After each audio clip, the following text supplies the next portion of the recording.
Hello, Juliet. Hello, hello. How are you doing today? See, I kept my word. I'm back to streaming. Doesn't matter that it's a couple hours later than I planned, but hey, I'm here. I'm glad to hear it. Ooh, 2-8. That sucks ass. I'm so sorry. But anyway, I'm glad you're doing well. I am just, warming up and stuff. This month I was doing, I'm trying to practice more of close folds, so that's why, I guess.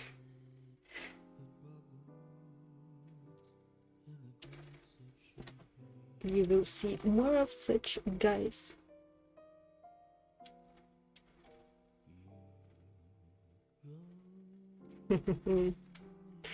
Yip yip. And I'm not planning to stop anytime soon. Yep.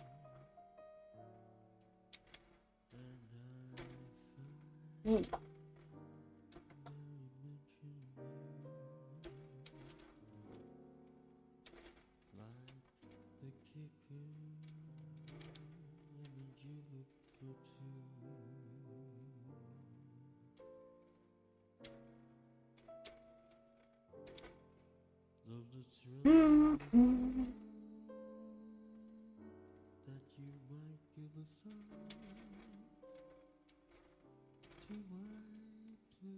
She's like stunned. My turn. Still I say to myself, get a hold of yourself. Can't you see that it never could be?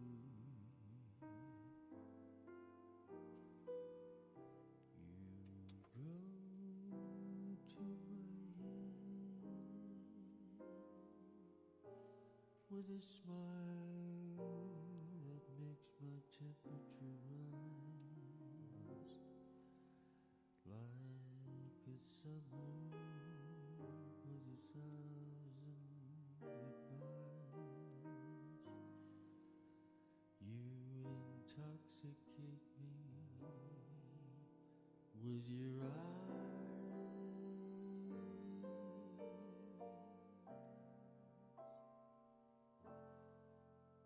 Though I'm certain that this I might be more silent today, but hey. I'm just trying to be productive and work too. Probably also till 8 or longer. More likely longer.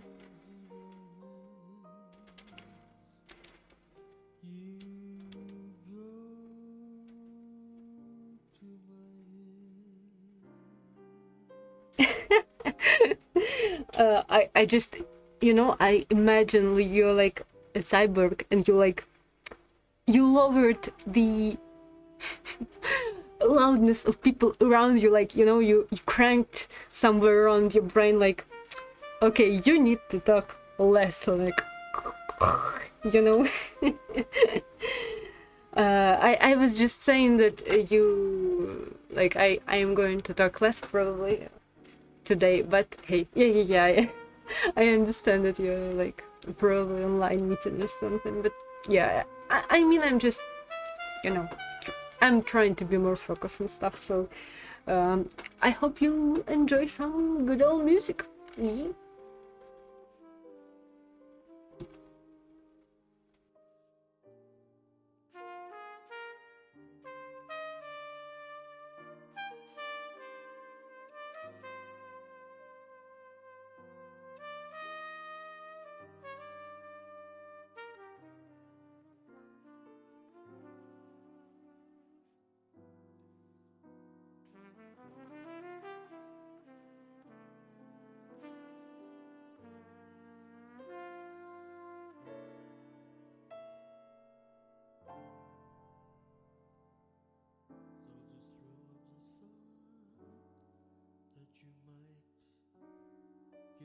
thought to my glee casts a spell over me. Still I say to myself, get a hold of yourself. Can't you see it never could be? You go to my head with a smile that makes my temperature rise like a summer with 1,000 goodbyes. You intoxicate my soul with your eyes.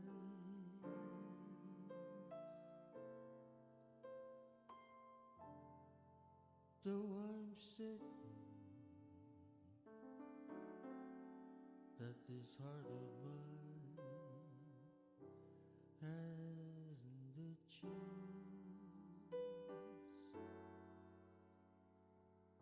in this crazy romance.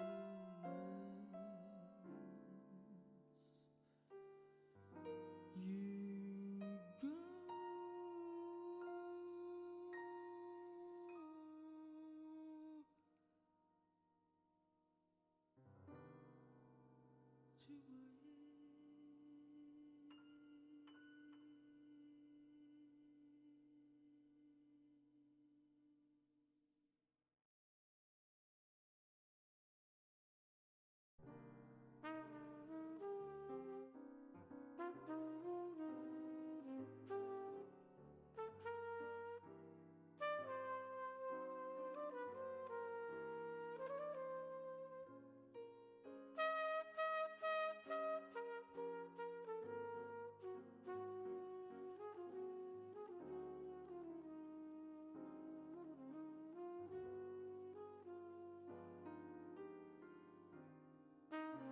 my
Oh, I'm alright. I am quite alright. Not much to say because not much news is going on, but yeah, generally speaking, my neck still hurts as hell.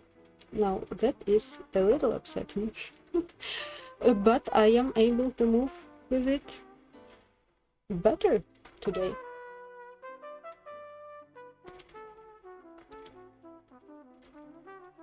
Mm.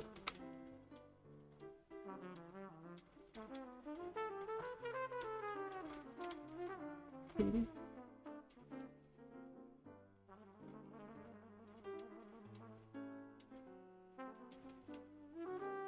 I was able to run today all 4 kilometers without a stop, which I am quite proud of. So yeah, conquering new athletic milestones and stuff, becoming stronger, faster.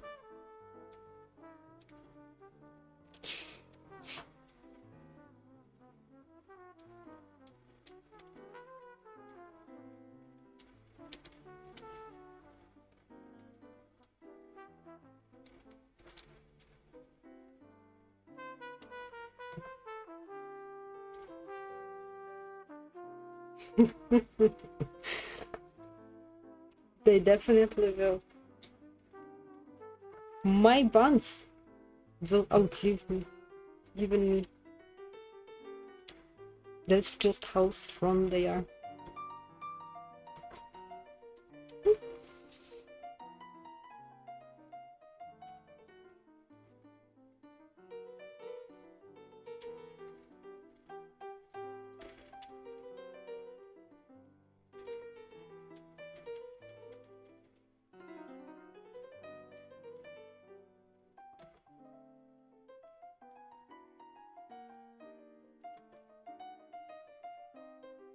I try to remember some Sonic meme, but the only meme I remember is uh, uh, about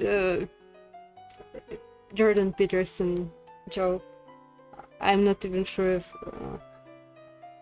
I don't think you've seen it. It's sort of niche.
Oh yeah, it's just for practice and not much details.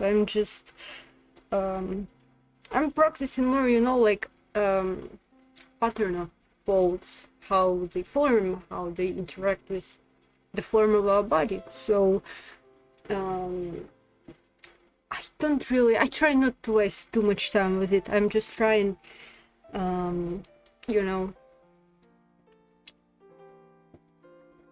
just practice it quickly, because it doesn't really often, the results of your practice, they become obvious later on, and I know it's not gonna go anywhere, it's not gonna be sketch, I'm not gonna like work on it further on, post it anywhere, so I'm just trying to take from it exactly what I need. Yeah. So I mean, I did discover something interesting about folds in terms of how to portray them, because before I was more focused on well, basically, remember how I mentioned like different ways of portraying form? I think it was like that's 3 months ago, where, for instance, when you do line art, you portray form with, like, you show edges of the form with line art. Then there was Notan, which is the technique where you specifically you specifically show shadows of the object, right? And that's how you portray the form. And 3D is obviously, when you render out the form, it's like this gradient of shadows, right? How you allow objects to pop into 3D space in your head, so to speak.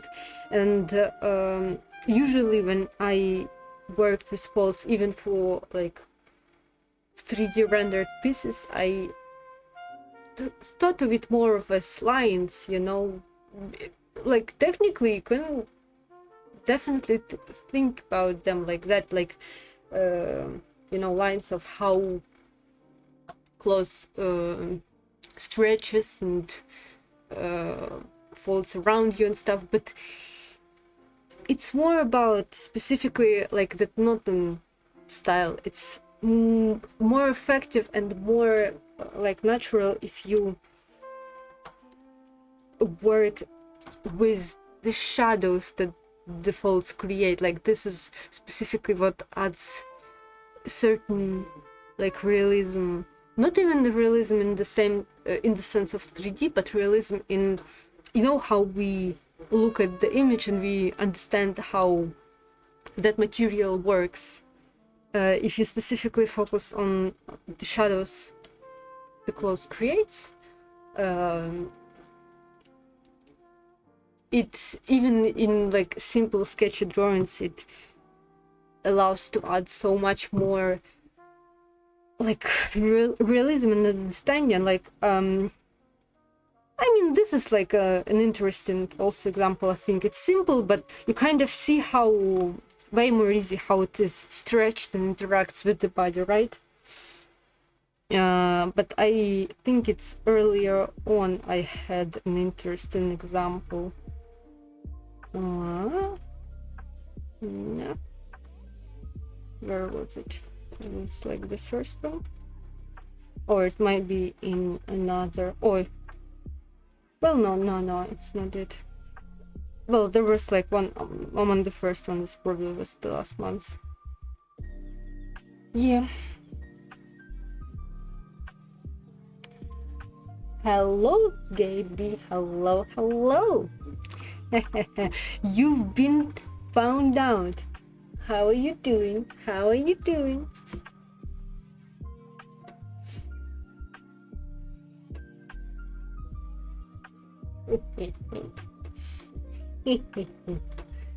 You tried to be sus, but we see through your disguise. How are you doing? Glad to see you here. Yo.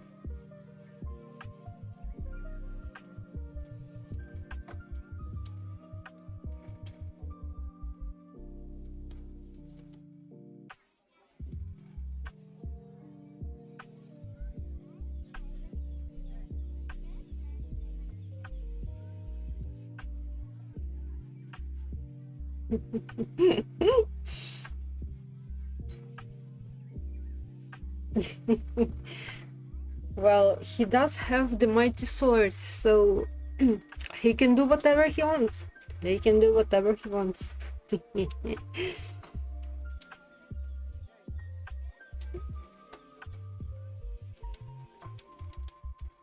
I, on the other hand, I do not go to that, like, another tab in like streamer settings and stuff at all.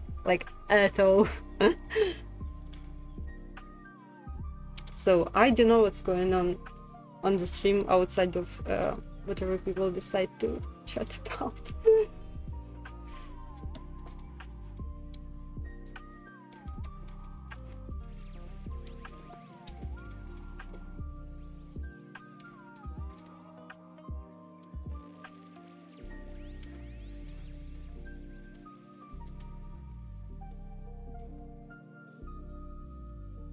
Yep.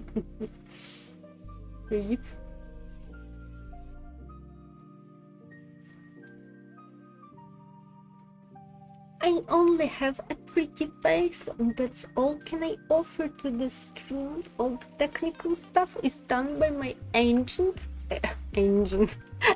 I, I combined angel and agent. Okay. Yeah.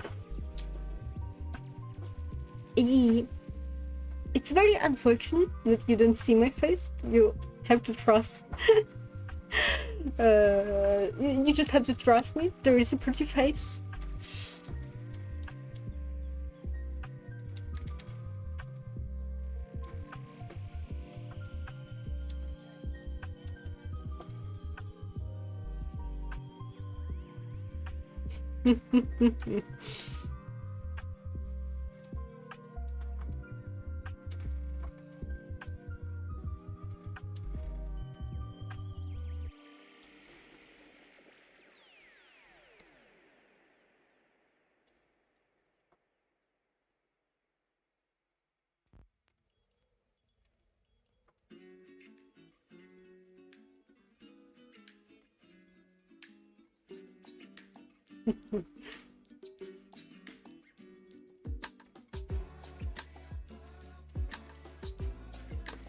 I can have whatever face I want, as pretty as I want, because you know what?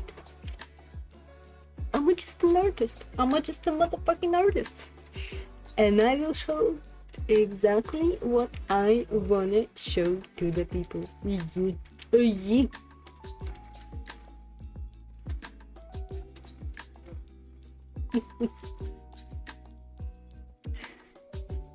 Self-portrait is always hard. It's like always hard. Even if putting aside whatever like, you know, insecurities and stuff we have. It's just, in general, it's hard for artists to like objectively look at yourself and, you know, put it properly in the portrait. On the paper. Yeah, I'll just do Marilyn Monroe. Yeah, I'll just, you know, I am doing self-portrait today. Yeah, come out, check out how I look, face reveal, everybody, and then it's just Marilyn Monroe.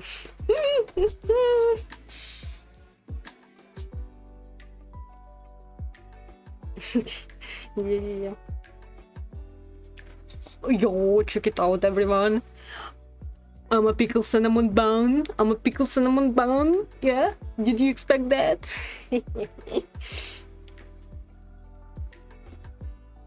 You see, caricature, it like you have to find to exaggerate something, but I have a relatively average face.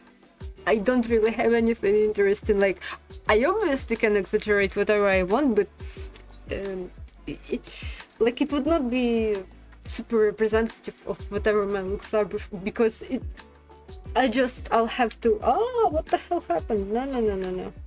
Yeah, like I'll just have to exaggerate whatever. It's caricature is more fun when you have like people with particular appearances and there is something interesting to exaggerate. Aka Angelina Jolie with her, like, you know, big lips or whatever. Like people with incredibly square jaws, or obviously big noses. Well, stuff like that, yeah.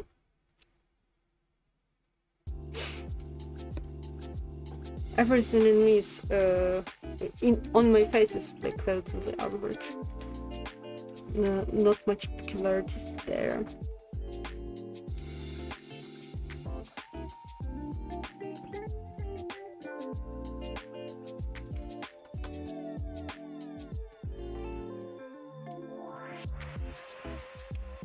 Like I look, I think I already described it. Like I have sort of Middle Eastern in a way appearance. Not like super much, but it's like in that direction. And you know, there are some nice beauties out there, but like I don't have anything super killer with my appearance going on. I guess besides my big fucking teeth. That is something. But you can just look up pictures of horses if you want to look at some big teeth. And it's not like they particularly I guess I don't have that horse like smile. They're just, I don't know, they're too big for my goddamn mouth, and they're big to the point where some of my teeth did not come out, like when they, you know, when our adult teeth were, when they are growing.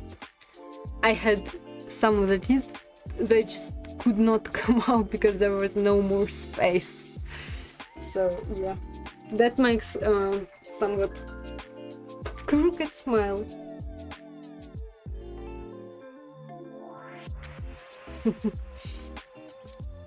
Like I personally, I don't even want them to I don't want them super straight.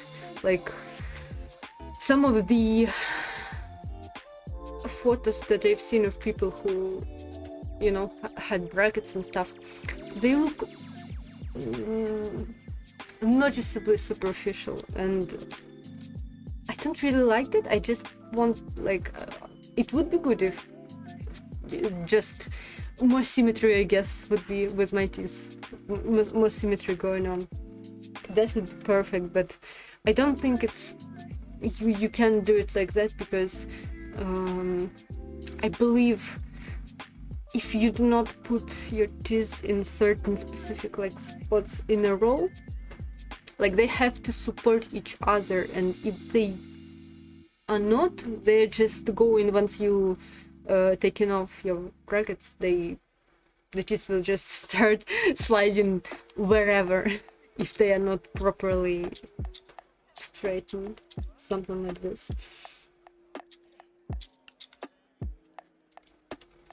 Also, interestingly enough, remembering some fun facts, I guess, I do remember that in Japan there are people who purposefully purchase this service of crooking their teeth because they find I guess my type of smile cute.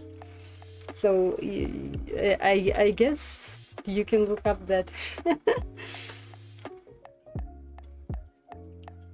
for example of my teeth. Yeah.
Well, you know, why straighten them if they if they look nice also, like.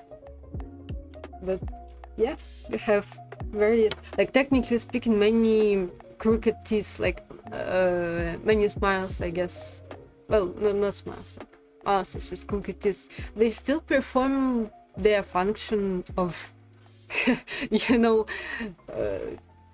they allow you to chew food just fine, yet for aesthetical purposes we threaten them, and because that's our society's view on beauty, on how beautiful it is supposed to look. They're supposed to be perfect, straight, as wide as possible.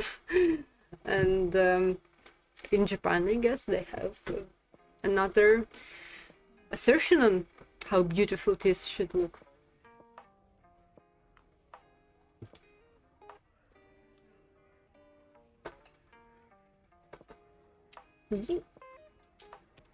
Maybe some of that is because also, you know, that notion in Japan when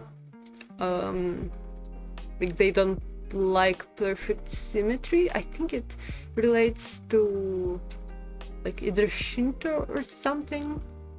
You know, like when you try to find beauty in nature, it is beautiful what like how nature did everything, not how people like straightened everything out, I guess.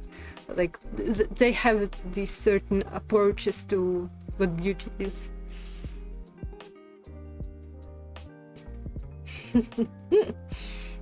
I also, by the way, do have my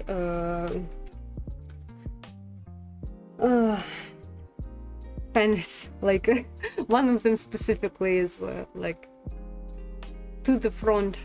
So if I were very if I were to be very anime, I could on purpose put it outside of my lower lip, which I do think it would be cringe, but you know, it is possible. And I'm getting distracted with this conversation, with this convo.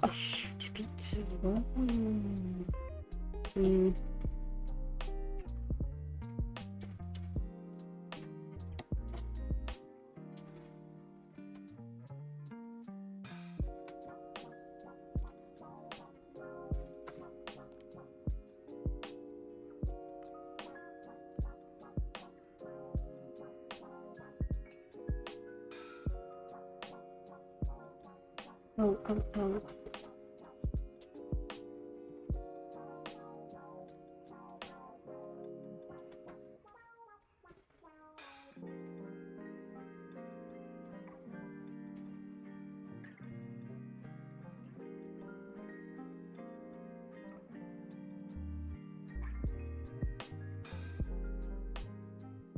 Yeah. You know how they like to draw it in anime, but also in anime they usually simplify it to the point when the fan is just the upper lip, I guess. Technically speaking, we just think of it as the fan, but it is just an upper lip. If you know what I mean.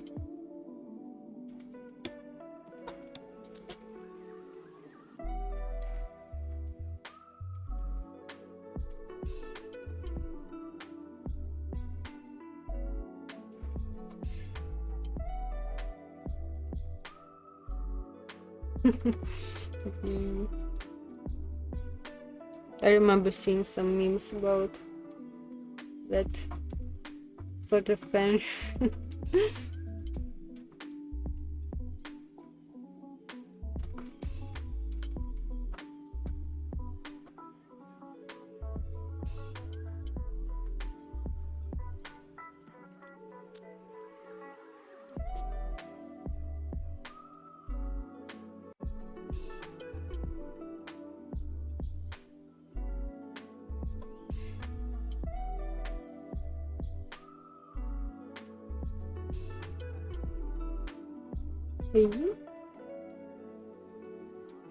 but also because we do not glorify imperfections in our media. We do think of them as imperfections and not as a feature of beauty.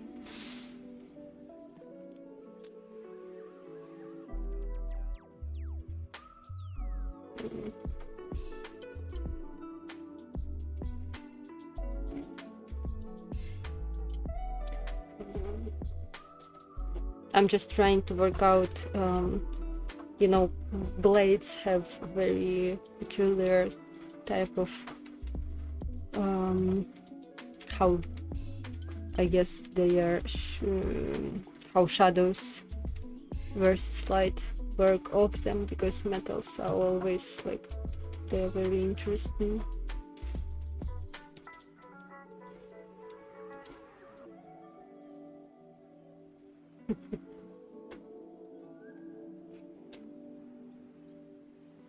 Don't be mean, Juliet.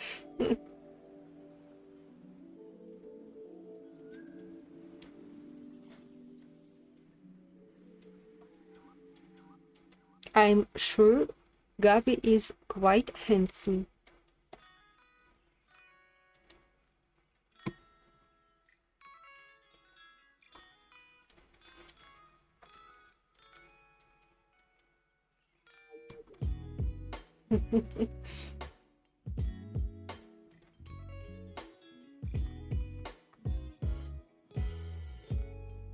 And then what happened?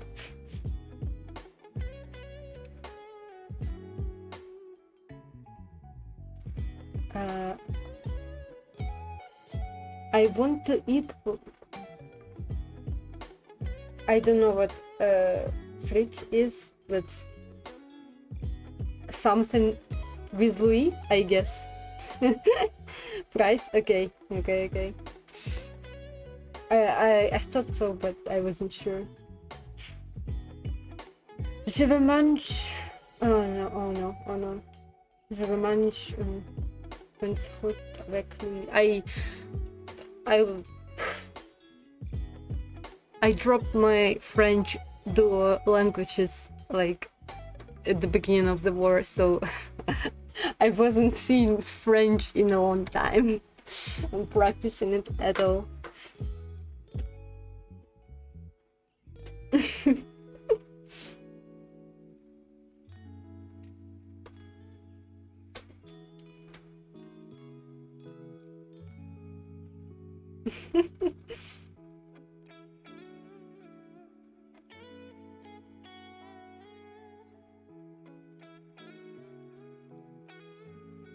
Well, who wouldn't like to drink nice Belgian beer?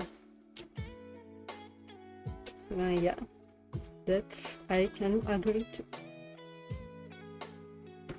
Well, I'm sure fatness also doesn't mean that you can't be handsome. Okay, I am wasting too much time with this. I am wasting too much time. It doesn't matter, just move on.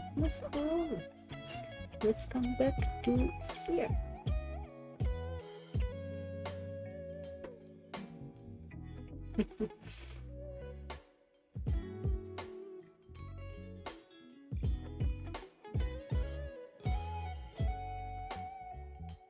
Yo, Gabi, me too.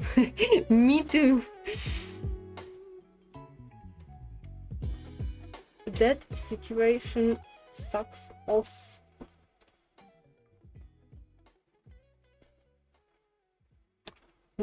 Yes, I stopped right here and I remember what I wanted to change up.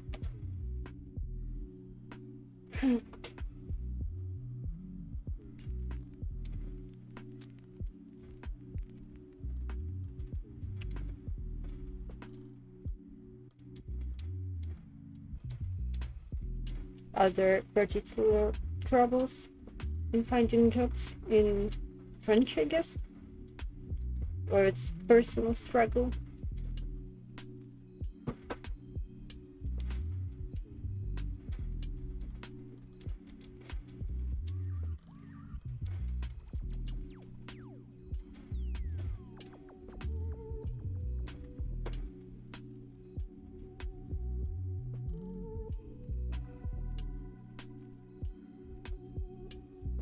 Mm.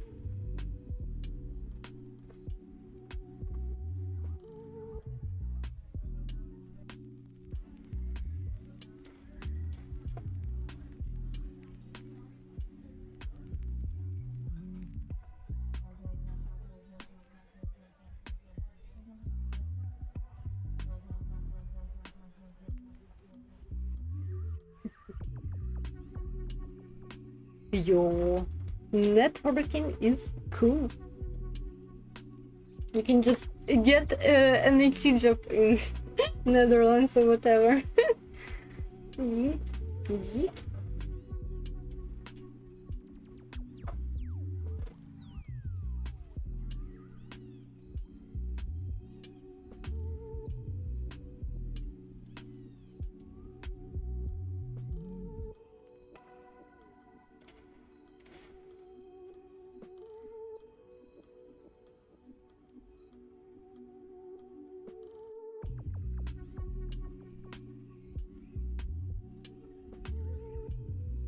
Mm.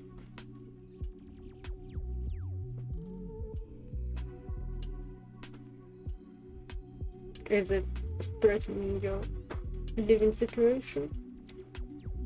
I suppose. I mean, how long they're processing this shit.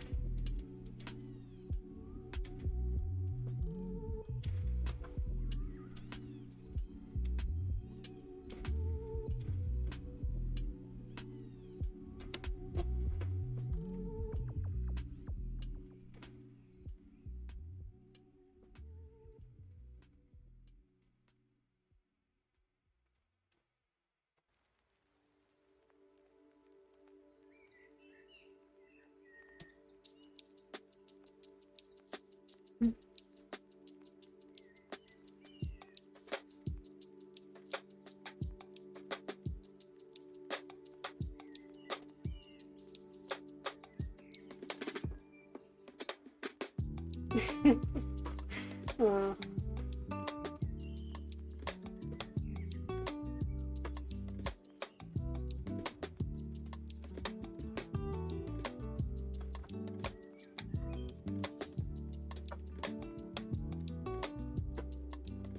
Because I'm kind of fucked because of personal nerd stuff. Like how well and for how long I can stand a job. Ideally, I want obviously art job, but it was always a struggle for me to like, well, even find like just job, just apply to them. Like I was always lucky. The previous jobs I had, they either fell into my hands or they were like I just found right away, sort of an opportunity for which I qualified and it just worked out. But I am very terrible with finding gigs and stuff because basically it requires networking. And networking basically means socializing. It means you have to be outgoing with everything, and it's just I'm not about that life. And I have to be about that life, but it's so hard. And another stuff is that I always find it that I feel like I'm not qualified for whatever job is out there. I feel like I am not just good enough at drawing for like that position and stuff. And that is another thing I always think about. Well, I need to improve this position on like my resume or like this portfolio, this type of portfolio, and it always goes nowhere. Yeah, I mean I didn't mean it to relate it to IT networking. I mean, that's just my hardship is with,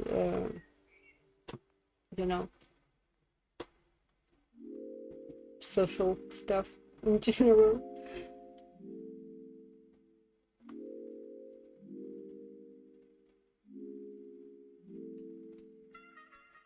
I have LinkedIn, but I don't think I had anything, like, nothing happened with it yet. And I don't think like I haven't properly edited it and stuff. So I don't know if it even show up anywhere. Besides, it's not like there is much to find there.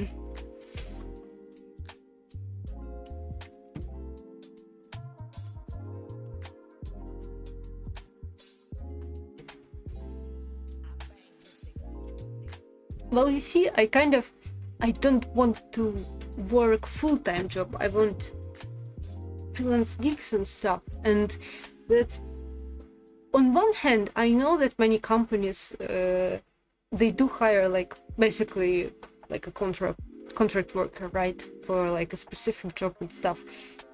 But I am not lucky enough to find them. I sometimes I remember find it on some like ArtStation platform, but they always have requirements which I feel like I don't I'm just not good enough.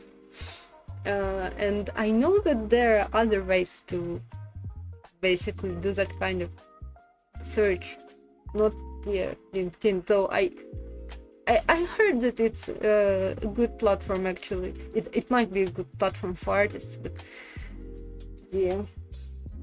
The thing is, I am not doing well with like full-time jobs where I have to sit down and every day like do a certain work, even if it's like an artwork. I feel like after the same 5-6 months, I would already want to fucking leave. And this is kind of not a good pattern, to be honest, because I know that many like recruiters and stuff, they are looking for people who will work there for a long time, which I mean, I can always lie about it, obviously. Yes, obviously I will work with you till I die. But it's just when when you already know how it will work out, you kind of basically already you don't want to go in that direction. I kind of applied for a few part-time jobs, which is fine with me. I don't need like large pay. It would be nice to have a stable pay, but nothing came out from them thus far.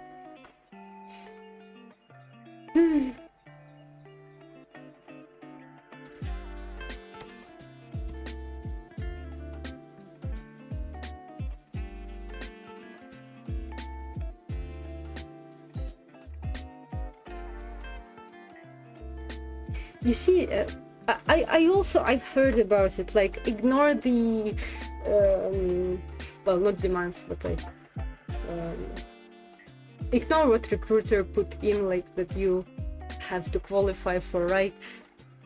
But it's more when you are artists, you are a little like, you see, when I worked in IT and when like I had to compile my resume and stuff, many skills and what you can do and what you know, they are a bit abstract. But when you are as good as your portfolio is something, visual, very, at the same time, quantifiable, but also the value of it can vary drastically from person to person.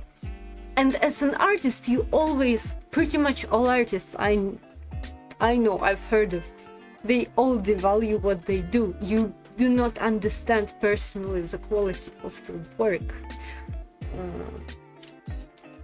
And in the time of social media, you look around and you see so many like artists, like which you're like then looking back at yourself and you're like, well, what the fuck am I doing in this life? When I will get to that level, and like you see those people working like certain jobs and you're like, well, if they are that good and I am this shit, and like their job is not even like their position might be not that like high up, right? And you're like, well, how I ever can qualify to that if they are so good and they are just there? Well, something like this.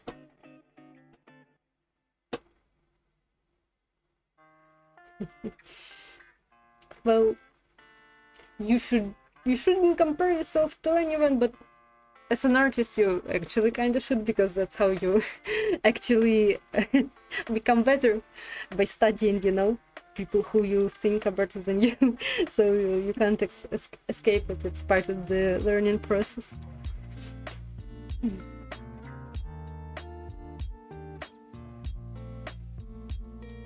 Like, obviously you should not value, like, attach value that you put on your art based on the value you put on the art of others. That's, of course, for sure. But when you are objectively looking and analyzing, like, what you can do, like, in this job market, right? It kind of it becomes a little strange. And it's not like I don't know artists which I think are a bit worse than me in, like, certain regards, for instance, but they do have like, certain works, certain, like, like, somebody ordered something from them. So I know it's not about so much the quality of your art, it's also about social stuff and networking. And again, as I mentioned, that's the hard part.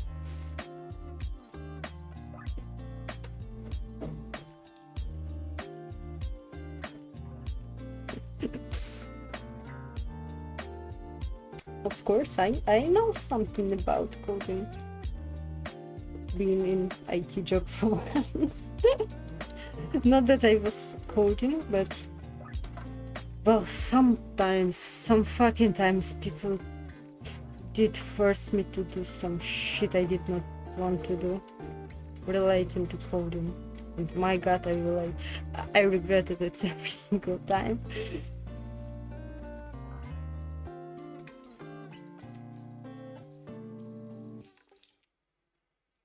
Okay, what I thought about this voice is like, no.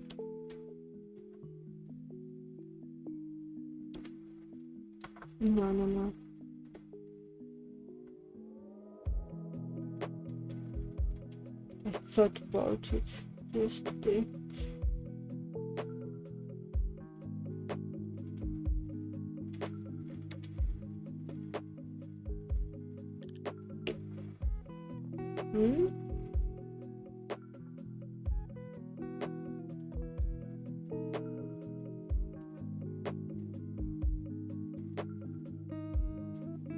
Like, for instance, you find like an offer to illustrate some book.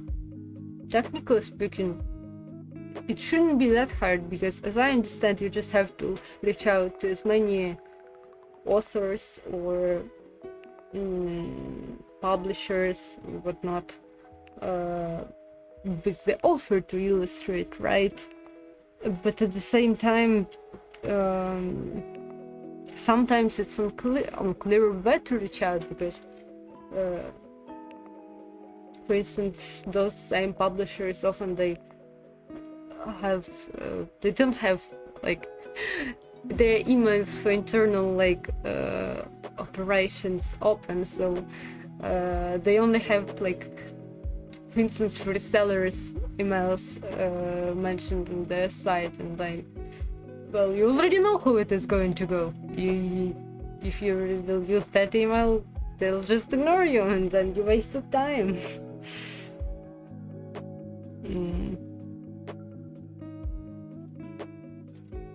Book authors, there are a lot of them. Finding out each and every one of them contacts, very fucking long. Wasteful. It seems like I'm better off just, drawing and streaming. Seems like a better investment of time and effort.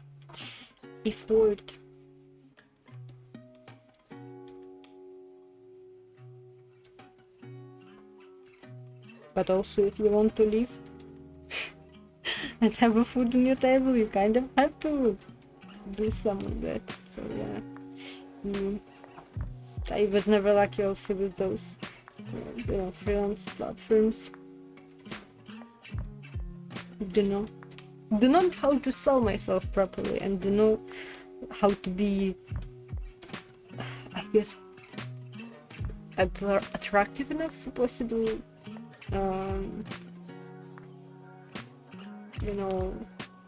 clients.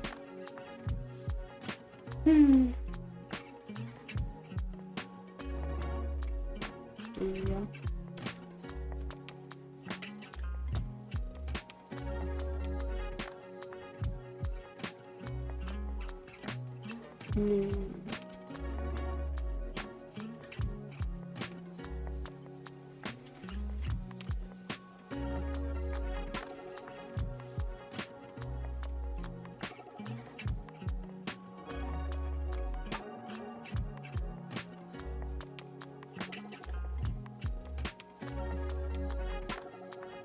Well, you probably also was lucky with like choosing places to go. I mean, technically, I also was hired on every interview I went. But also when I, again, evaluate the type of job I want to do, it's, I just find most of them straight away like unappealing. And when you already know that you only get, you won't get the proper pay, and you will get mental breakdowns after like a couple of months, you already don't want to go there.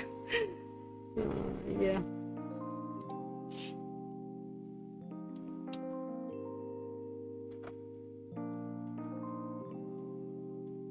And I know I will get mental breakdowns, and they are not fun. I will tell you that much.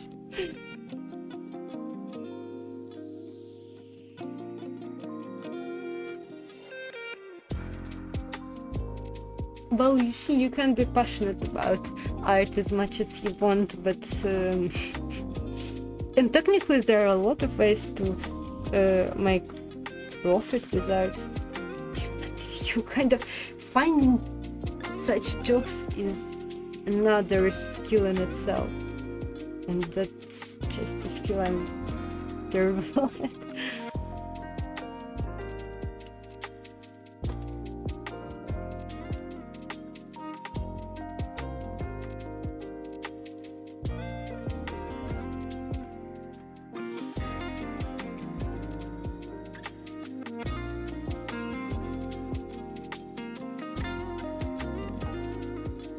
Like, technically, why my channel still doesn't have a banner?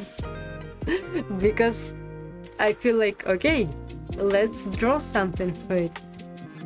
And then I'm like, but I have so much other shit to do. Shit that I want to do way more. And also, when I draw the shit that I don't really want to do for free, it just becomes also an excruciating task, which takes like 5 times probably longer than it should, just because I don't want to do it at all. Like, I feel if I were to do commissions, I would want to do them because I would get money at the end. But many, like, for instance, drawings that I was requested to do, like, for, on the pro bono basis, it's it always took me like way too long, and I felt mentally exhausted after it because I didn't want to do that. I am on Fiverr, actually. I am there with single, like, not slot, but what are they called? Offer? I don't know, like, like, what can I do for you? It took more than a day to be set up. it is kind of, I feel like it's, well, not shit, but I don't feel like that job offer it's like super popular. There are way more people who already have like a lot of positive reviews for that same job. I've never, in the last 2 months more, I've never gotten any, like, messages or stuff. So I mean, I thought that I should add more possible offers, but again, then I look at my portfolio and I'm like, well, what can I do? What can I offer? And I feel like, well, I should draw more examples for that and to make it attractive to the clients. And then, like, I don't want to draw that at that specific moment.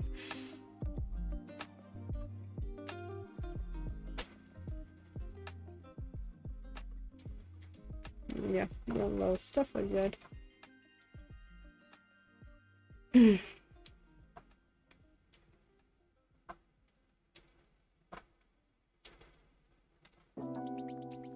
I maybe would want to do that if I knew that there would be payoff at the end, but it just doesn't seem like there will ever be payoff from any such time investment. Well, never was. Till this day, never was. Oh, I went to look for it. Yeah.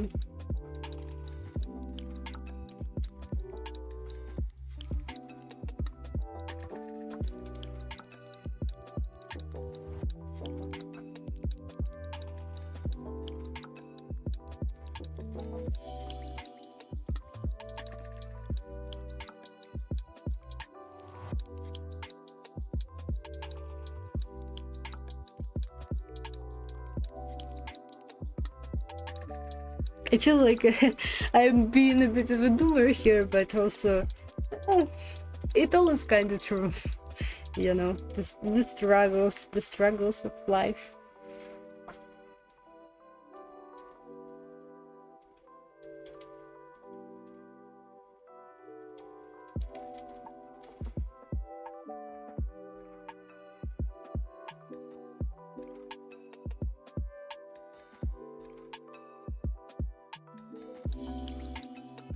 Well, commissions for music sounds interesting.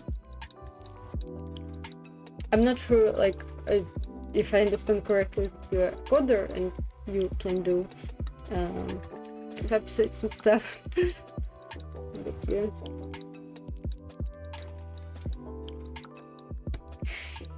Yeah, imposter syndrome, that's probably what I'm basically thinking about. So yeah, I feel you.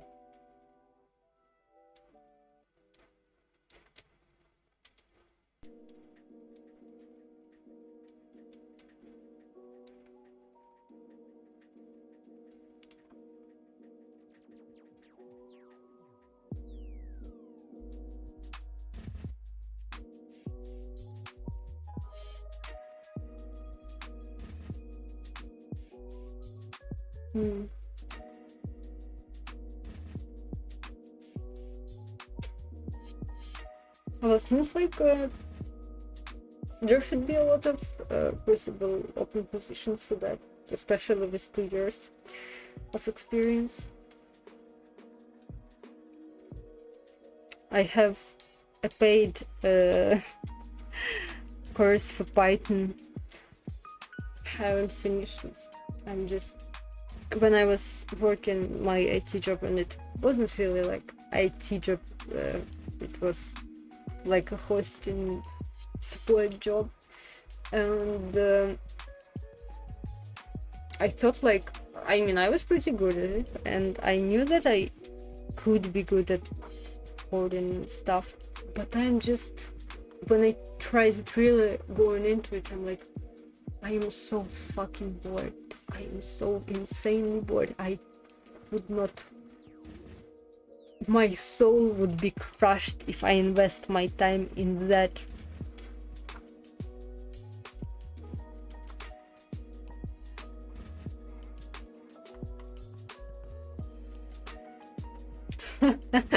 Well, you said it yourself. Just ignore those requirements. Just ignore them. Apply everywhere. I'm sure they don't get applications with a couple of years, like more than a couple of years of experience for those quote entry jobs. Yeah. Yeah. Well, I am glad that you enjoy it because, like it, I know that it is not boring. There are plenty of reasons to enjoy it. It's just I don't have that sort of mindset and that patience. Well, no, on the contrary, I have a lot of patience.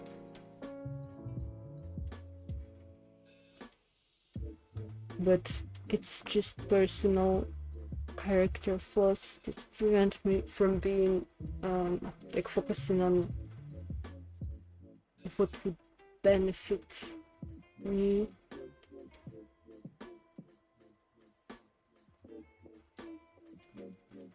Financially, in the at the expense of my like what I want to do.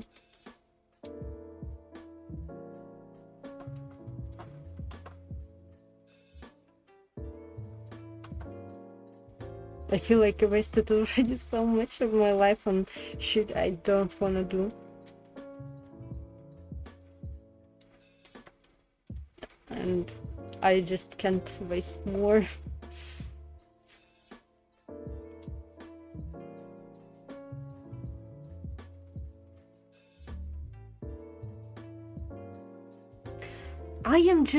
I don't understand how, like, do they really get applications from people with the amount of experience they want when they do it like entry job?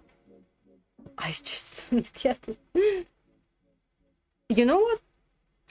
I am not saying that you should lie to people, but maybe, just maybe, you can add just an extra year.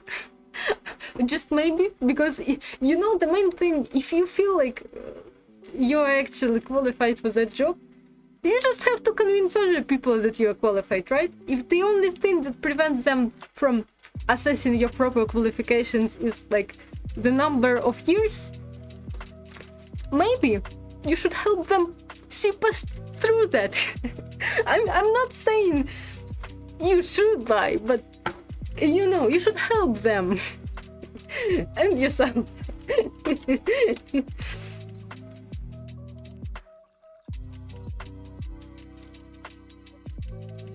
Just, you know.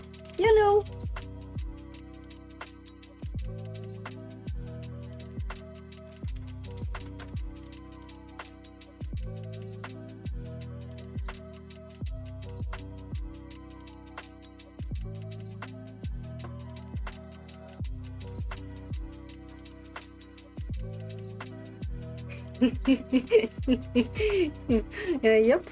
Yep. Again, will they like contact your previous work and will ask specifically, okay, did he work like these specific years with you, like from this to this? Nah. Nobody's gonna give a shit.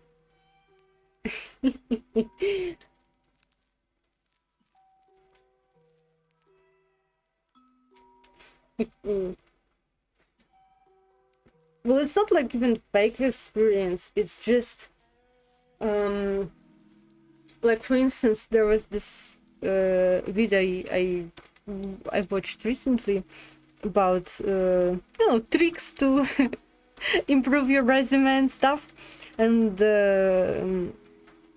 like the guy specifically mentions, for instance, if he is looking for a new job, and he was, for instance, laid off at a certain time when there is like in on the job market there is a certain like gap when during holidays, I think, like autumn, almost the whole autumn and some part of the winter, like it's a very slow business, and so you can have these gaps in your CV when it's not your fault that you sitting without a job, but you know, these recruiters, they will always think that it is your fault, that you are shit and there's something wrong with you. So he just says that he left the time he worked. He doesn't mention that he was like he left the job like 4 months ago. He just left it like an active position, that he is like working there right now, and he's like looking for new opportunities and stuff, and like that's why he is looking for a new job, you know, to avoid stupid questions and stupid assumptions that it's somehow your fault that like you have that gap or whatnot. So yeah, you totally, I am sure if you just add like +1 year to your experience, it's gonna be totally fine. It's just a number, baby. Oh.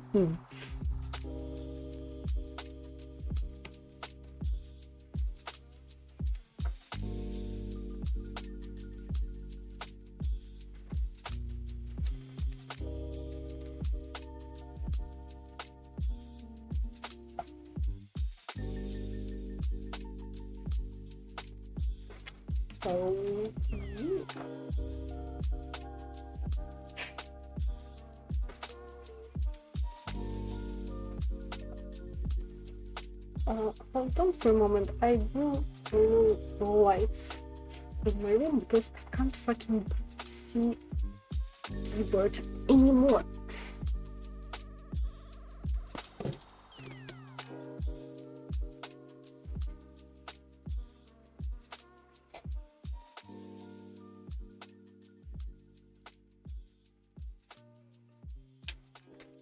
And there was the light. With the click, light came in.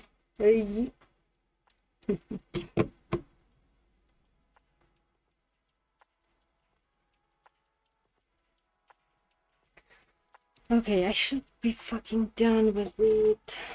I'm taking so long.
Hello, welcome, welcome. Unfortunately, from your nick, I do not know if you are one of the people I expect, but welcome, welcome. We have a cozy party, no doomery. People were just here. I hope you're doing well. and enjoy yourself.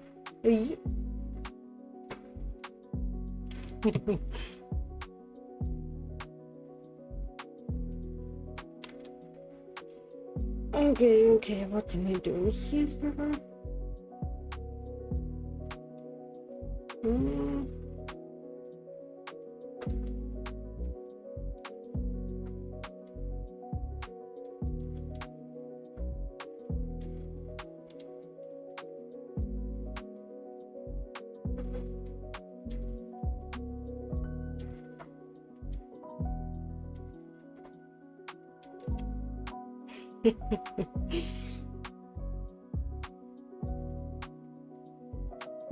Yeah, we have now an international audience, so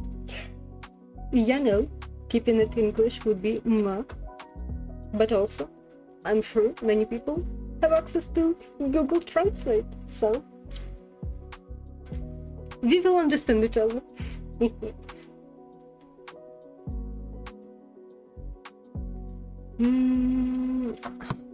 Where was this reference?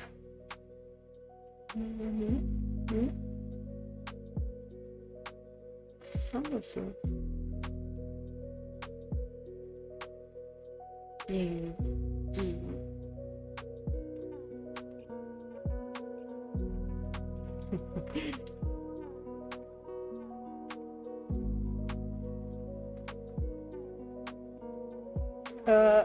Fake is it another ball streamer?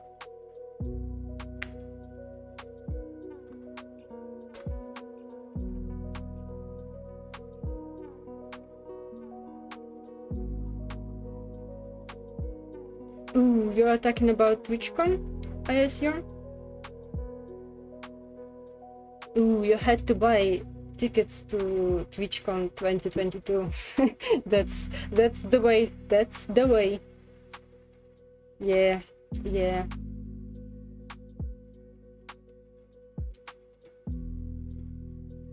I mean, technically, the next year there will be another TwitchCon, so you can still buy tickets, but icon will be different, yeah.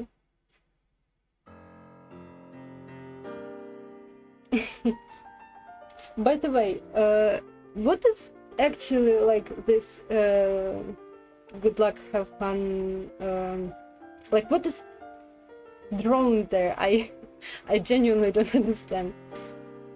No, come back.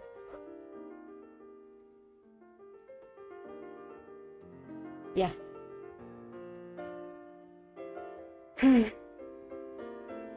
I think, yeah. A bullet. I think it's just flying, right?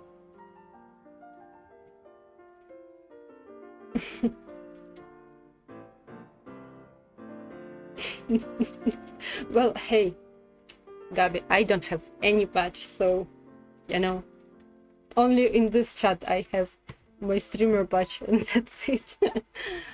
Oh well.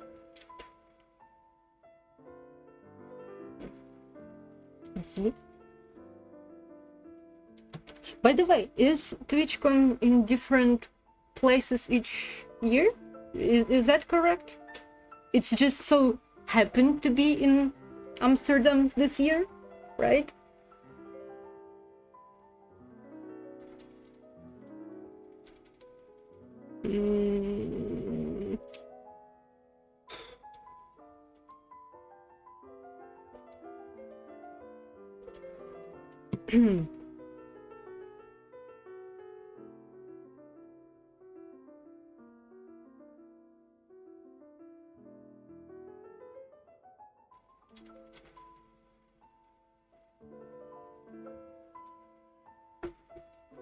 Two places, like another one somewhere in America, I presume, right?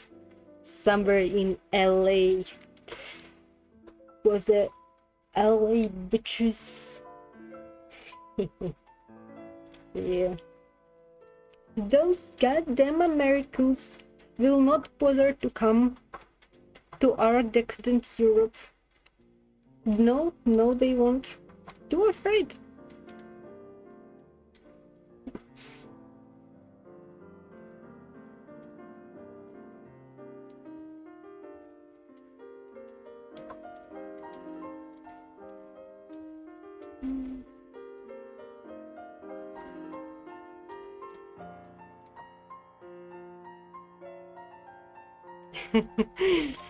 They dared. Mm. Do not know. Do not care. I know. I recognize. I recognize the nickname, but haven't watched them really. I guess the only LA streamer which I watched it was Hassan, but he really dropped it when the war started. I was so disappointed.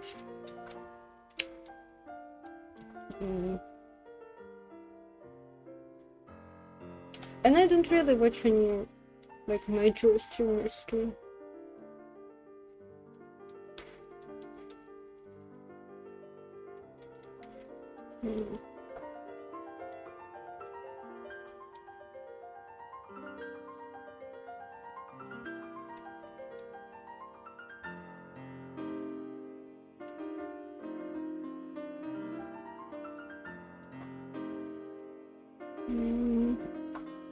The image.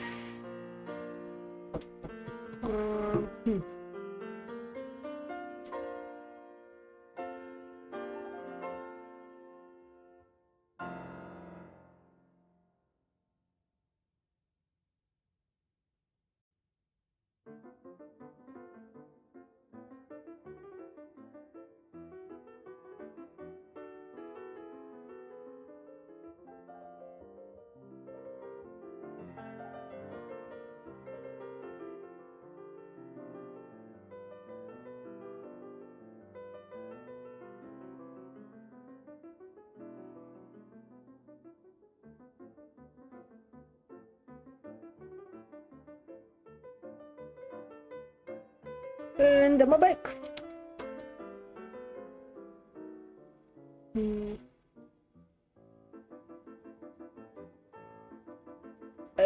You mean she went to Amsterdam, right? Right. You can say that only couple went to Europe.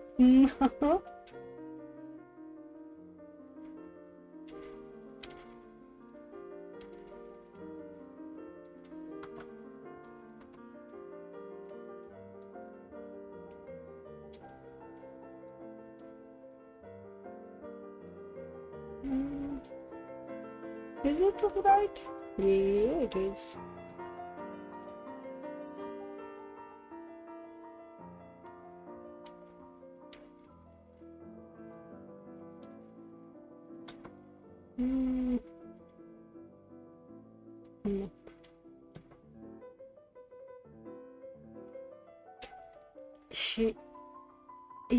You mean like her birthplace? Because I'm pretty sure she's from Monaco.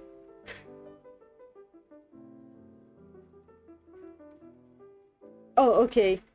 Yes, okay. That is... I guess that's what I was thinking about. Yeah. And she currently lives in America, something like that. Very complex, don't really care, but yeah. I guess she is like I subbed to, or like I am subbed to a few big streamers, but I don't really watch them. Yeah.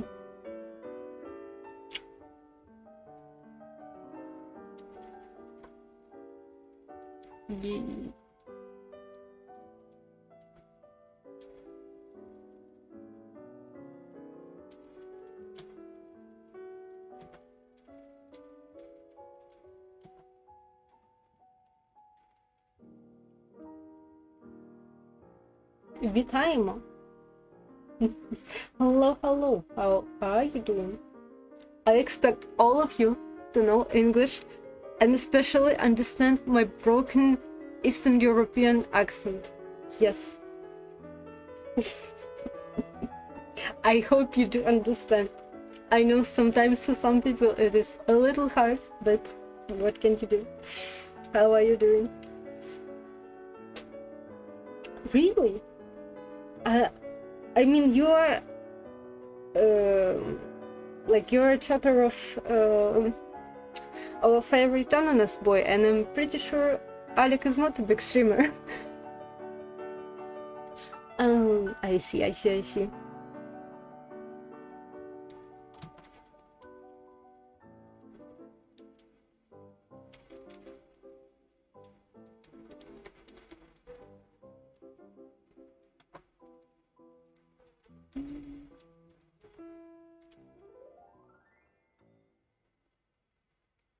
And I hope that the violin of my brother is not too distraction, but what can you do? Oh, you will suffer here. You will suffer here so much. And also, I must add, the way you type, I'm pretty sure it doesn't allow for Google Translate to help our non-Ukrainian chatters to understand what you are saying.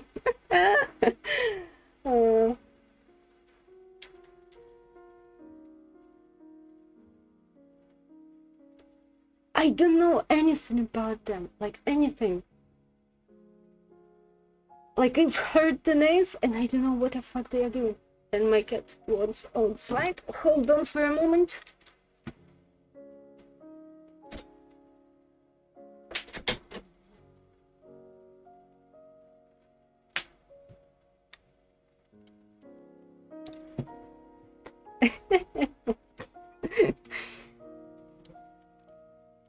Oh, I am quite alright.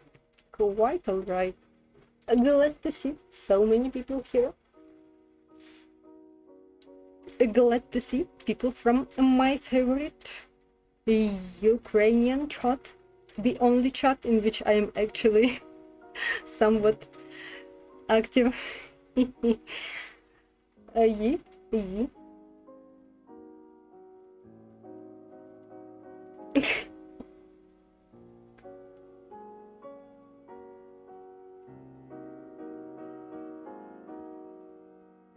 I mean, I am probably understanding what you want to say, but also not.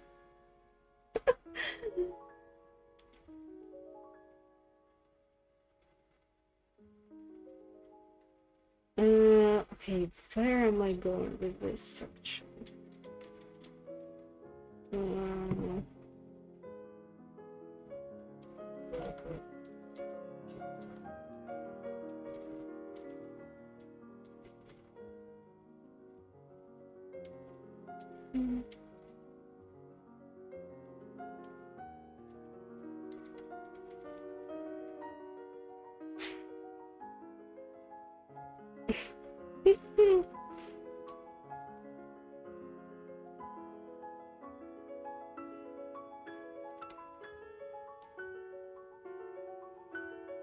Oh, I am also sure that you are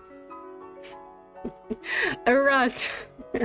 I do like the intentional or unintentional, I don't know, puns, but yeah.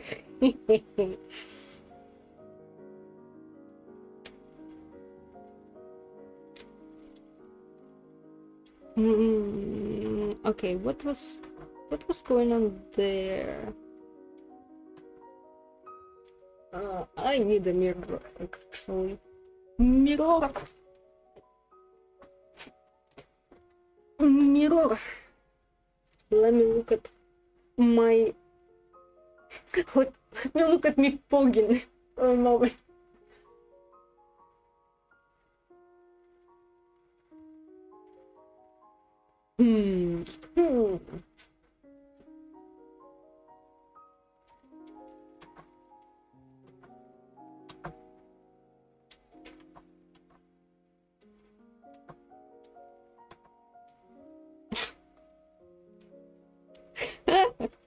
Actually, yeah, that looks just fine. Okay, that works in the narrative. Yes. Yes. Or maybe no. You know what? I just realized it kind of looks like from the Plants vs. Zombies. The peace shooter, I guess. I don't remember how it is called. Um,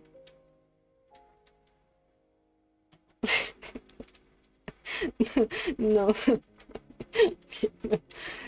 Um, what is the anatomy of the mouth? No. Less smile, more fear.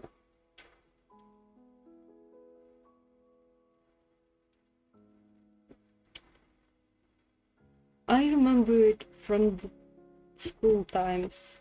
It was an interesting experience during our lessons of, I don't know actually how to call them in English. Informatica. Who among our guys knows how to translate these lessons these lessons properly in English?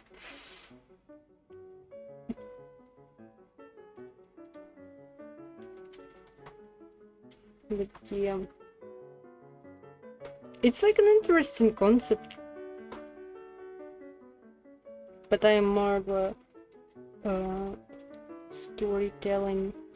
What I want to do here? Okay, let me just put it outside of the box.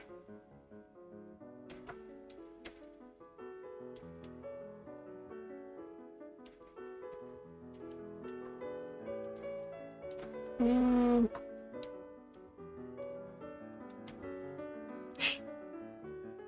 Mm, mm, mm.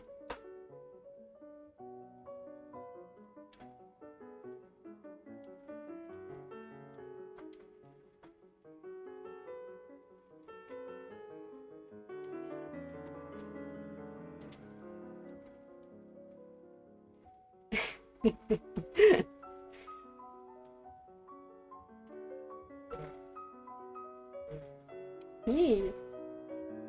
Yee. Is it how it is like in French? Oh my god, in French. Like I guess I'm asking if it's the same in French, because I believe it should be kind of similar language group.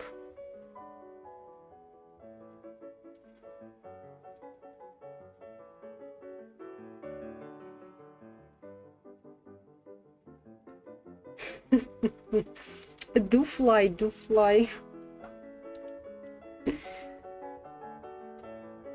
But please not during my stream and not of the building.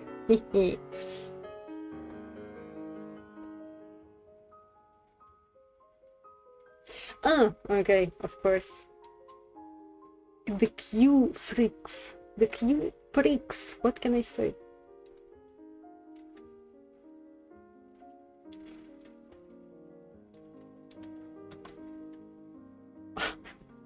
Okay, that's actually probably what I'm looking for.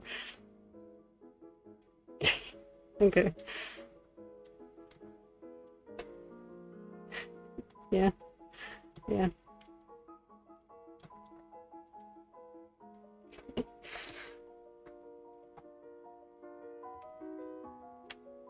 Informatic.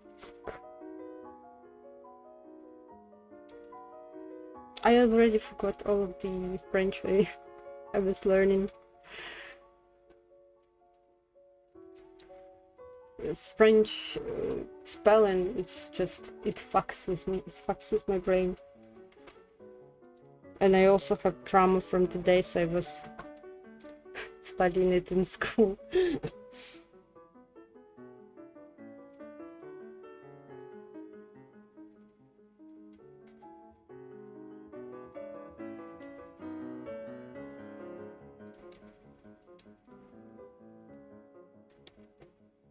And what this? I don't care. I don't care. I will sort out it later.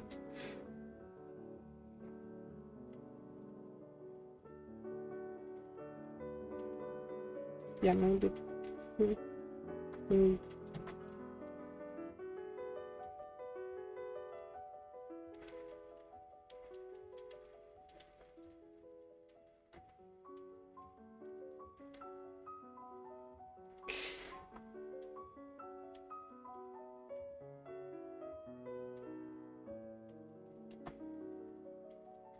Yep.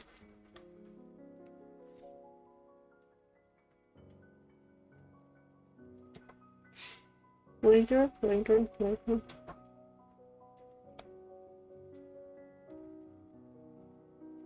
Have to talk myself into not getting stuck on just little fucking useless details. Okay, a gun. I need a picture of a gun because I'm not that actually good at remembering how a gun looks. A gun. Hmm.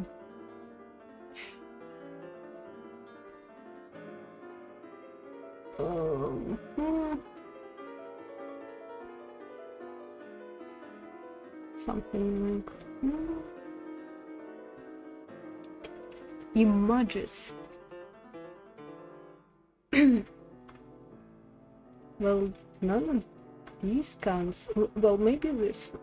Okay, open this one and a gun.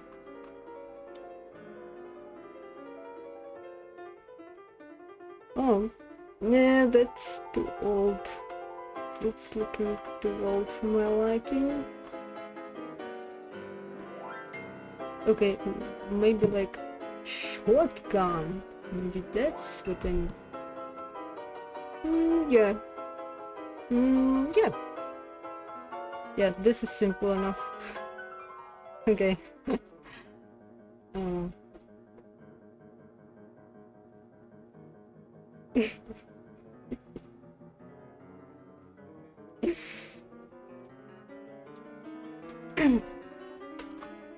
Actually, Gabby wasn't here, and well, many other people when I was talking about what is this like mini comic, what it's supposed to be, because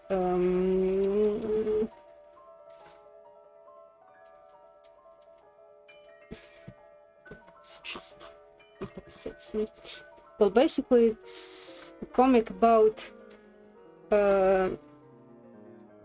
When I was reading a book about economy, which, you know, casual stuff, I would like to catch up on my economy knowledge. And there was one analogy where in their like an example they used there is Jane and Dick, and Dick has a dog. And that motherfucking dog, it just barks all night. And in their analogies, they try to discover what options Jane might have to solve the issue with the dog who doesn't allow her, you know, to sleep. And somehow, for some reason, they did not consider the option that she just might need a fucking gun. Yes, Jane and Dick.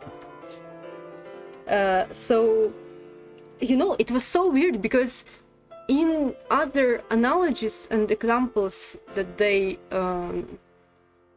used, they definitely do not shy away from considering how like economic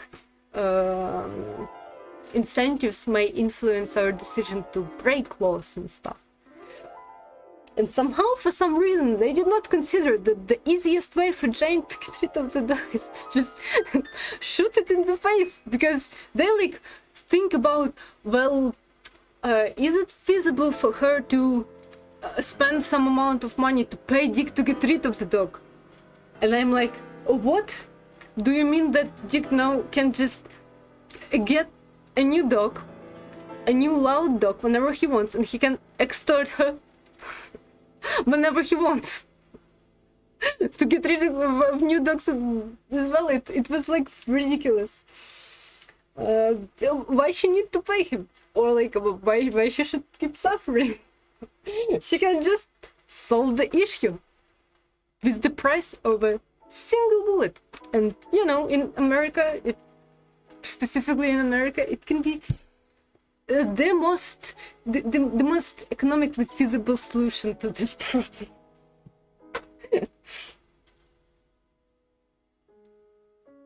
Well, you see, and then Dick can find it again, or the dog can, for instance, come back and, you know, for some nights bark even louder right under your window.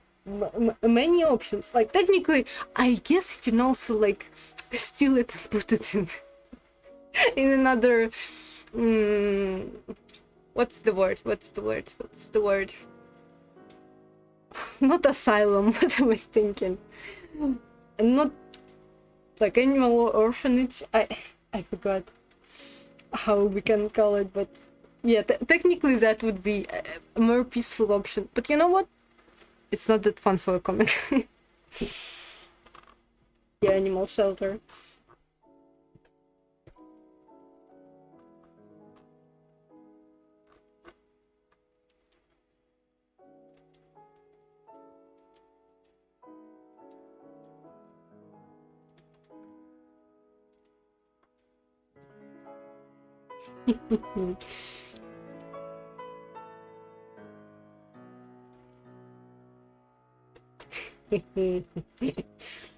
Oh, I would hate it. I would hate it so much.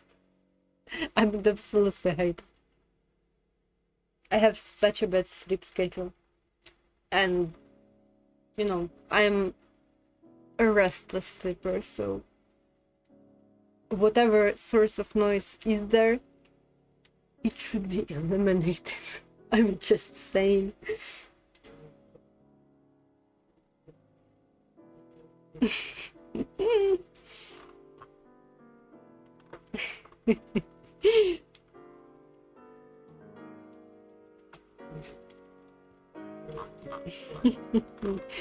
Well, you see, I believe that getting rid of a person would not be economically feasible, because you kind of lose a lot of years sitting in jail, and you also kind of lose your reputation. So the what you invest in getting rid of a person who just makes noise at night, sometimes it's just, you know, economically it's not encouraged. Welcome back, Bullet. Welcome back. We are discussing how economically feasible it is to kill people. Well, I don't know if you get silence in jail, actually. I am kind of doubting that, you know. There may be many fucking noises in jail. And also you kind of have roommates who can be pretty awful too. Not a great place, not a great place.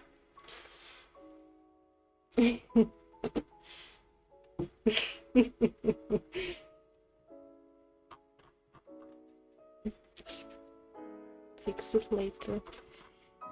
Okay, a motherfucking go.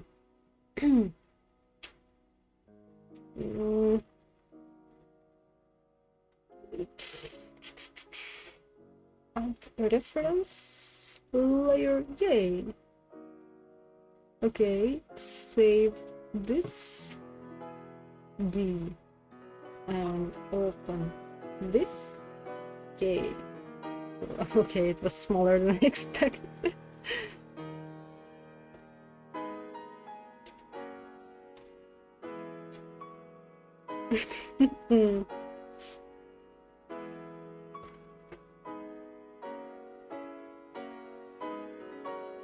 Oh, you know what? Just don't shower. You don't have to shower also. That is also an option. I don't know how economically feasible it is to be covered in months and months and then years of grease. But you know, at the same time, you don't have to ever drop soap. Something like this.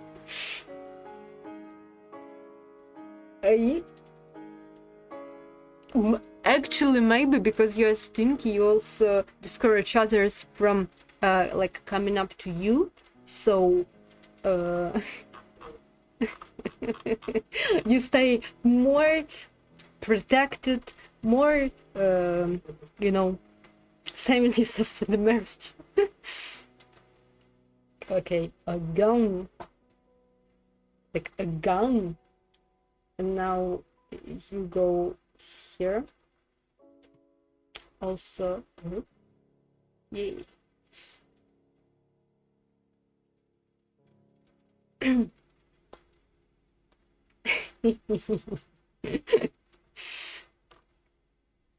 Also, we don't know if other inmates are very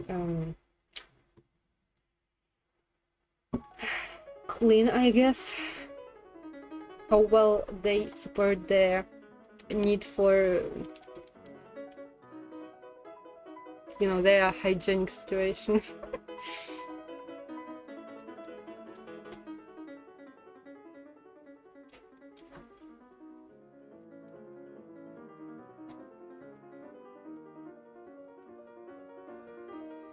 Don't make it too detailed, just that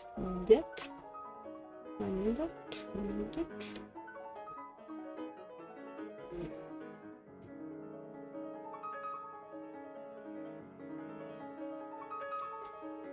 No, to more pages. But I need to be here.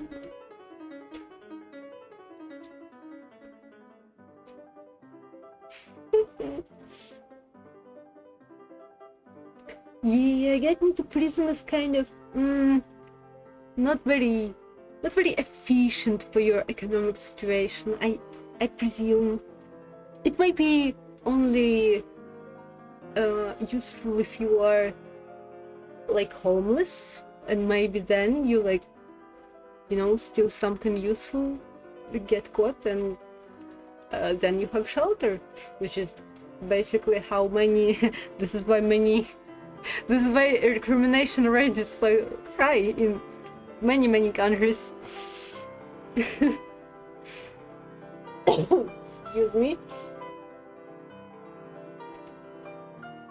Okay, I already thought that Fida knows something about Bullet. I already thought, like, Bullet had interesting experiences. And then he turned around and became a fine networking worker, I guess. I don't know your position, sorry.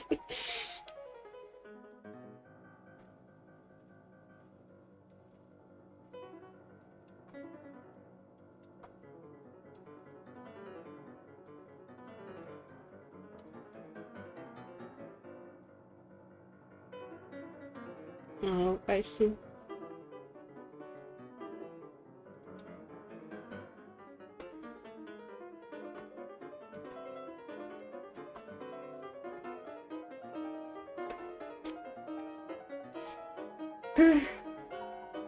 We all have really different experiences in our lives. I mean, there are a lot of people going through prison system, so I guess it's not surprising that if we personally don't have acquaintances in there, our acquaintances do for sure.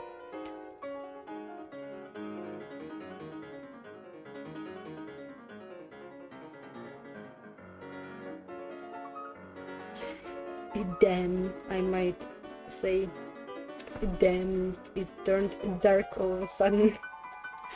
I'm sorry, I'm not trying to make fun of whatever situation. I'm just I mean, you know, you can always say, like, I'm sorry, That's so terrible. I hope he's fine or whatnot. But you never know situations like this, what happened there, and you know how fresh of a wound it is.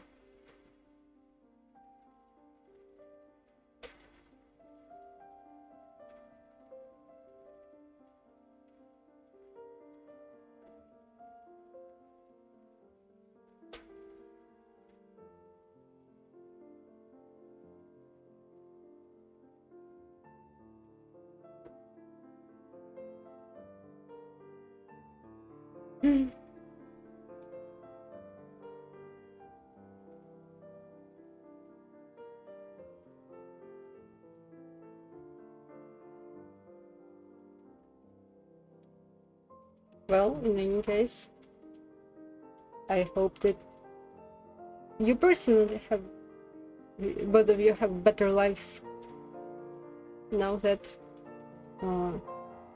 you're not constrained with whatever they might have burdened you with.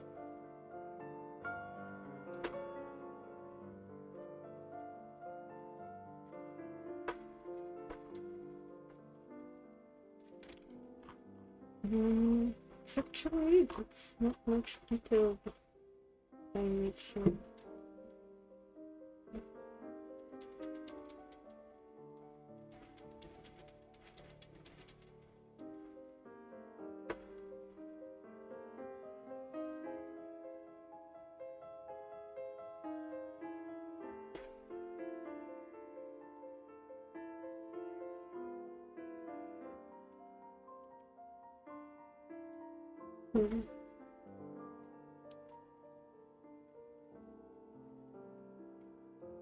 Well, I hope you found out shit that you needed to find out. Like, I personally, I mean, I have a pretty cool dad. I'm not gonna lie. I'm happy with the one I got.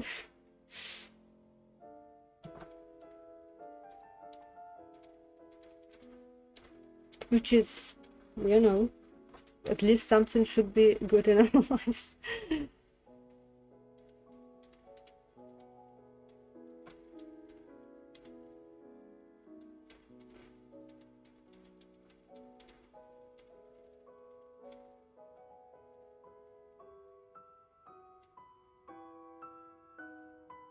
So I cannot quite share the same, like, not quite empathize with your experiences.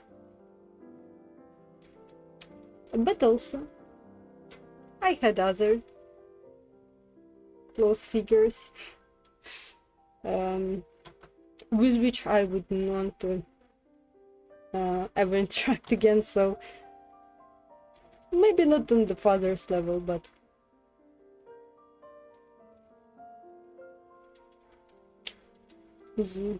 yeah.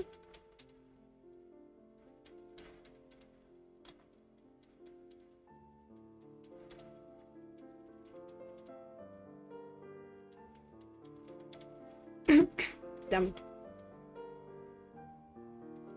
Excuse me.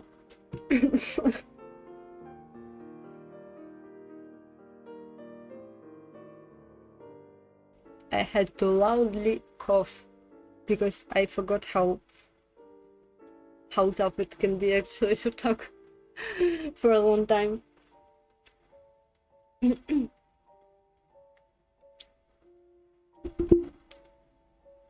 I'm sure that you've met better people in your life, in general, you know. People who can give better experiences. And happier life.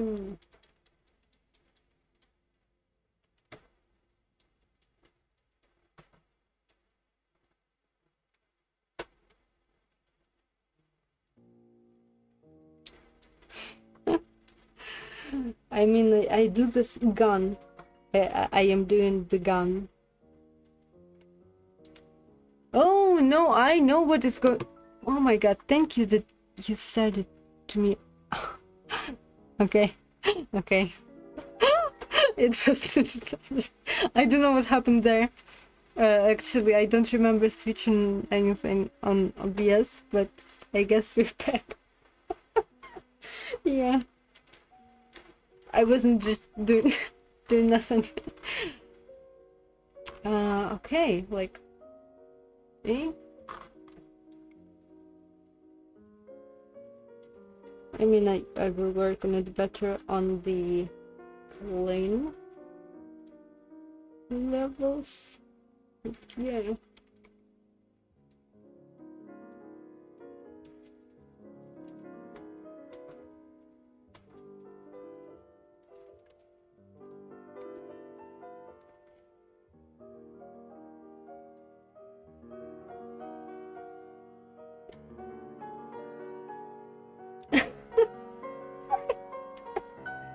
No. I found the gun I wanted to sort of use.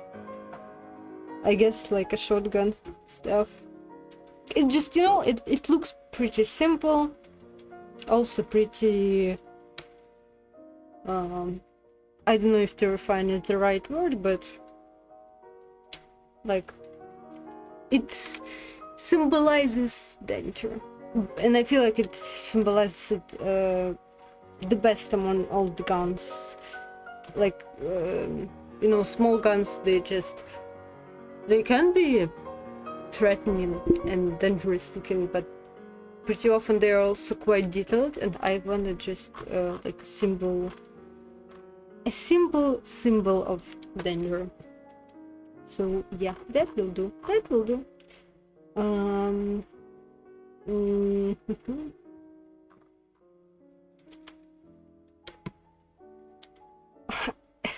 The mouse looks so wonky, but I have to move on. I'll think about it later.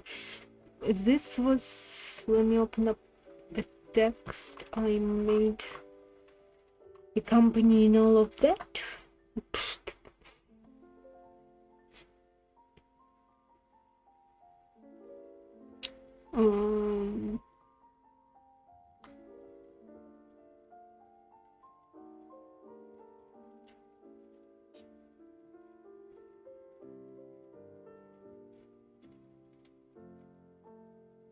Oh, yeah, okay, I remember.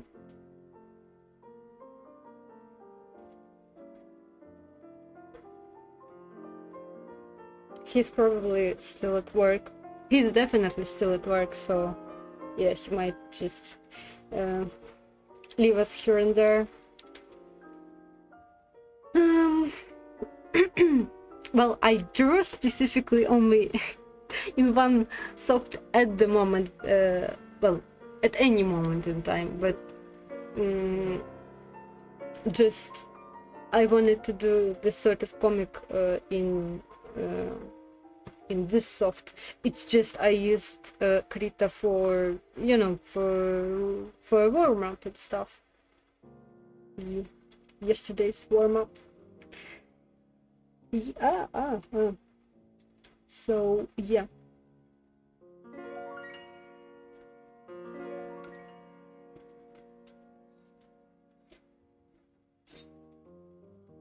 Ooh, SPF Records. I remember something about them, and I hate it, but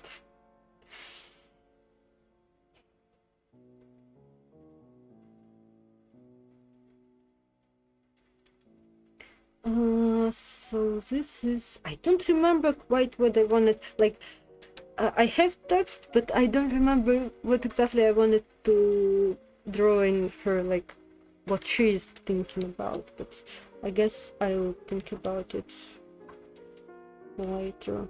For now, it's just...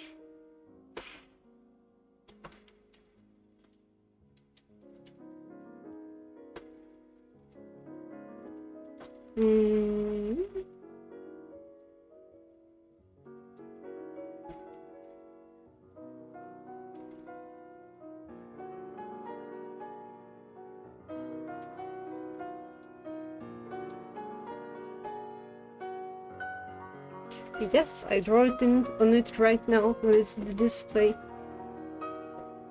I do have also a simple one, but you know, for now I have this one.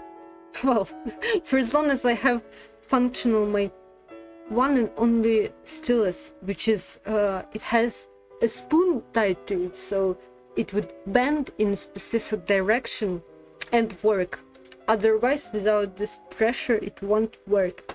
And the other one, which I had coming with this tablet, it is already broken, so the only way for me to work on this is with this stylus with a spoon tied to it.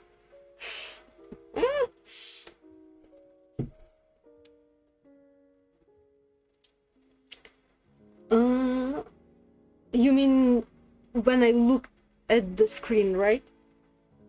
Because it's practice. I remember when I only started using it, there is a certain disconnect between your pen and you know, there is a glass, and only then the monitor, and you kind of, it can be very, your brain can break, yes, but it's just a matter of getting used to it.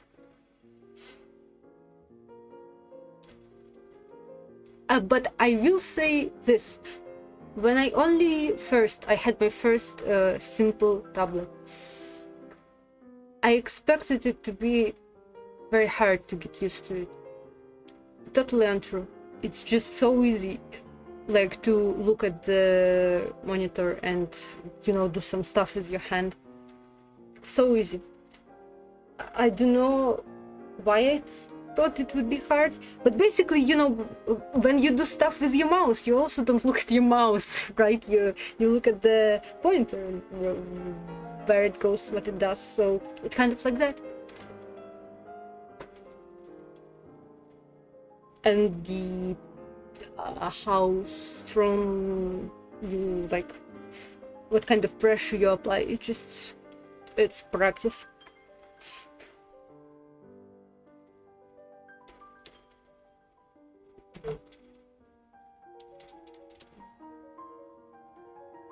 Oh, no. That's not what I want.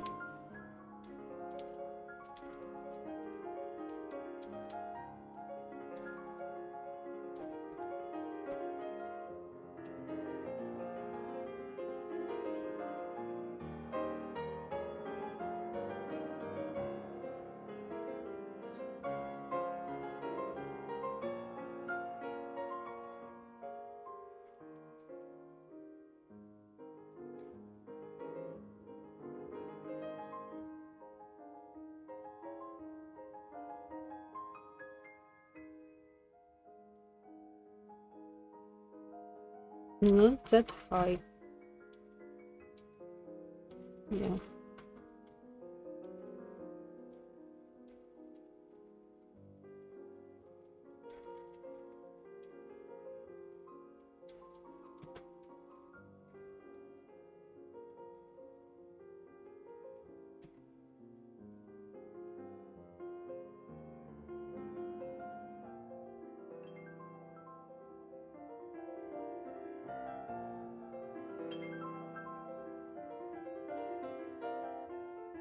But I also will say this about, you know, finding a point and putting lines, deciding where to put lines. You kind of have to force yourself. It's an artist thing. It's also, it's a skill you develop with practice, but you have to be thoughtful about it. You have to zoom out, and obviously, like, it's a logical thing. You zoom out, you work on bigger things, then zooming in, working on details more and more and more. But if you are untrained, it is really hard to do, to see a big picture overall. And I still do struggle with it. Sometimes I have to, like, consciously remind myself that, hey, maybe, like, you're getting stuck here, maybe you should just zoom out, see the bigger picture.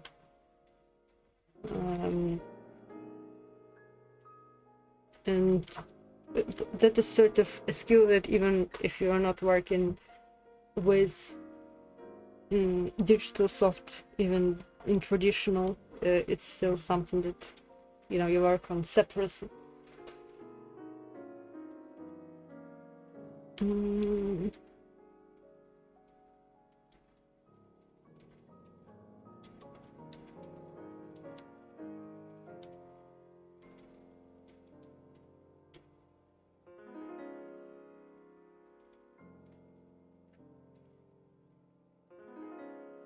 And I actually have to zoom out.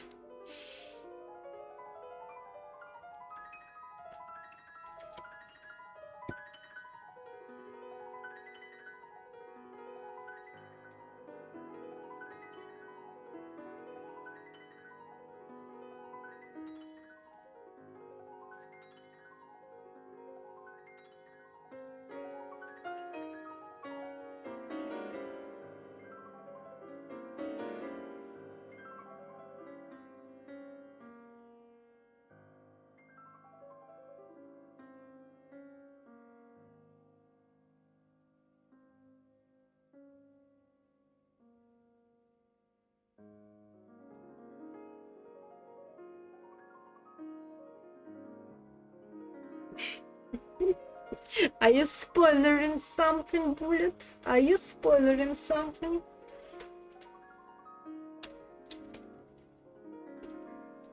Are you spoiling something that I shouldn't know about yet?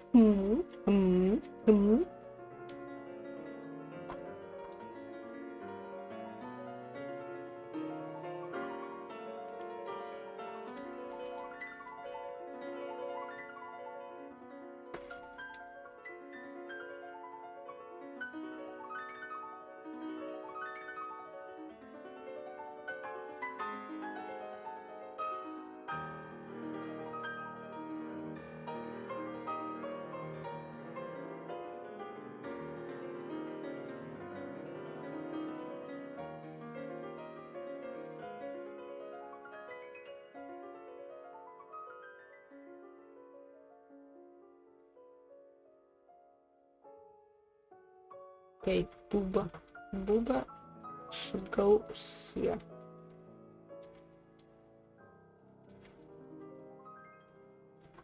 Not a big Booba, but a Booba, nonetheless.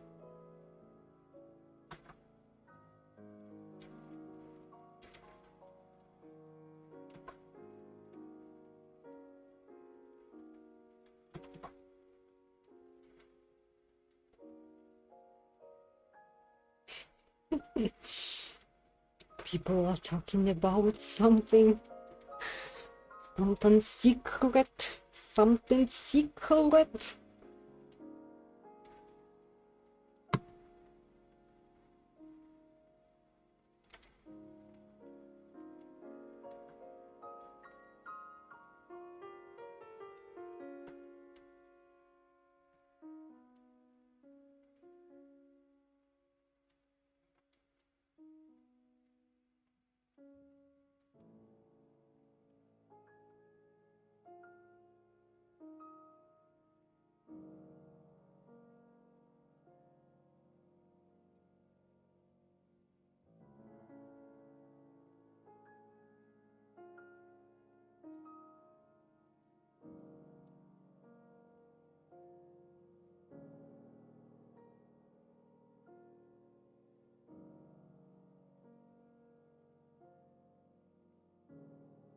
Hmm.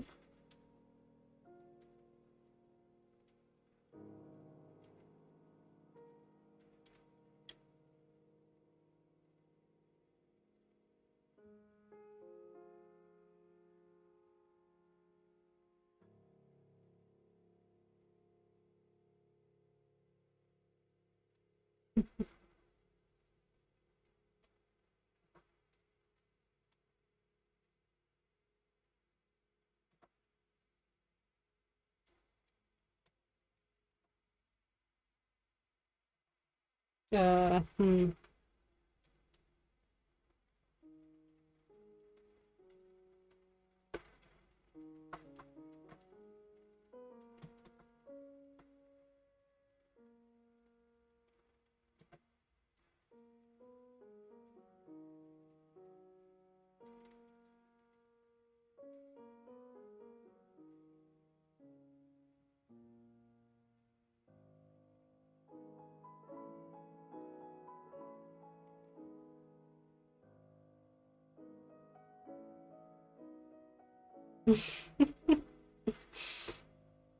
Uh, but outside of jokes, is there any such translator actually?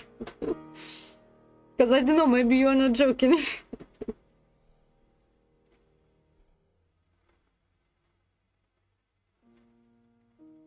Okay, okay.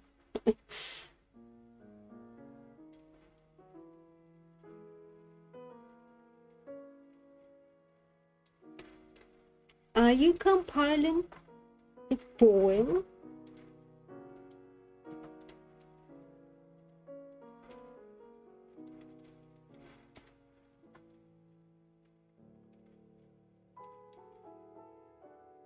You and everyone has to chip in.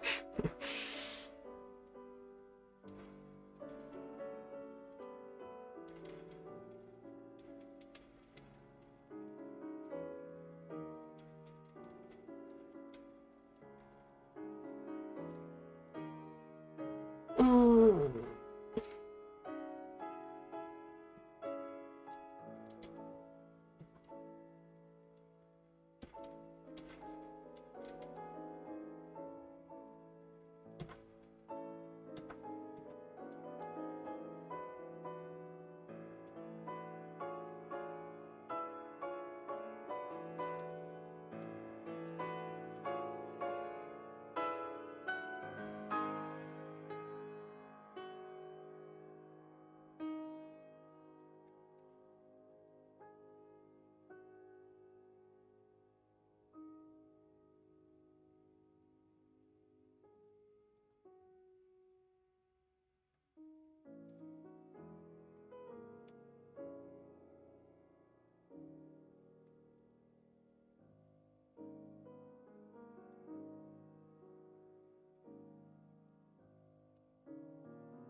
Well, what is it?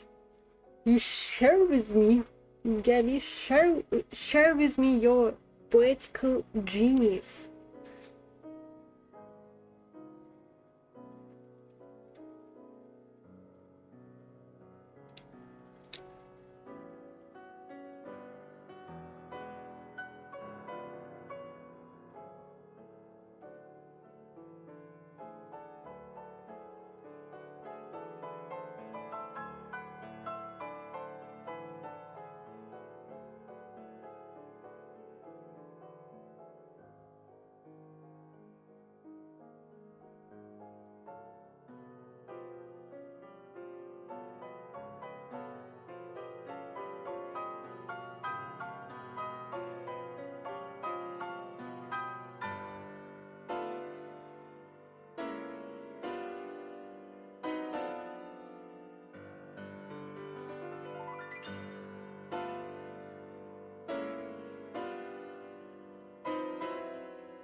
Mm.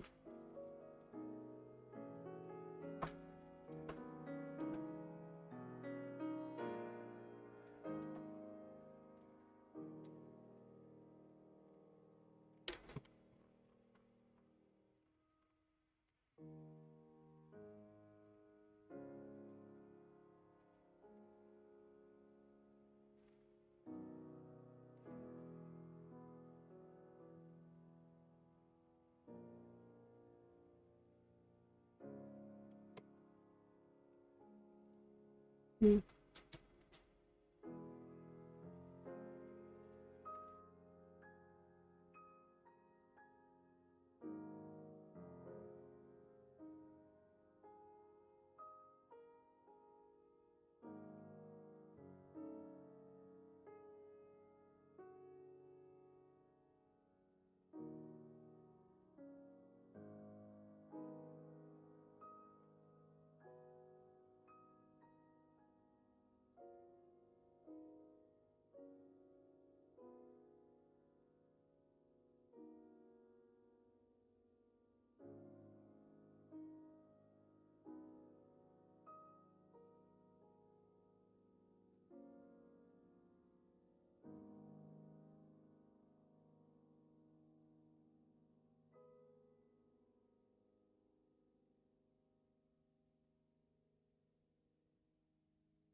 I can positively say I am not able to read it properly, but I get the gist and I appreciate it.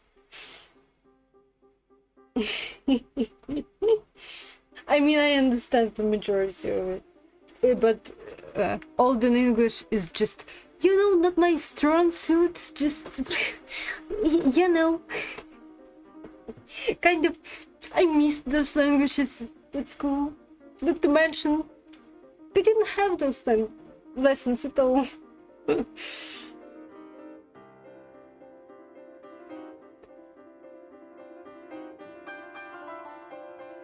But yeah, my spirit, not thy, or thy spirit is, I don't know, restored.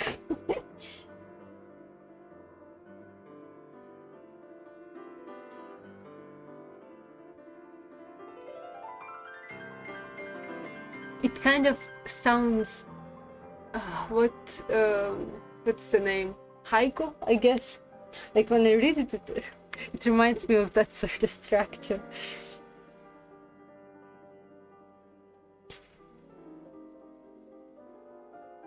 I wish I could remember the proper rules for it. The number of steps, I guess. I don't quite remember how they are called in English. But it just reads like it. It reads like it, yeah.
You know what? I am lazy and efficient at the same time.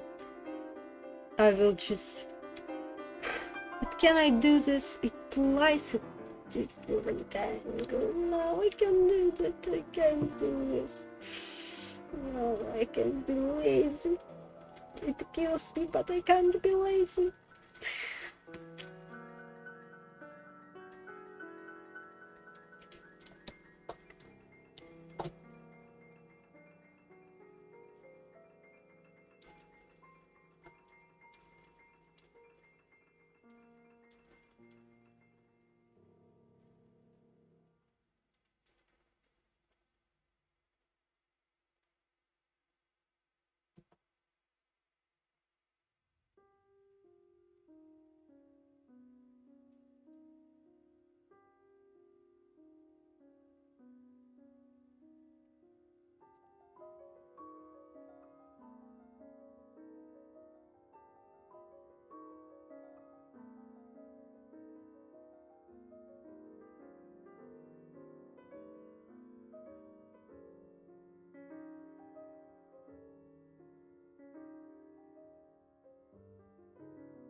Ooh.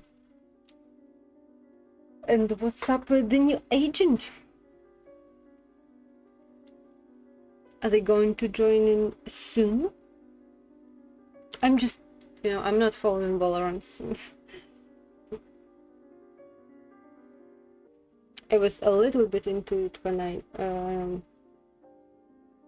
watched more Valorant, but I kind of fell out of that scene somewhat.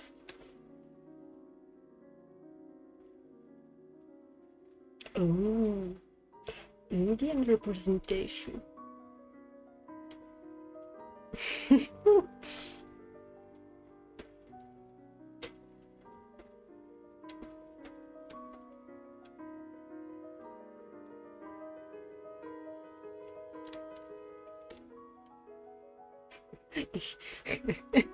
Indian guy equals Winnie. I'm sure Winnie would love to hear it.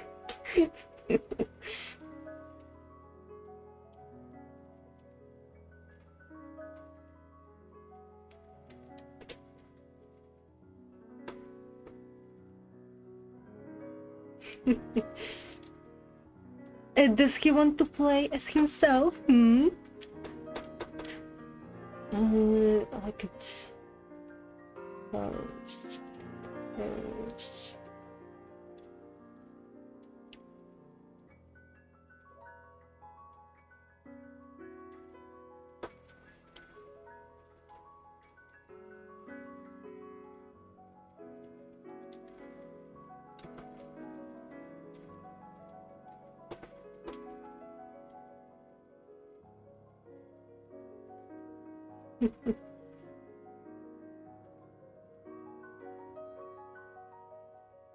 Oh. Like you mean a body among developers? A little body among developers?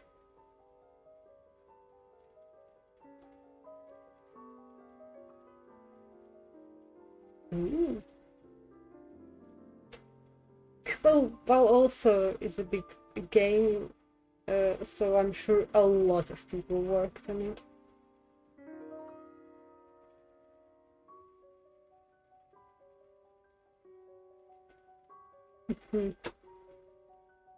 He has an inside man, which means if Winnie doesn't like somebody, he can just ban them.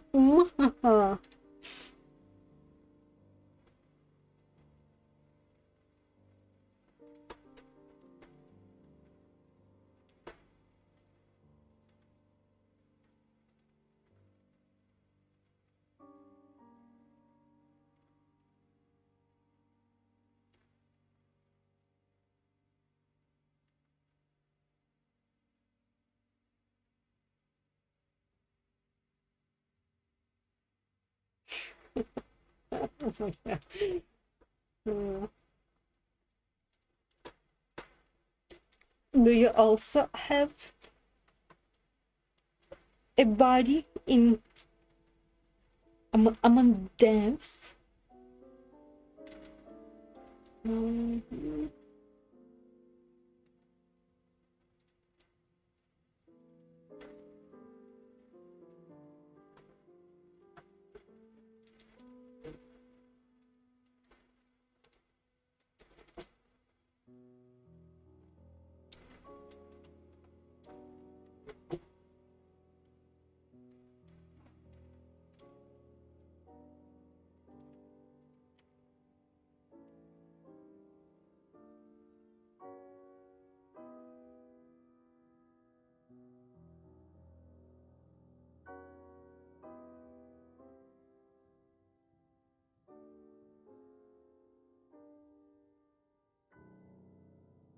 Or you mean you can ban him in in chats, in whatever chats you're modding, huh?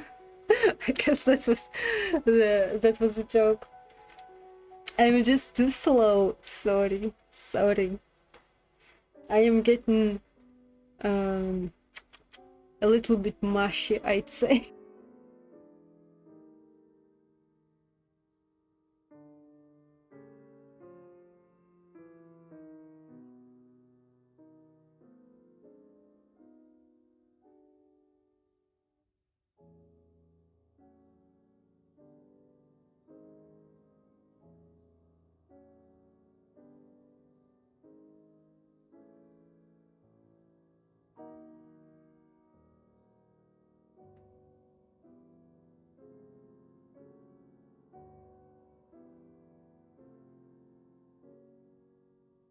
Just a little bit here.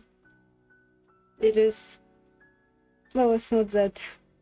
It's not that late yet, but I kind of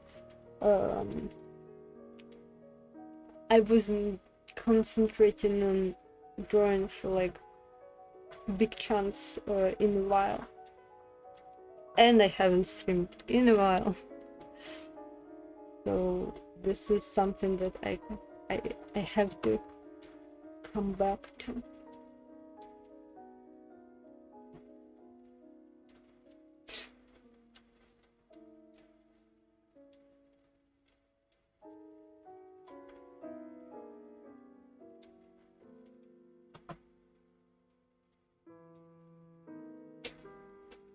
Nah, it's already too late to drink coffee.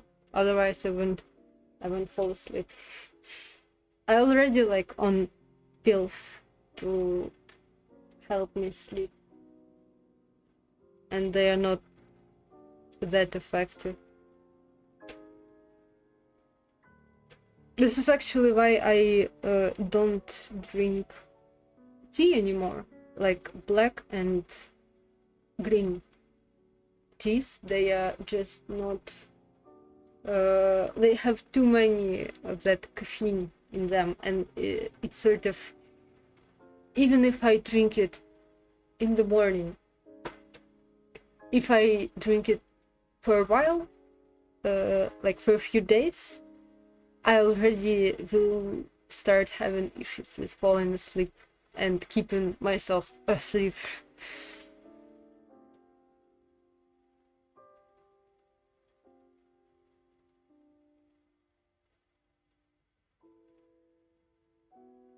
Oh, I won't be able to sleep naturally. I'm on pills for a long time. Well, like self-imposed, but I haven't had a normal sleep process, I guess, process of sleeping since like since my student years. It's not there anymore. I mean, I had issues with sleep even when I was a teen, but they kind of got worse and worse the more my health deteriorated. So yeah, I do workouts. I exercise every day. By now, I already can run 4 kilometers, without a stop. But I walk outside, like not walk, but running plus walking for at least like 6 kilometers. I can plank for 5 minutes straight. Hell yeah. I am fucking fit, and it's still like hard for me to like I do not feel surge of energy after exercises and stuff. I do it to keep healthy, but I wouldn't say that I feel much better thanks to them.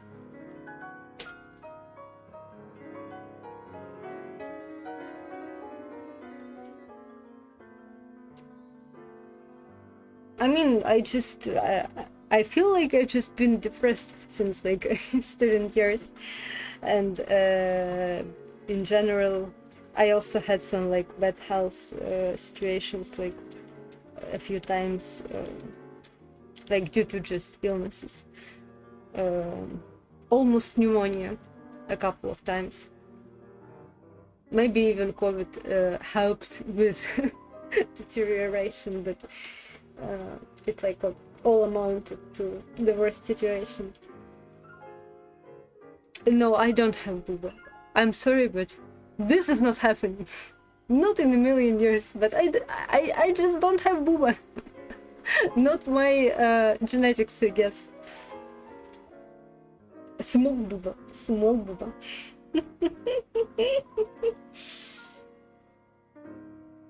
I think recently, well, not recently, it's probably for like 2 years already, but maybe it has something to do with sugar levels, and maybe I am at risk of diabetes. I don't know. When I started to go, when I started visiting doctors like 2 years ago or so, it just never works out. Visiting doctors never works out, and I just burned out too fast, and I did not go and do all procedures that they asked me to do. Plus, it also costs like money and stuff. And at the moment, I am kind of broke, so I can't really afford to do analysis.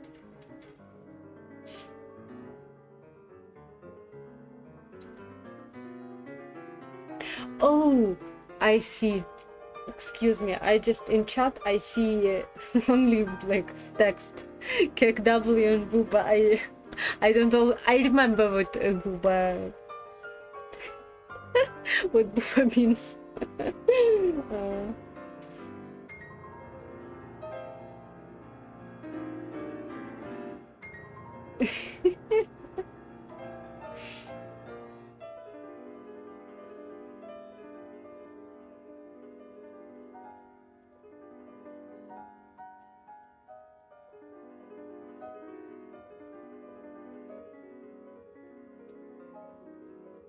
hmm? You mean like install the app on OBS? Because I'm just lazy like that. I did not check how to do it.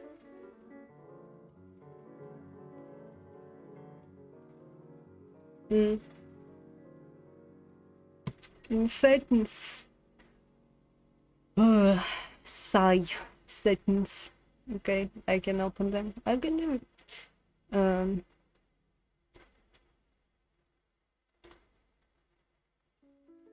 Twitch chat add-ons.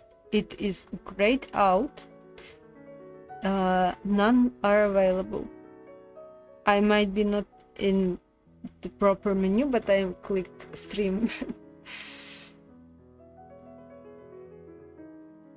I have two screens. The screen that I am drawing on and my laptop.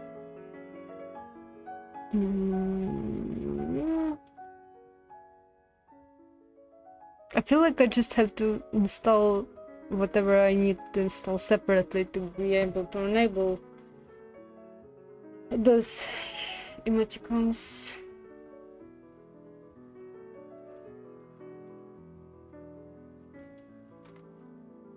Because in the stream menu there's just nothing to choose from. Or maybe it's because actually I'm streaming right now, so I am not able to change settings in the middle of the stream. Maybe that is it. Yeah. Well, you know, I thought maybe this is an option that can be enabled without the whole restart thing or whatnot. Okay, I guess I'll check it later on.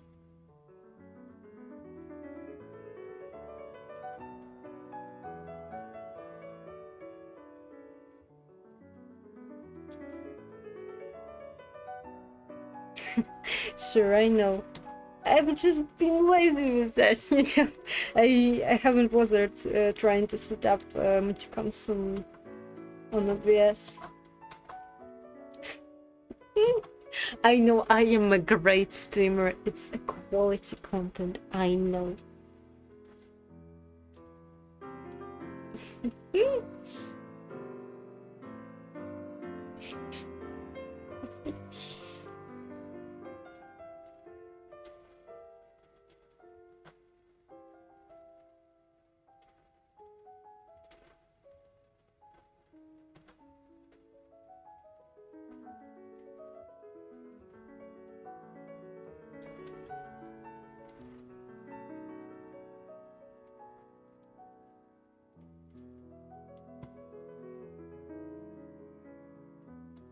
You see, the problem is I am not into war. I don't need Biden. Biden, not cool.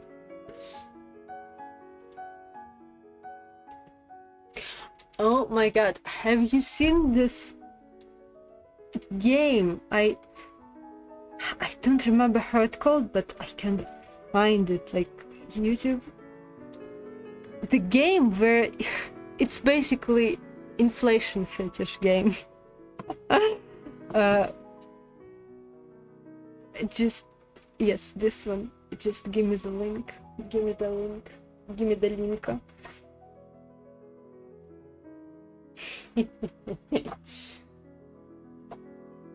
This is just amazing.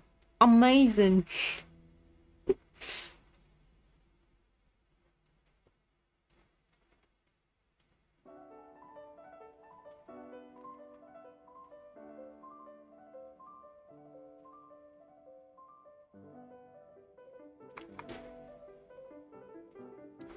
No.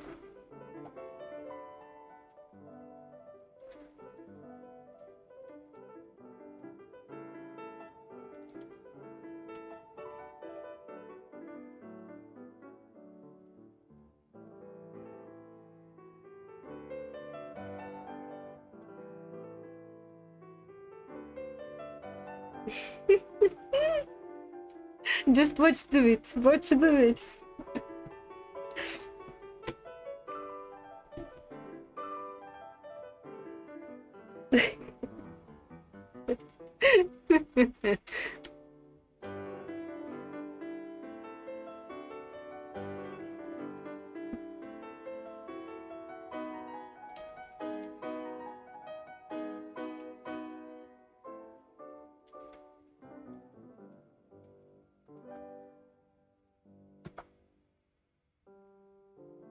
No, I'm not. I'm just sub to that guy.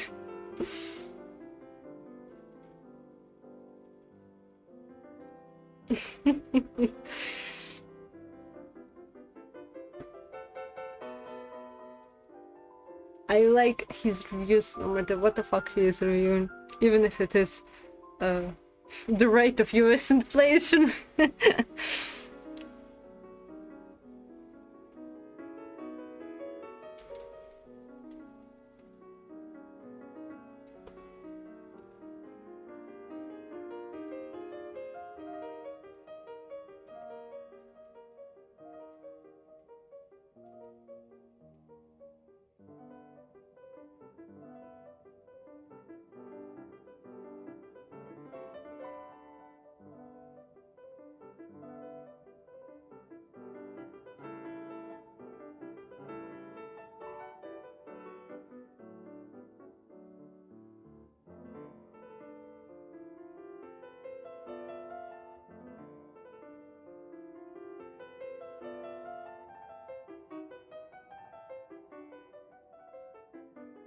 Like, the game is very innocent looking, that is true. But it is like a dream probably for anyone in hyper why am I saying that? With inflation fetish or whatever.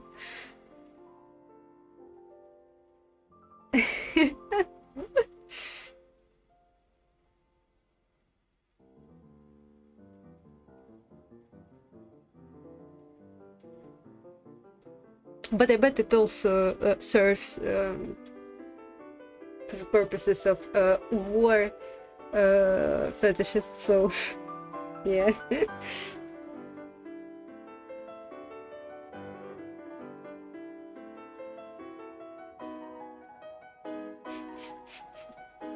Well, I'm not sure that war fetish is about just regular food, you know? The fact that they eat so unhealthy and a lot doesn't mean that they are into war. Which is, by the way, an interesting trend, I guess, in India, where they have like rapidly developing networks of fast food, and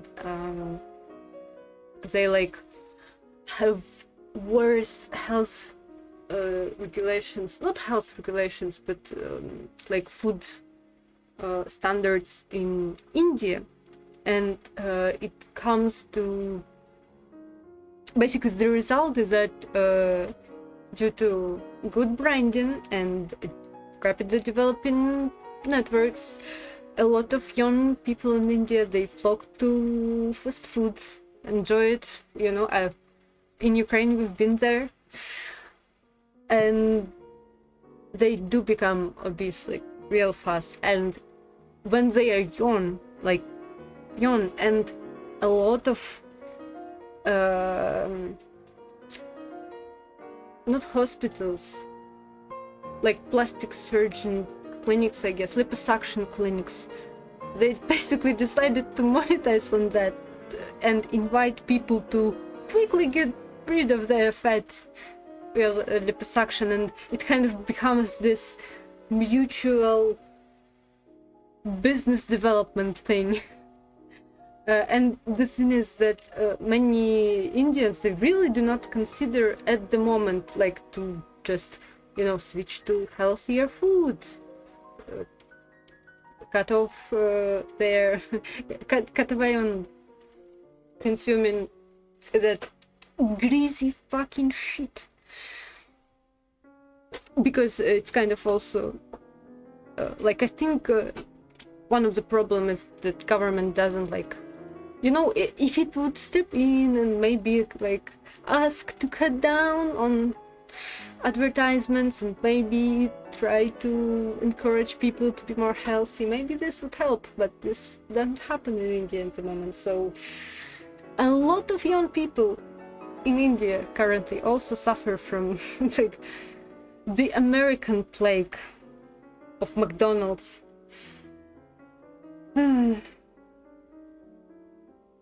It's just, you see, in America, it's first of all, it was going on for a longer time, I think, and second, they kind of don't have like burger is kind of one of Americans' staple national foods, right? In India, they have healthier national food options. They have like local kitchen, which is way healthier than that.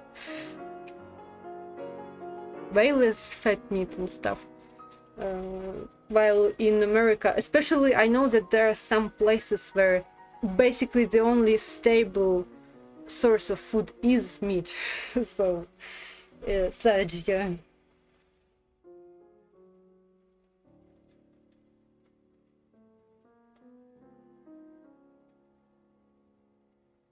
I mean, I think they have like some amalgamation of various immigrant cuisine. It's just, it is totally drowned out by fast food advertisements and stuff. It's probably only present in like local family restaurants in America, not in chains, I suppose.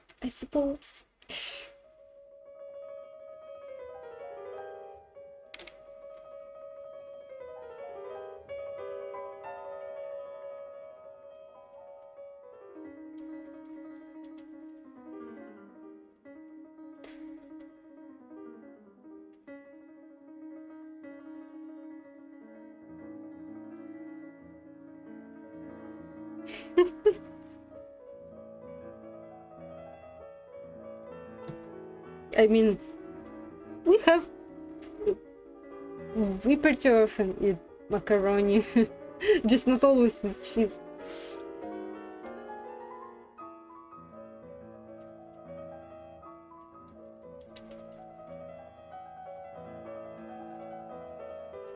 Though I presume that I never tried American mac and cheese. I don't know what that entails.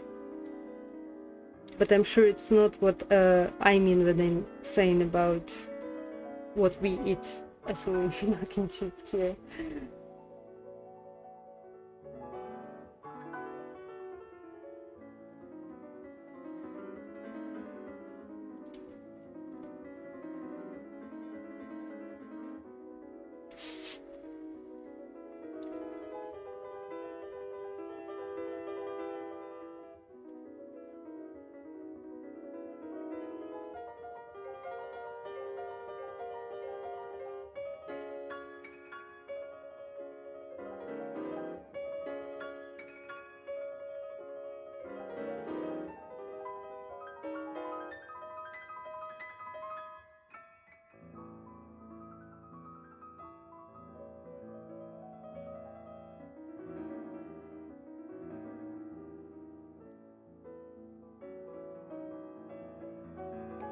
So much fat.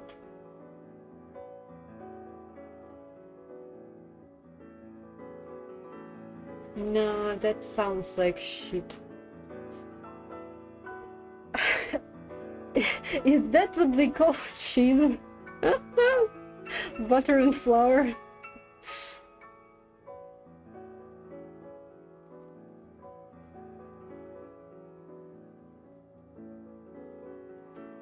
Milk products. God damn it. Because I imagined just some like hard types of cheese and you know you what's the word? Let me look it up because I'm actually curious what I'm talking about.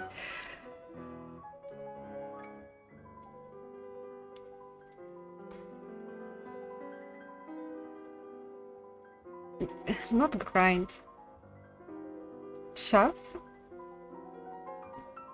No.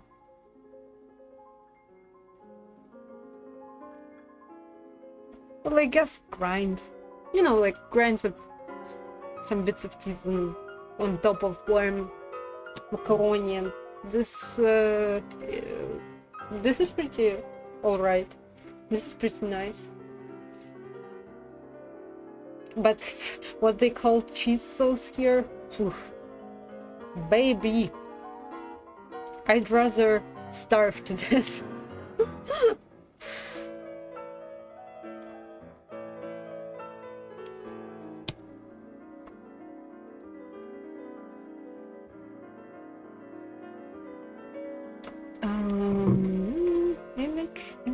Image.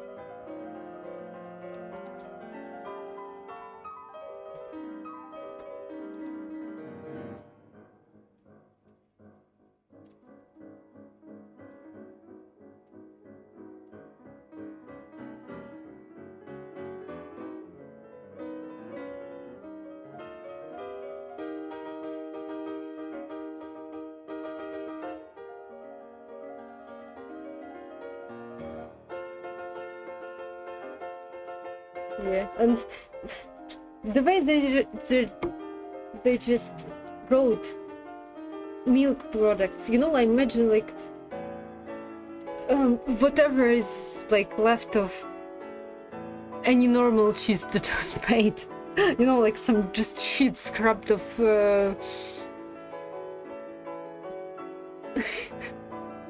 scrubbed of what cheese is.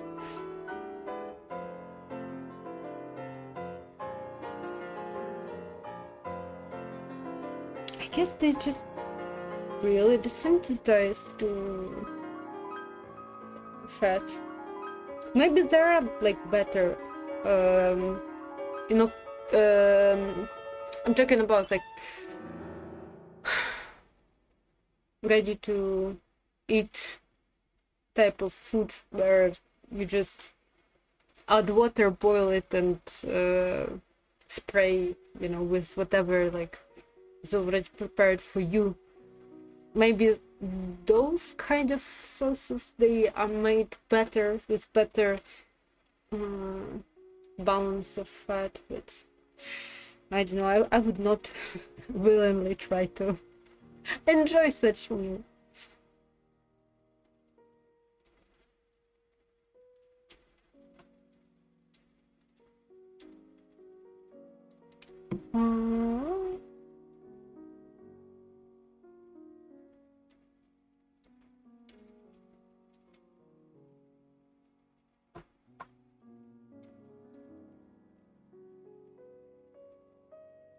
Oh, hey kitty.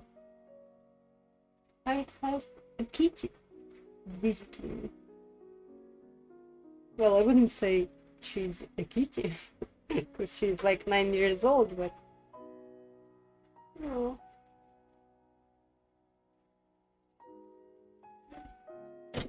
Oh, God. Oh.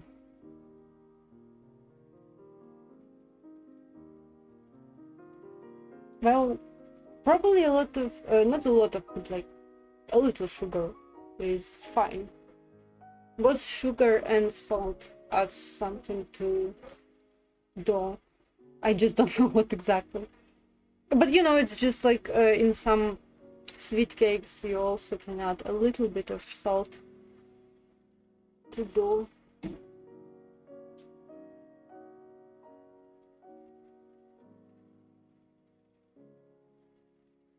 Maybe sugar helps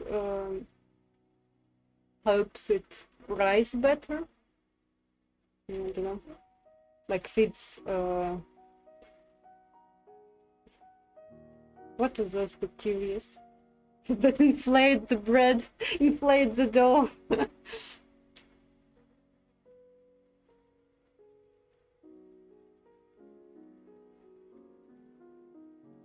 Hmm. Well, I know that there is a sort of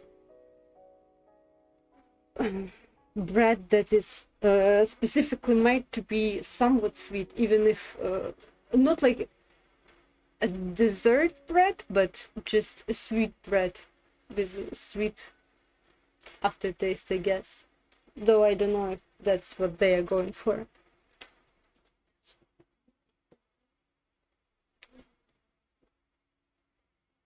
If you are asking me, I'll know.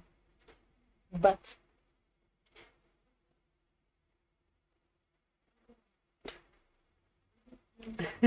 but Gabi is all for.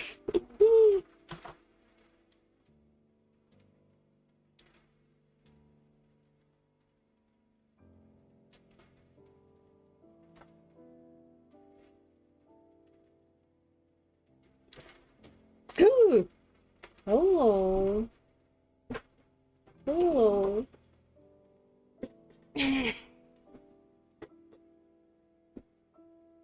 Hello, Kitty. Yes, I know you want some love from me.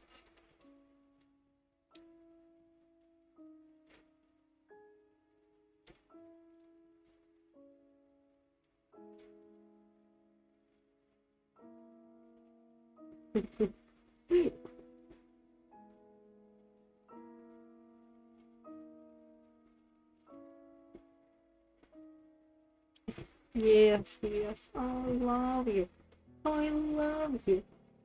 My kitty, kitty, kitty. Yep. I don't know if you hear her purring, but she does.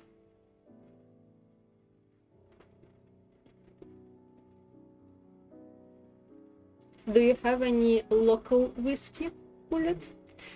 Any Dutch whiskey?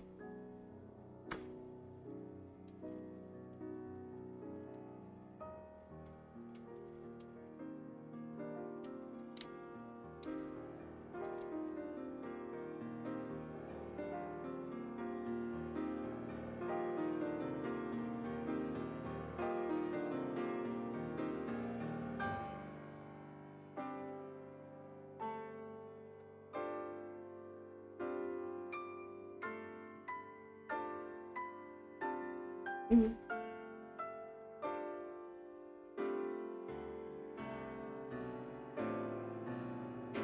Well, I haven't tried anything besides Daniels and I don't know. Is bourbon a whiskey? I am just not versed with types of whiskey at all.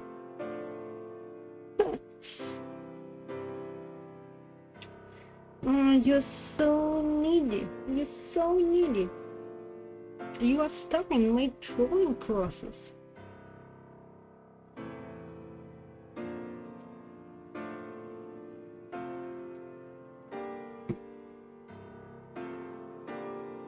Yes, yes. I am scratching them. Yes.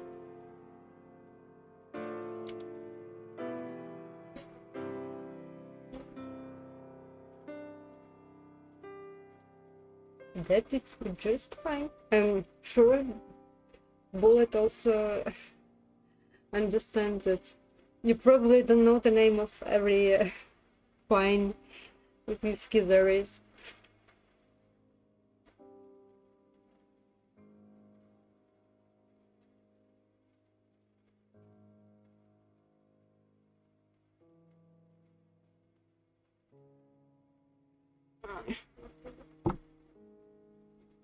And what is this? What is this? Oh!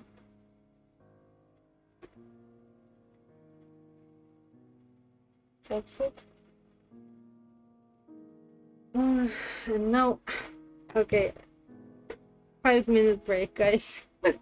I'll be back soon.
and I'm back. And now I have 2 cats at my disposal.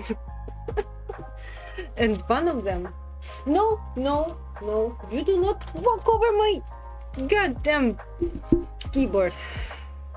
But she did that. She did that. She did just that. Now it is a struggle between her and me and other objects inside. God damn. Well, anyway. No, just stop. Stop.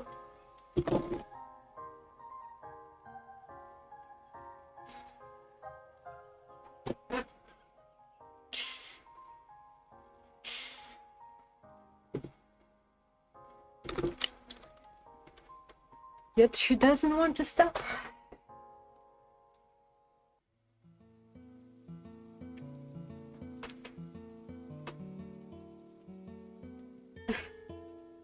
Gathered me some whiskey specialists. You goddamn whiskey specialists.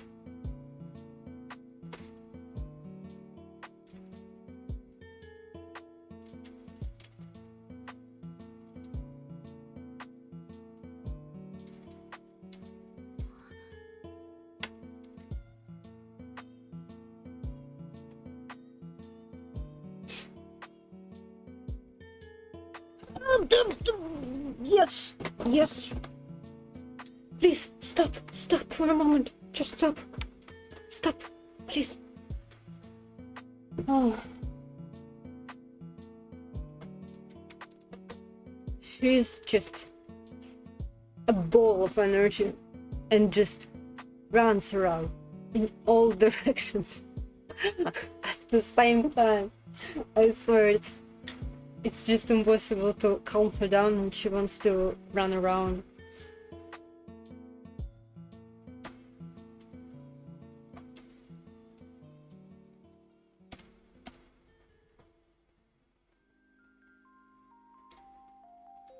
That sounds expensive, I must say. 21 years. Oof.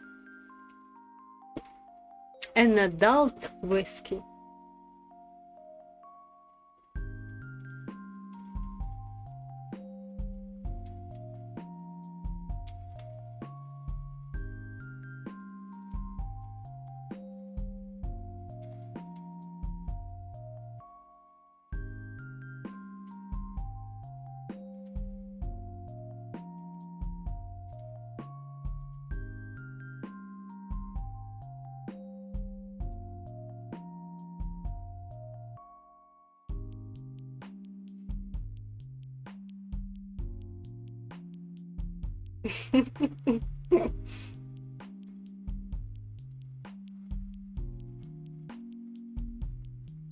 Oh, oh, oh, oh, oh, oh, oh, oh.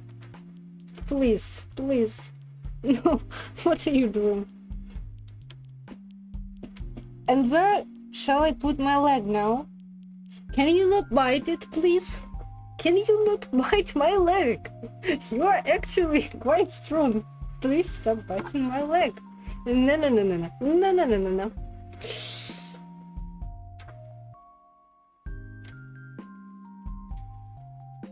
I am truly suffering for all of my sins. Each minute of this torture is like 100 years of sins has been forgiven.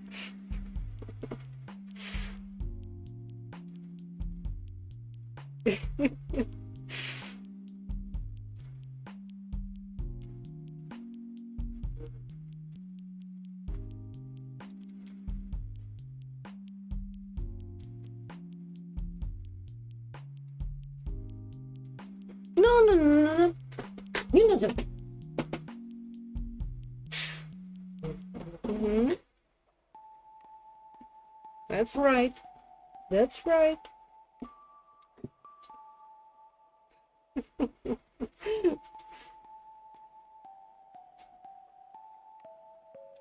Oh, by the way, my dad is somewhat of a grapes specialist. We have our little vineyard at home, as some of you might know, and we actually have this year our first what is it called, Pinot Noir grapes, which are already stop walking over keyboards, which is already making us some good old wine, some good old Pinot Noir wine. Stop! Oh my god! No! No!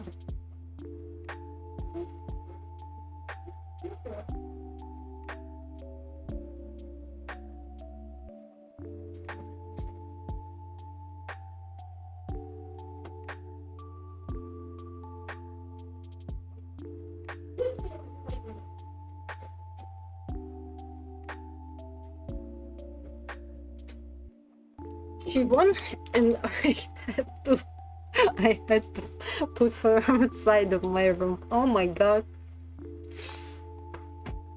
This little kitty, she just wants to walk over my lettuces on my goddamn window. She just enjoys slashing them and playing with them and biting them. And also sometimes tomato that I try to grow so diligently on my window. She just enjoys ruining those so much.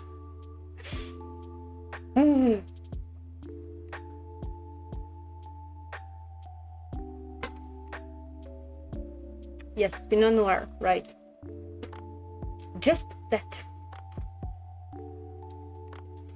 Okay, back to this, please. I need to finish this.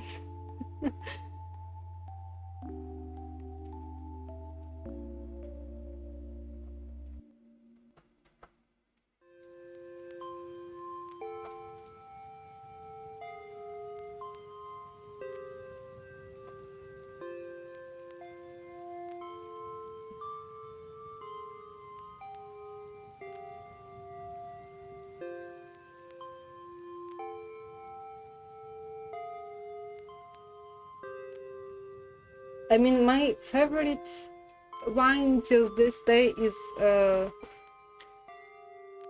German. What is it? Milk of a favorite woman or something. It translates something to that. Lieblingsfrau Milch. Lieblingsfrau Milch. I guess I've never tried to read it properly in German.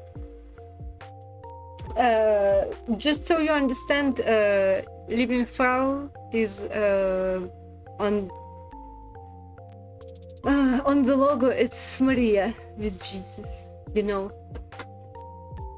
Just the wine that the milk that was good enough for baby Jesus.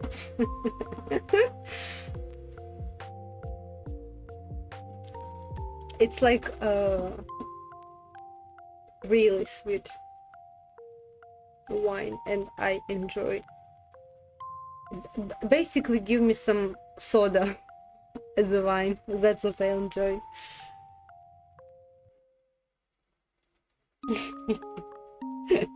Well, I guess the analogy should be that the wine is as good as milk that Jesus got to enjoy from Maria's jugs. Yeah. Yeah.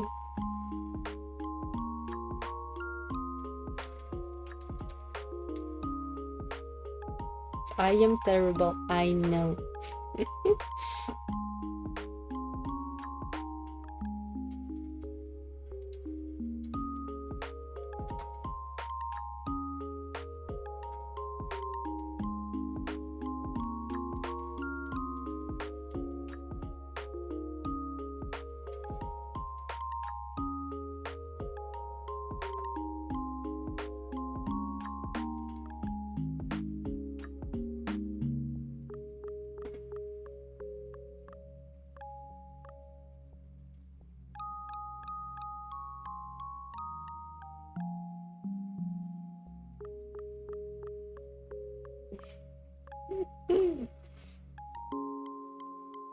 I'm sure there are some ways, like with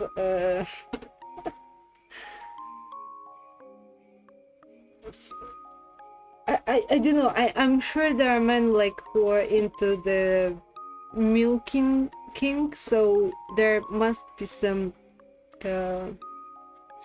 manufactured booba for the purpose of filling them with something. Yes, I remember that, of course. Oh, yo. Give him my congrats. I'll probably have to stream if I remember. I'll try to find him.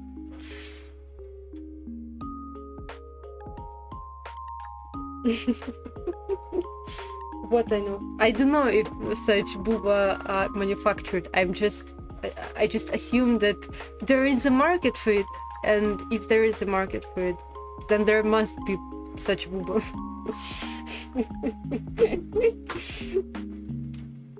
Probably it can be found on AliExpress, let's be honest. Like, Chinese do everything. There must be a market for it. Well, I'm sure it's you will get compensated for it handsomely. And now you're free, by the way. Congrats with the end of the workday.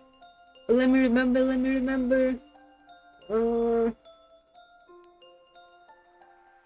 Arbeitstag? No. Arbeitsende? Arbeitstagende? I just recently had a German word for like the end of the workday. I cannot remember it. I just wanted to be smart, but you know, doesn't always work out. I know. I am supposed to know German better than you because I'm actively working on it right now, and I can't remember the goddamn word.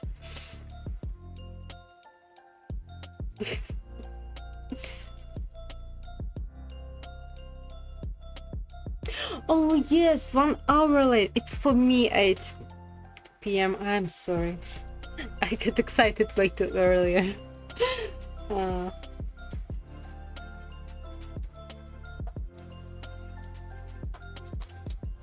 You Europeans with your inconvenient time zone. Inconvenient personally for me.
Yeah, I know what you mean about that buzzing thing.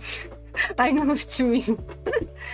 Yeah, I did have also, well, like I also have another form of buzzing because my phone is a brick. It's not like it's not a smartphone, so when it's buzzing it's like breaking the table. But yeah, I know. I actually have one song, not here, but not in this playlist. Maybe I can even play it for you. But the sound effects that I used in that song, they are so... In a way, it has this slight ASMR effect, you know, but in a... Not so much in it licks your brain, but more you are impressed with how well these sound effects are playing. Like there is also this buzzing sound. There is also I feel it's like a sound when you brush your teeth and like you know, rinse your mouth off of the paste and stuff, and it's just, it's not gross, it's very interesting experience how those sounds are incorporated in the song. If you want, I can play it right now.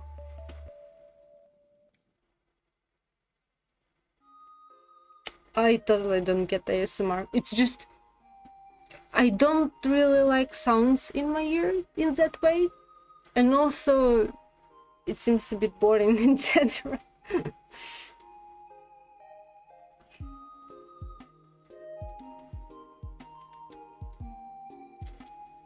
I know some ASMR they try to have sort of lore or roleplay, but I don't know, I'm just not into it. If I want some roleplay and some story, I will make it up in my goddamn head and it will be the way I want it to be.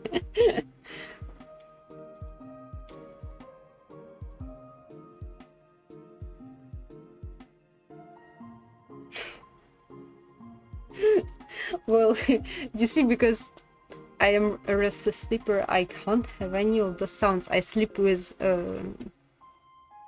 earbuds basically for sleep, trying to drown out whatever there is out there.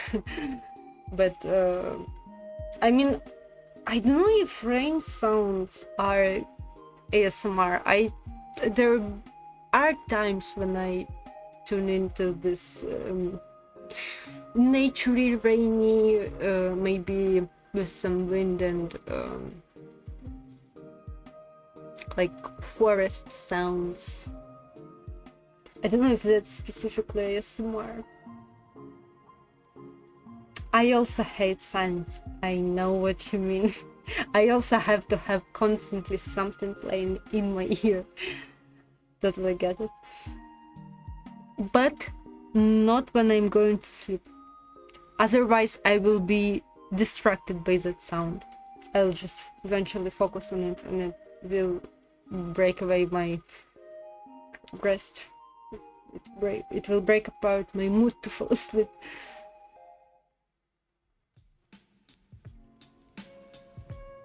Ocean sounds I did not yet try. Maybe I will someday.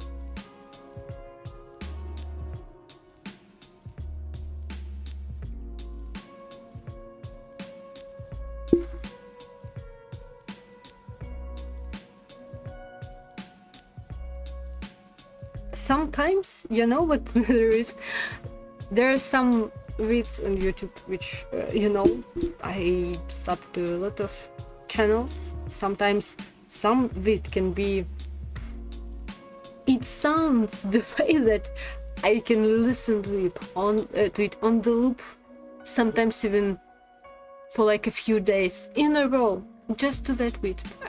I might like stop and watch another beat, like something new came out and I want to check it out, but I will come back and in the background I will listen to it on the loop, even though I know each word, but I just, the way it sounds, it is enticing. And if I will provide examples of those, like you will not find, it's not there are no like interesting music. One of those beats was text-to-speech program speaking to me for like 16 minutes. So they do not sound good, but they just make my brain tick, you know.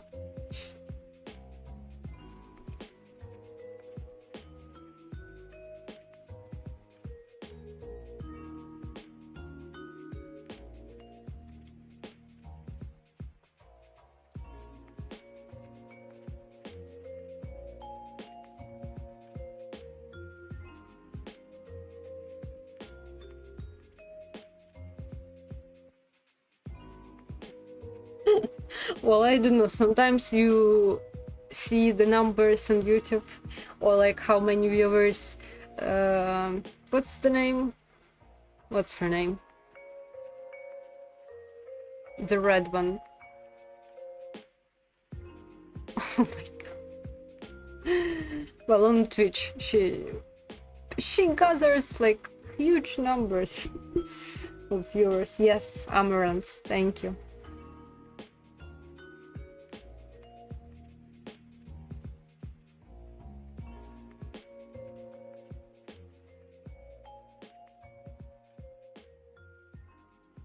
To me, licking is in the same vein as chewing, and I don't really like to listen to people chewing something. I can tolerate it, but on my own free time, I am not going to listen to Here's your bit of ASMR.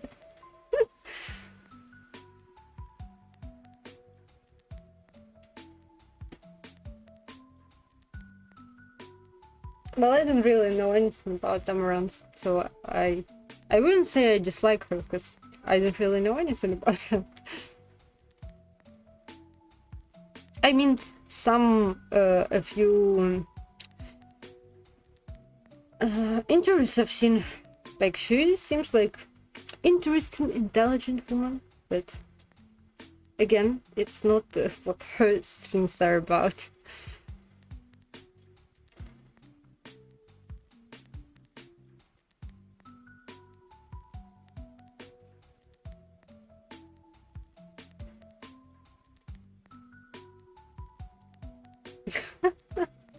I see. I don't know if it turns you on, isn't it supposed to, on the contrary, not like relax you, but energize you? I mean, that's how I imagine it should work.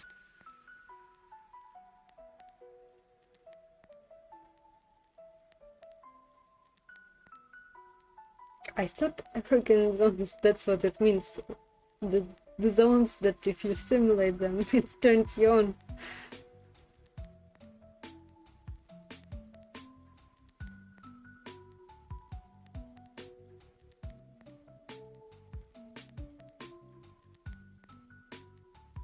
Maybe there is another meaning to that. It's fine, I am not judging. I don't even think it's weird or whatnot.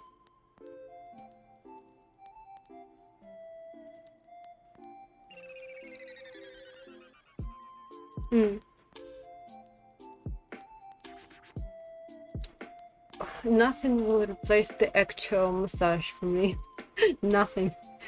Like I have pain backs, and especially neck pains. Sometimes quite intense. So whatever I'm listening to, it will not replace a goddamn good massage. Yeah, yeah.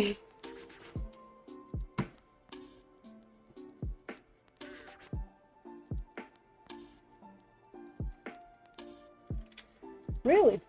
I did not know that it can have calming effect. I guess it probably, maybe it depends on how you touch those zones.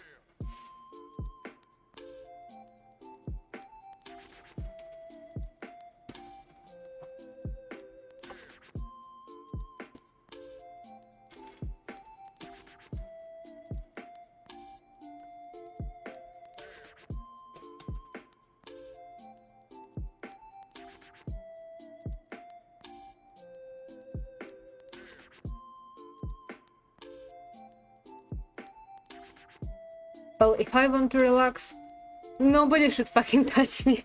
That's the first rule. I don't know. Touching is just... I don't really like touching.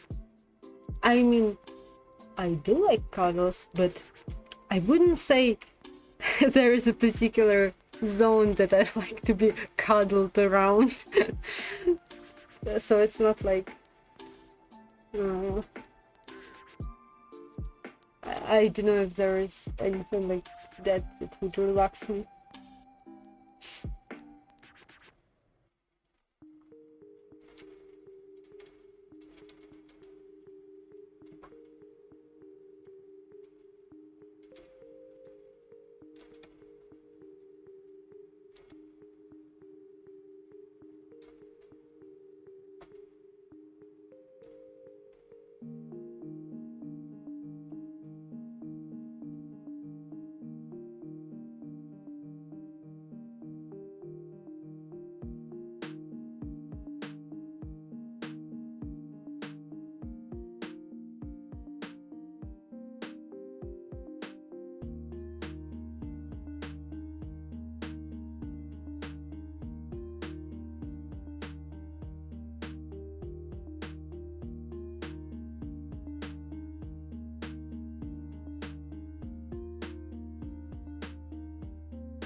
I don't care in the slightest if it would be homo, even if it would be, okay?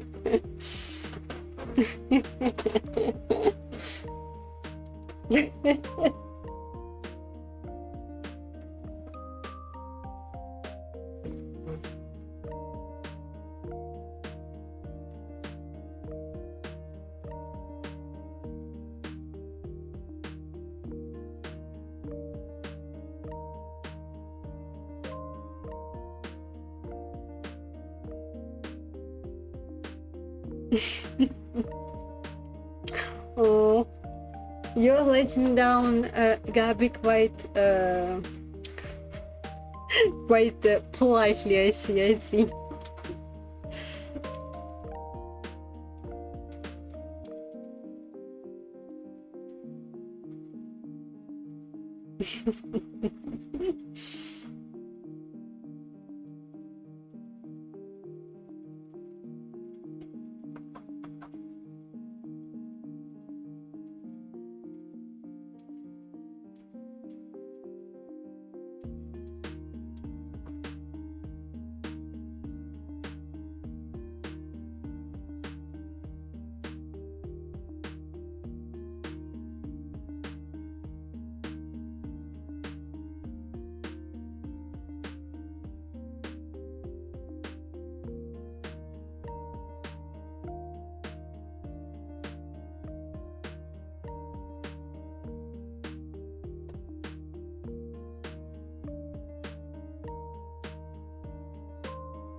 Ayo, it's no homo if you put hashtag no homo after whatever is going on, you know.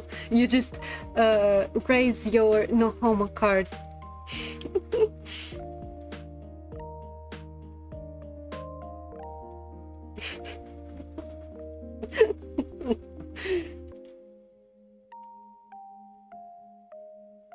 Okay, let me find it and show it to you.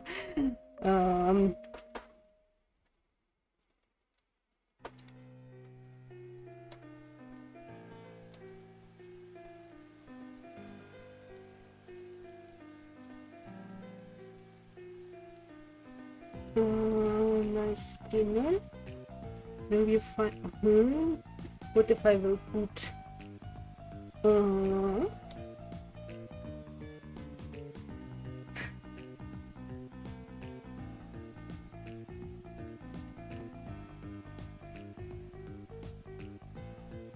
Okay, what if like a haunted house?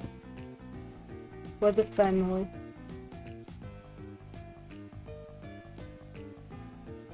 Oh, it's so hard to find. Can you find it?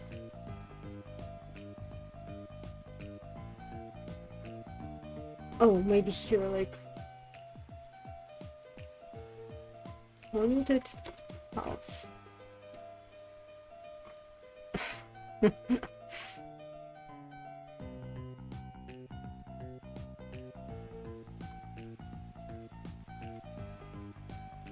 Is this it?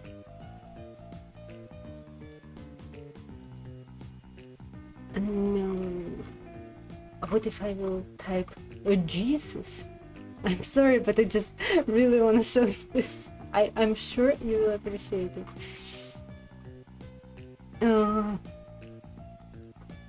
Okay, can I just recognize it by looking at the playlist?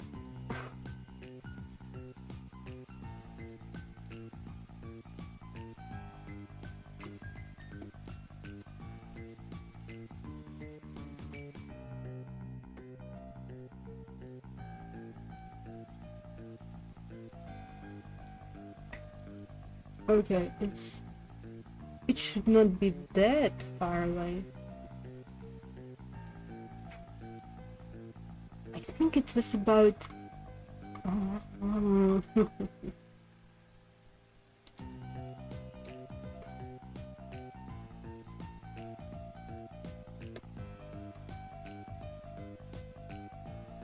okay.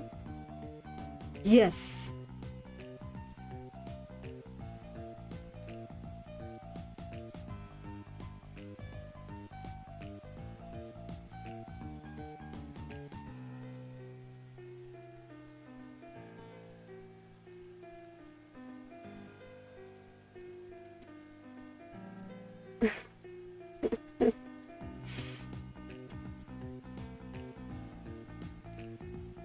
I enjoy to be a matchmaker, you know. I'm glad that my chat is a safe space to hook up, you know.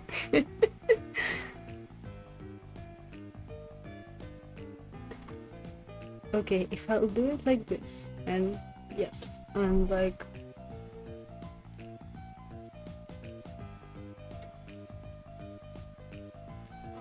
yes, this is exactly it. Okay, give me an exact.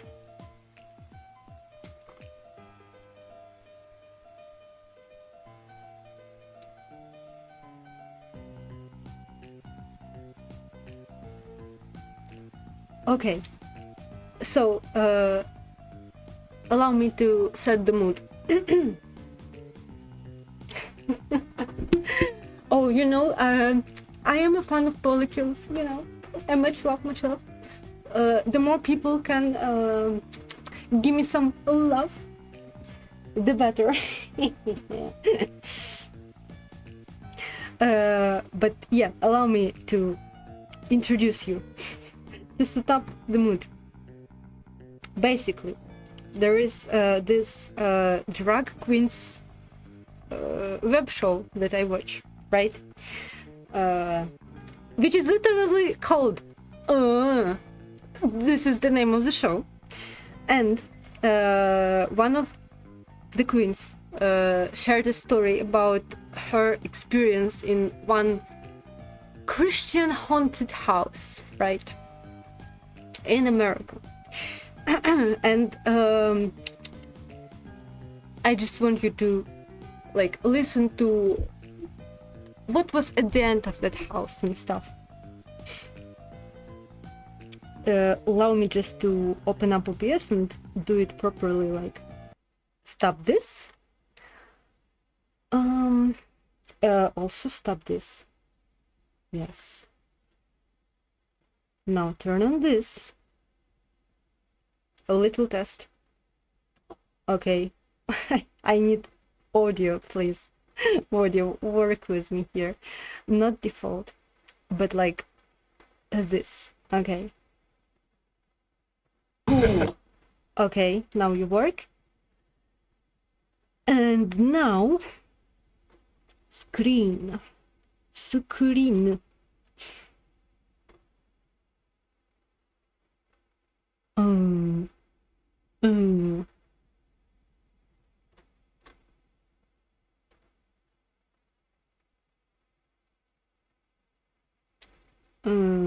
Do it like a new screen. Damn it. Pause it? Not. What? Oh, maybe this one. Yes. Okay. Hello, chat. You're featured in this episode.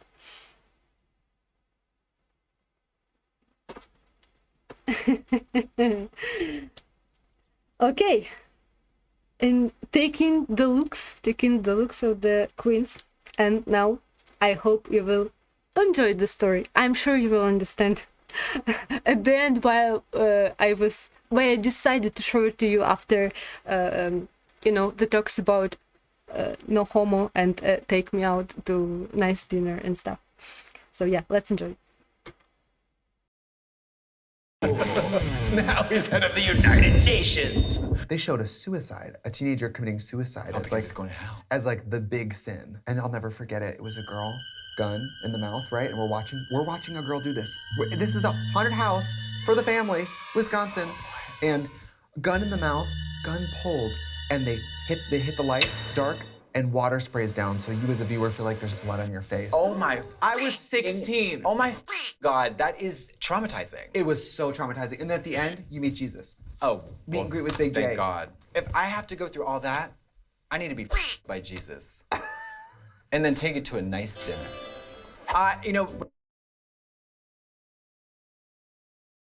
So this is how I imagine your hookup, okay? This is what is going on. Some traumatizing experience, and then, a nice, passionate night, and a nice dinner.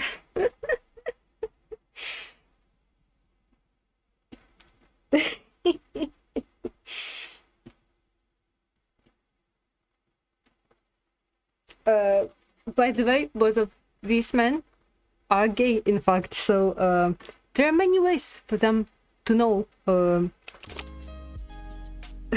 other men.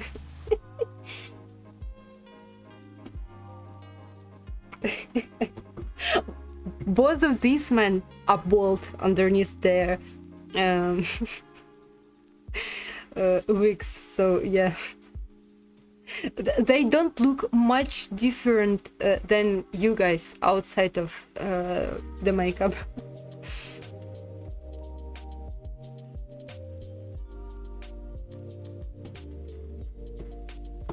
Oh.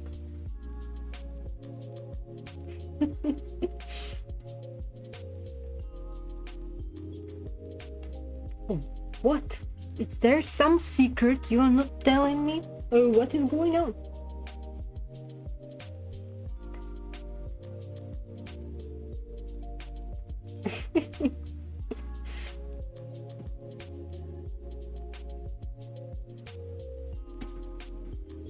I mean, you know what? You actually described how I imagine an average French person, you know, bald, nice beard, or maybe stash, and, you know, with baguette in hand.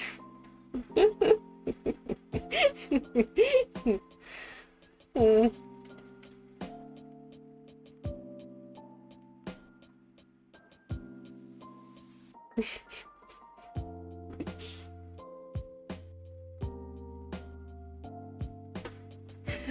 it seems like Gabby, you know, donated his top hair to you, or you donated your quote bottom hair to him.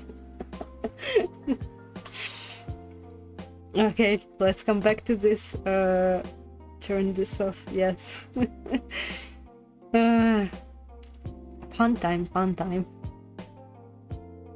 Actually, my cheeks hurt from smiling so much today.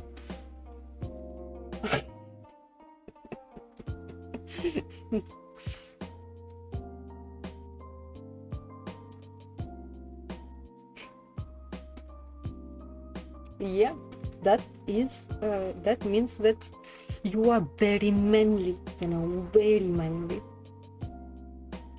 Indeed.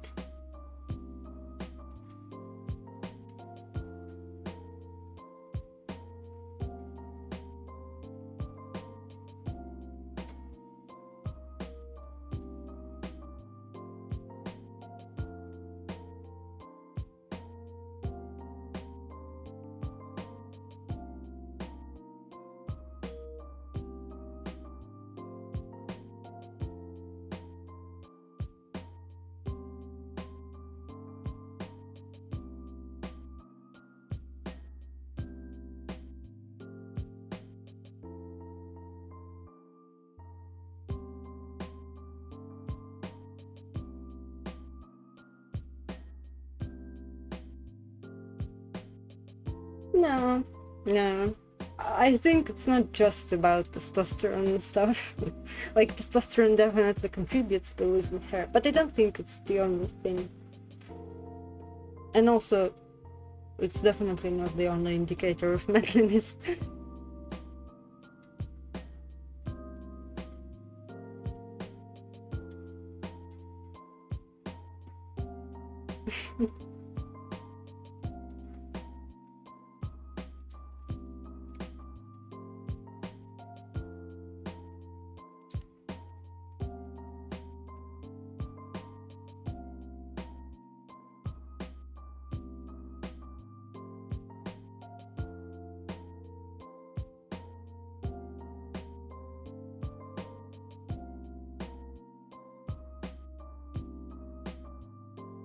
Hmm.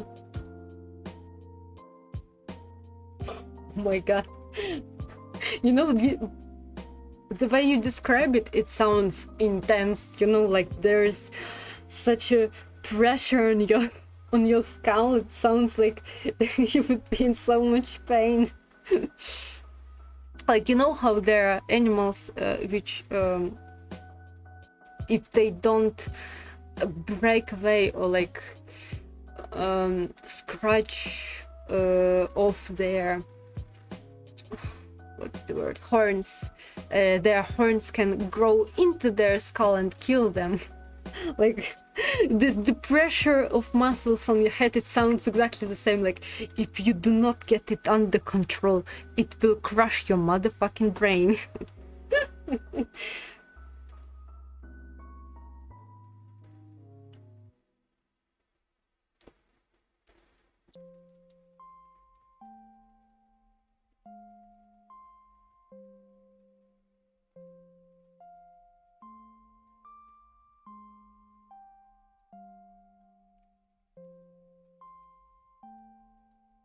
So yeah, I hope, Gabby, I hope this will not happen to you. Please stay safe. Do not allow your muscles to crush your brain. We need you alive and well.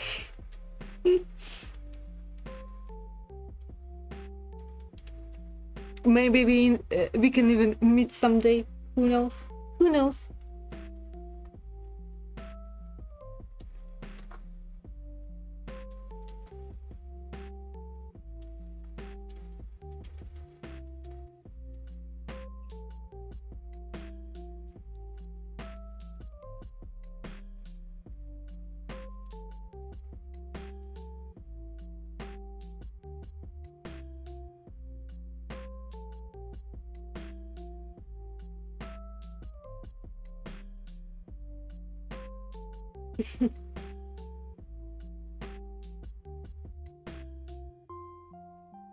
Really? Well, you see, as a woman, I don't really have that much of a fear of losing hair, but there is women's a something. It is female balding process is it is a condition. It is called something. I just don't remember a something, and some women also can have bald patches and stuff. So maybe, you know, it's exactly what happens with women, because obviously I don't know how much testosterone a woman should have to lose her hair on top of other womanly hormones that would be naturally produced in the body, you know. I don't think it would ever happen because of testosterone, but the thing about muscles might actually be exactly what would cause like that balding process.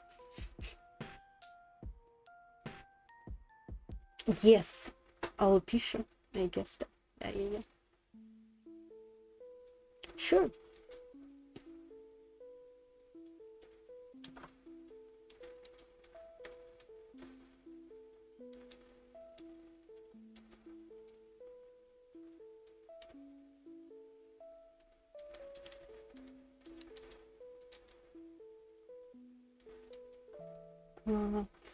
How she? Hmm.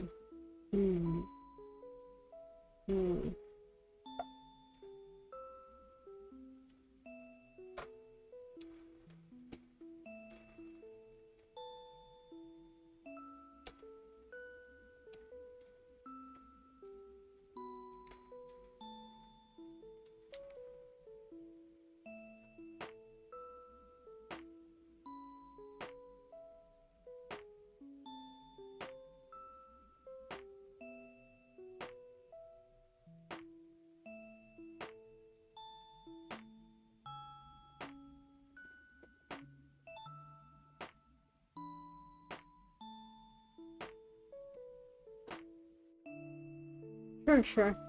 I don't think it matters during the last 20 minutes of the job.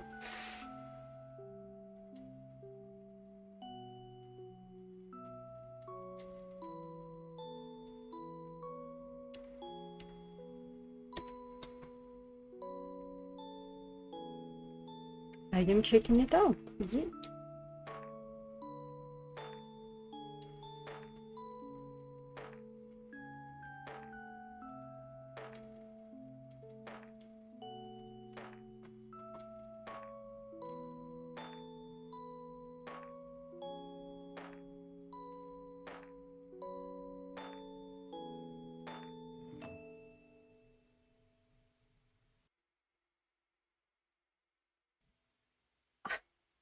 I can't actually open that picture. I don't have permission. 403, you know.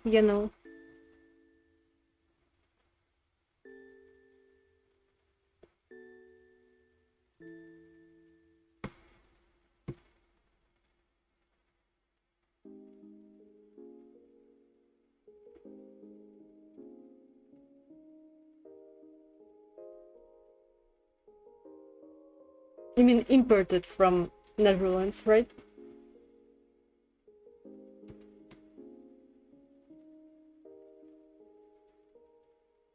Yeah, this one works.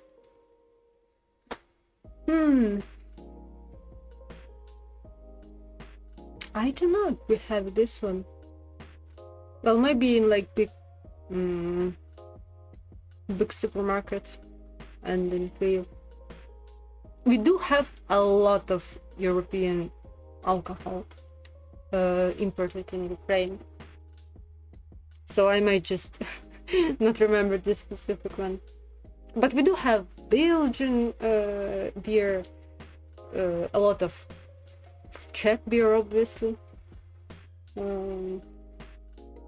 German, some from Baltics, the ones that I tried and remember.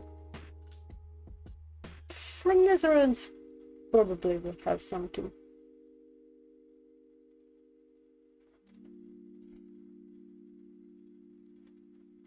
Well, if you use alcohol for to cope with depression, then yeah, that's probably not a solution. Like, I personally never got like addicted in that way to alcohol, and generally speaking, like I enjoy to drink sometimes. I just it's not built like I have specific addiction patterns that do not involve usually substances. Like I, for instance, tried smoking, but I never liked it, and I never like I smoked probably less than a pack of cigarettes in my whole life, but also not just one cigarette, and I've never tried it since. So like I did give it a try, but it just generally happened basically the same nights I went out, you know, nights out, and along with drinking, but never worked for me. And for some reason other people do feel addicted to that, and I don't even know what exactly how it happens. Like, you know, on my I understand I've read the process, but I don't feel like how it would happen to me. So I guess alcohol was never a problem or a concern for me in that way. I guess the only time I'm like genuinely considered, there was a specific time when I had troubles falling asleep before I started taking some pills. And I also still worked my IT job, and it was so stressful, intensely. And it messed with my sleep schedule so much. And it also was, the work schedule was like not the regular one. I forgot how the other one is called, which is created for each month, you know, a new one.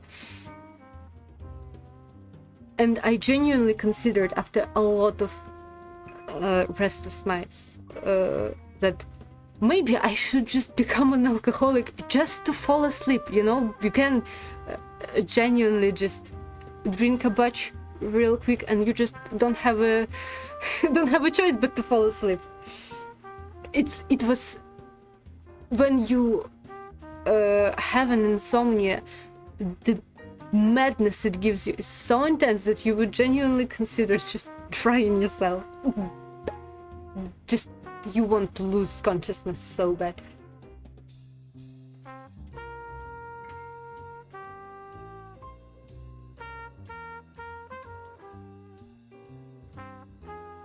Well, I just got off my course of antidepressants, actually. Well, they were antidepressants specifically designed for like helping you sleep well. And they did. I wouldn't say though they had this specifically strong anti-depression effect that I expected, because I did take other antidepressants as well in the past, and they did not have that feeling of normality that came back to me previously. But they did help somewhat, because again, at the moment I am able to stream again. I do try to like find some part-time job and stuff. So I think it's at least somewhat a success, even if I don't feel like fully better. But also that kind of medication, it was meant to be taken not all the time, but for a couple of months, which I did, and you know. Now I guess my psychiatrist wants to for me to relapse and then give a new one a try, because I didn't have a good meeting with the psychiatrist, which was advised to me. It was actually quite upsetting, but at least I did get my advice with medication.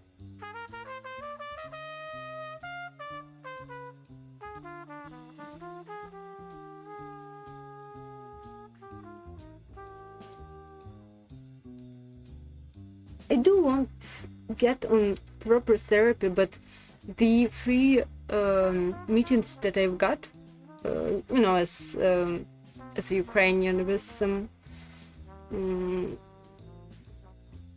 like initiatives that we have currently. But at the end of the last free session, the therapist was like, well, you obviously need more. Like, there is something there, but the free sessions were not enough, apparently. And I don't have money to pay for even like a little. Like, when you don't work, you don't get to be healthy if you don't have income. So yeah, a sad world we live in.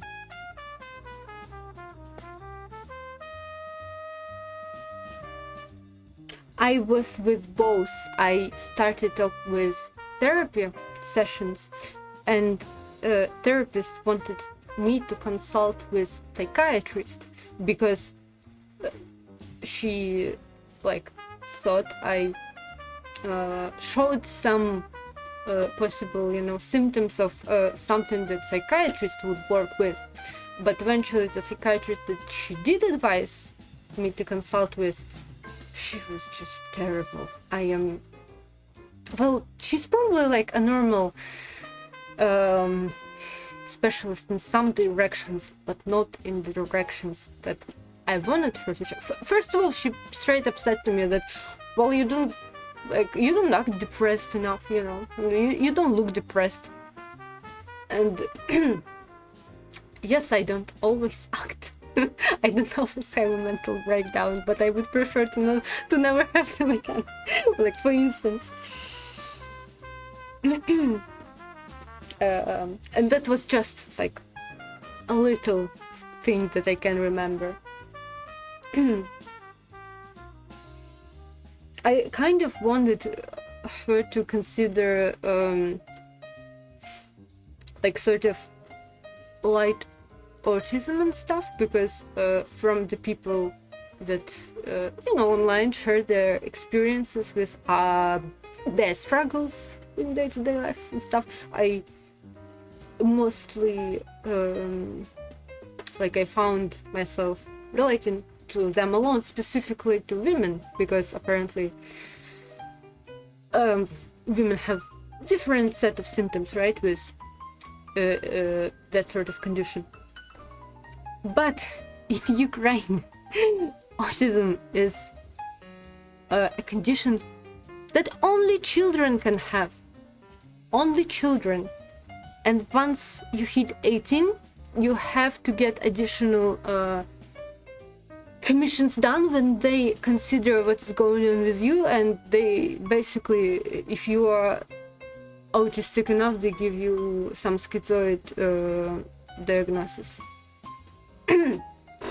A TLDR. So if you are an adult and in Ukraine and you think that this is what might going on with you, our psychiatry is not there. You just cannot possibly even be like consult other Ukrainian specialists with that.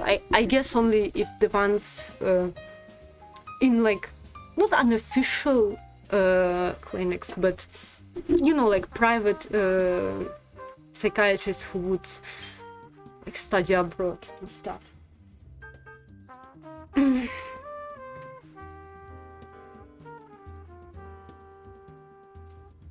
It's just, I feel like it's just outdated approach, and like we need another 10 or 20 years to get to where the current Western science is. But in the meantime, I just have to deal with what I have in whatever way I can. Technically, I guess it would be possible to consult with, you know, foreign doctors, but it is also not easy because even even in like the most developed countries in that like in that direction of psychiatry, even there it is trouble for like British women or American women to get that sort of proper diagnosis, to be even like considered with this condition. It is trouble even there, so I don't have hope for myself.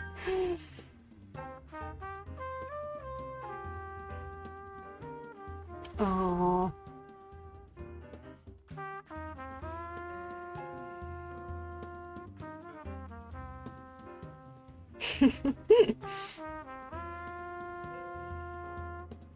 It would be nice visiting you guys. It would be nice. Oh my god. But I just finished reading your joint joint story.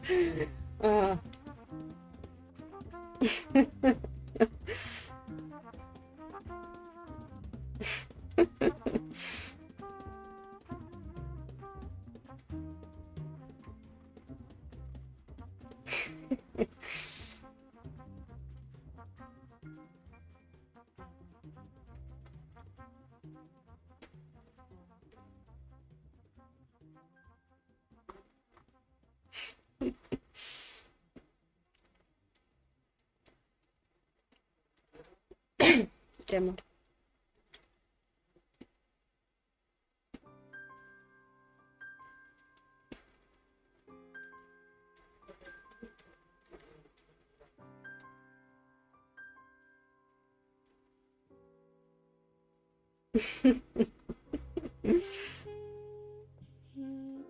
Hugs would be nice. Hugs would be nice. Hugs always nice. Even like this. Z.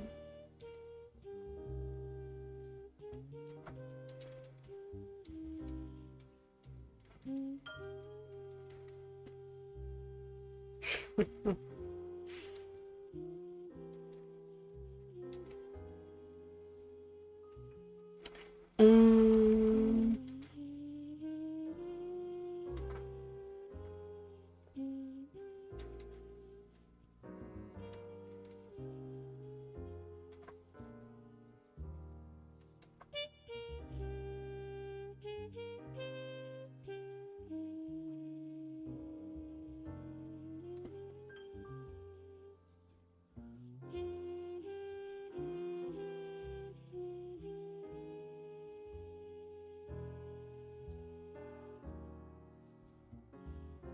okay, no. Bullets for shotgun, they look differently.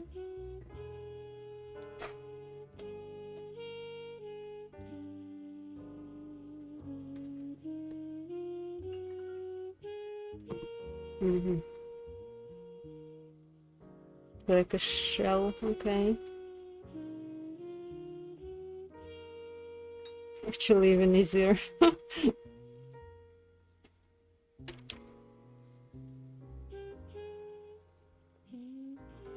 Oh.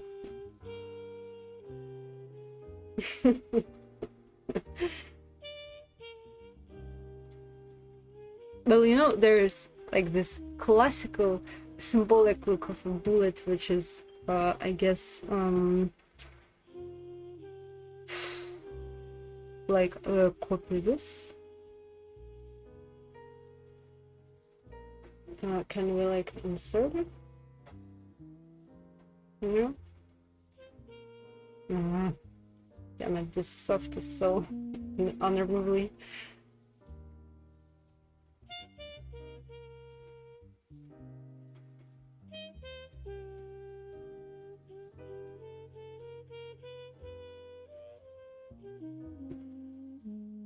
This.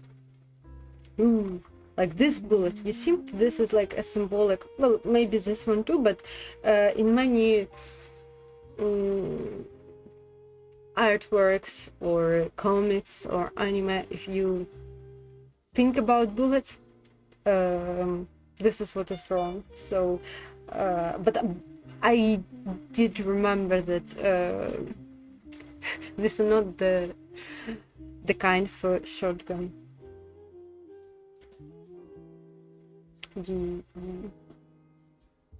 And which is kind of weird, right? Because these are not the most common bullets.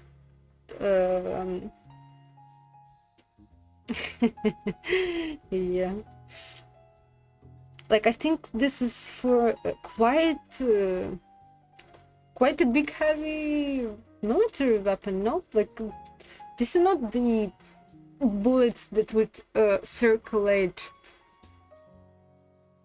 in the average American household, I guess. Or maybe if you are super into weapons, maybe this is exactly the bullets that they will have.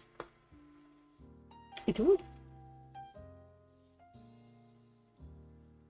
Because like these ones, yes. And like these, but not these long ones. At least how I imagine it.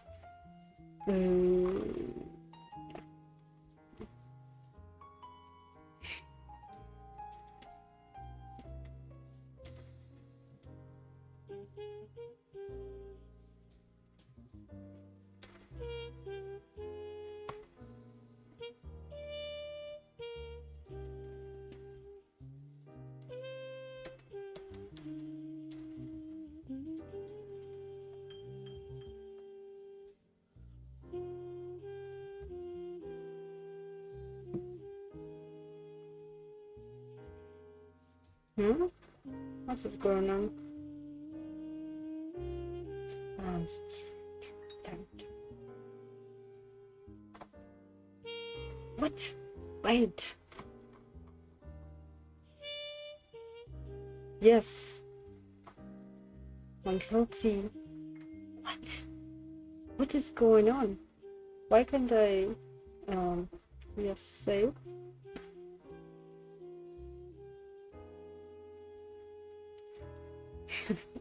Sure, Pulitzer.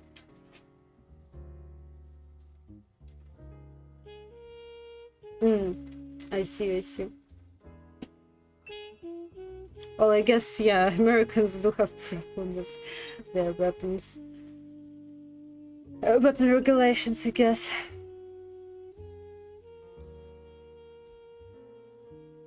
So they would have those.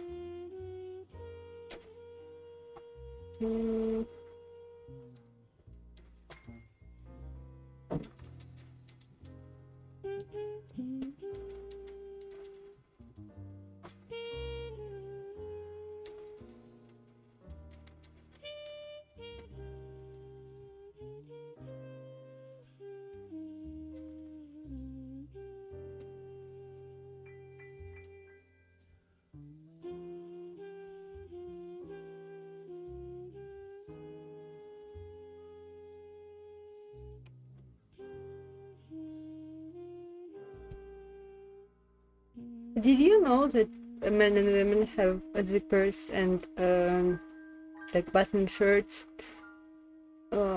buttoned in different directions, I guess? Do you know why?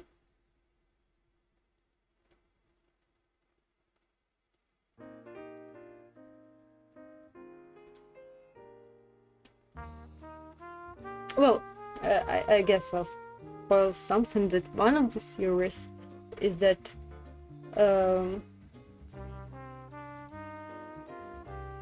one of the theories is that when you had a weapon kind of like a sword, if you will have your button shirt buttoned in the direction of the way where your weapon is, when you will try to draw it, you have a chance that it will get caught on some, some little thing from your coat, whatever. So to avoid it, you button it in the different direction. And I don't know why it was decided that women they should have in the other direction, but for men at least this is the way it is explained, why for men it is folded in a specific direction. Maybe they didn't want women to have the ability for efficient self-defense.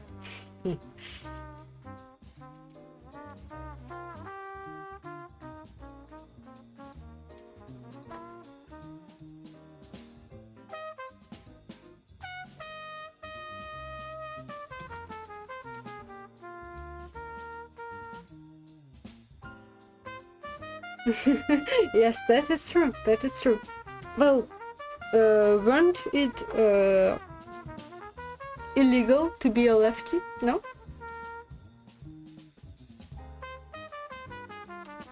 Due to religious reasons, I believe. Well, I know for sure it was in America till some year in the past century, but I don't know if it was like this in Europe and for how long since then. In America, yes, it was basically as illegal as being gay. You had to be converted to the true way of right-handedness. At the very least in America, yes. It was kind of like a sign of the devil or whatnot. Some religious thing. I don't remember the exact thing, but yeah.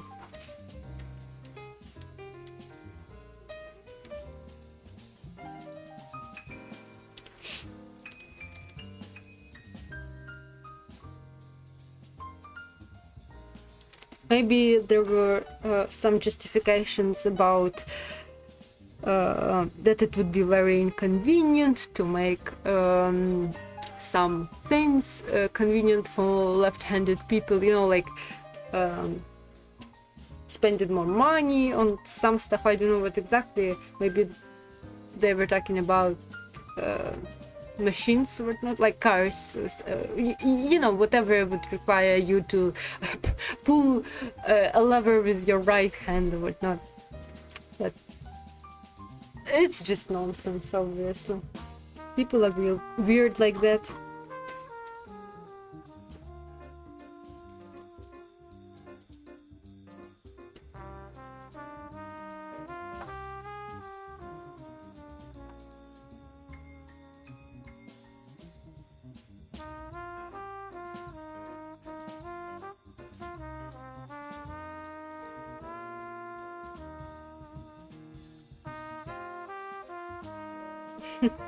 Yeah. This is, by the way, why I know it, and some other like content creators, political, who mentioned it. One of the arguments against legalizing like gay marriage and stuff, and previously against decriminalizing gay relationships. All of that. Currently against transness, this argument is used that if you allow such deviances to exist, everyone will want to be like that, and it will be economically feasible, for everyone to be to be gay or trans, because it's against the wishes of God. We will have no children. We will have our penises and booba cut off because you know, that's all that's apparently what every person wants to do. So kind of the counter argument to that is that the example with left-handed people, that when it became legal to be left-handed, the number of left-handed people rapidly rose, but then it flatlined at a certain point at which, you know, like some number of people, it's like a constant percentage of people that is basically left-handed in society, right? Same kind of with gay and trans people, which is would be logical, but the opponents basically they point out that, like, would you look at this graph? Would you look at this photograph? If you have the meme, like, there are so many gay people now. Do you see how rapidly it is rising? We are destroying our society with all of these gays and stuff. So you just have to remind them that the rise is because it's now legal. You can admit to being gay or trans, right? Outside of the fact that there is nothing bad with it, obviously.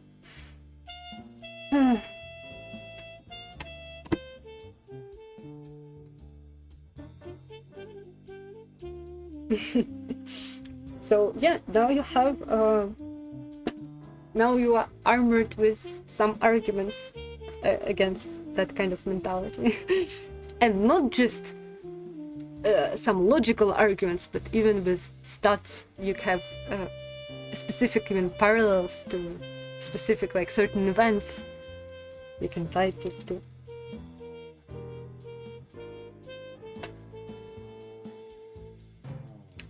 Even more than that, I'm sure we all know many homophobes are just in the closet themselves.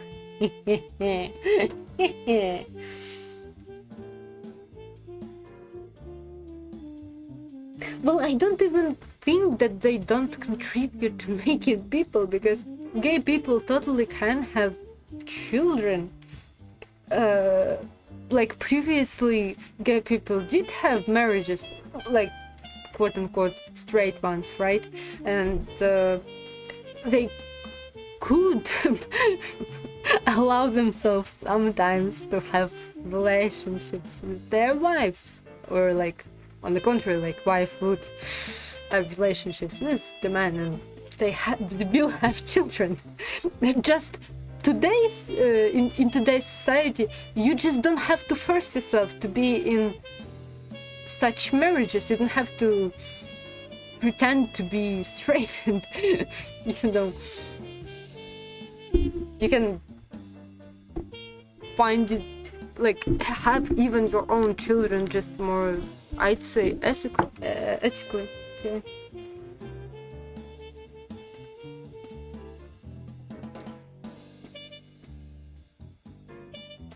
Like, even trans people can have their own children. Obviously, it becomes more complicated depending on how long you were on hormones, how far you are in your transition, whether, you know, if you were, you know, if you were male born, you can prepare some sperm for later on, but it's just such a minuscule number of trans actual, like, you know, from one to another people, that you don't have to be worried to run out of children. We will not fucking die from that. We are more likely to die from the goddamn climate change. So I don't know why we are worrying about some 1% of people. Well, probably a little bit, but yeah.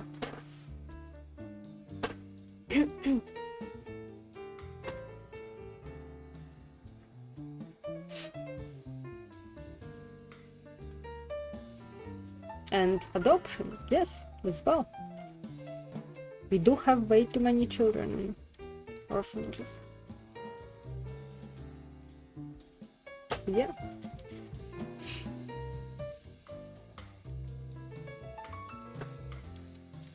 Well, I believe that it was calculated that we will top off at 11 billion or something, like our population.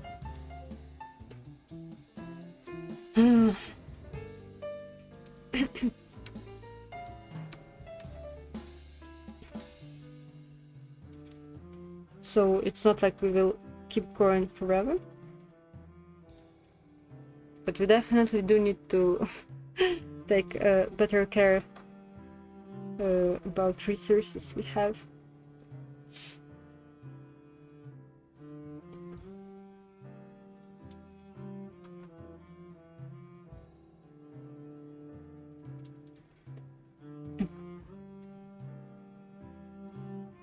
No, I want to live forever.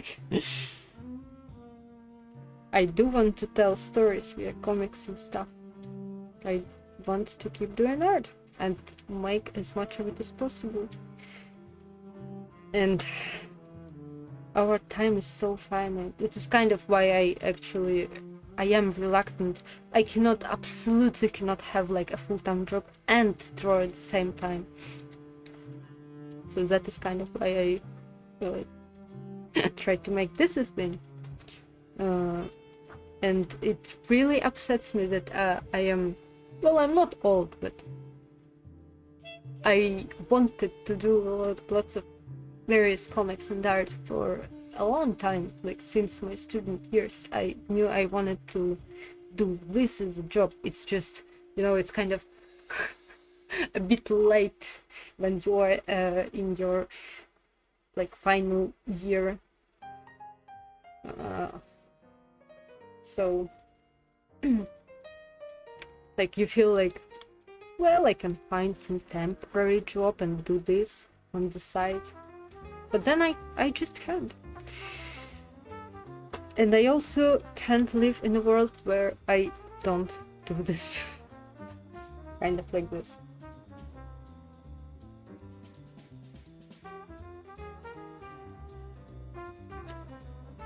Well, this is kind of, we have to make an effort to push through our nihilism and doomerism.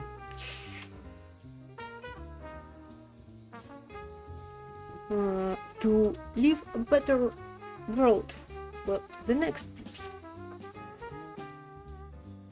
Because definitely nothing was ever achieved by the people who gave up.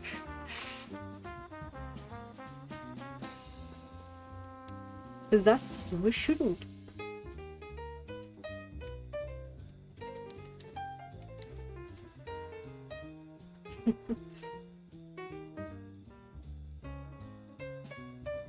Oh, I'm kind of outside of being super introverted and withdrawn from people.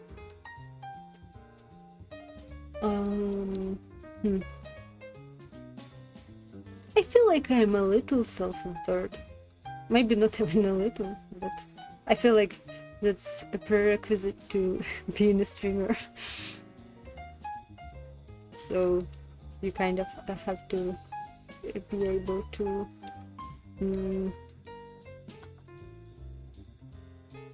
find satisfaction with yourself, something like it.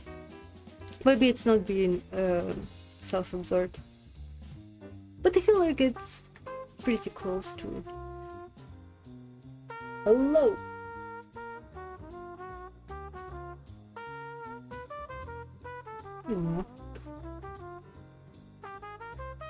Well, I'm sure Bullet can find more peeps if you really want to. Yeah. Give him my regards. Oh, am I distracting you, Gabby? If I do, it's perfectly fine. You can leave me. By the way, I actually am. I think I'm gonna finish up streams because my throat is. It is already hurting. I feel like one of my what's the word? Amygdalas. It is swollen. And yeah, time to eat, time to do some stuff. So yeah. Well, Gabi, what you should do? Tell us.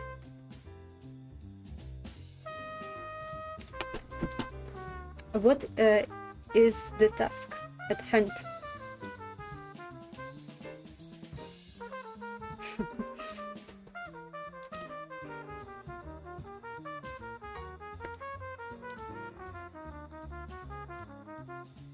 Oh, like your personal,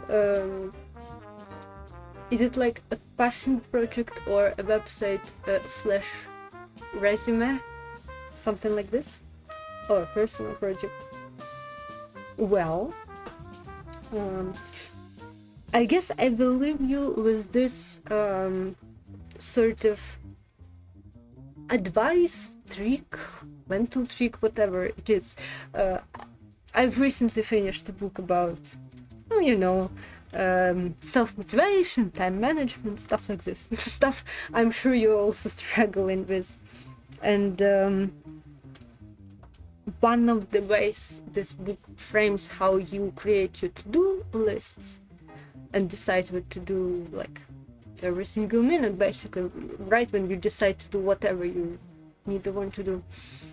You kind of frame it in a way, what will meaningfully impact for the better my life, right?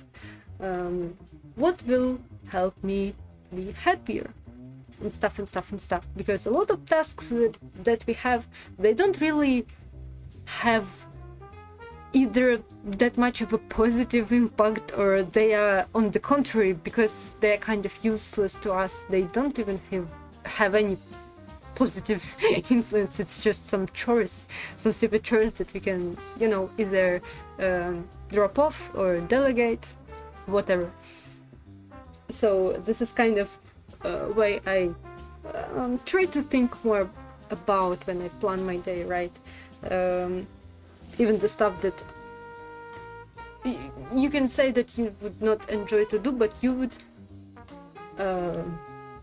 enjoy, like, it is hard for me sometimes to start drawing, right? But when I think about, the results, having my comics finally ready and published and shared with people, and this will make me happy. So, sort of having this framing helps me motivate somewhat. Obviously, it doesn't always work, and you have to talk with yourself a lot. You have to talk yourself into stuff, but I'm sure you see what I'm getting at. Like, you have to consciously talk with yourself about things, manipulate yourself into doing useful stuff. Oh, by the way, also another cool tool, Habitica. Not sure if you've heard about it. It's sort of, I'll just use a link. Yeah.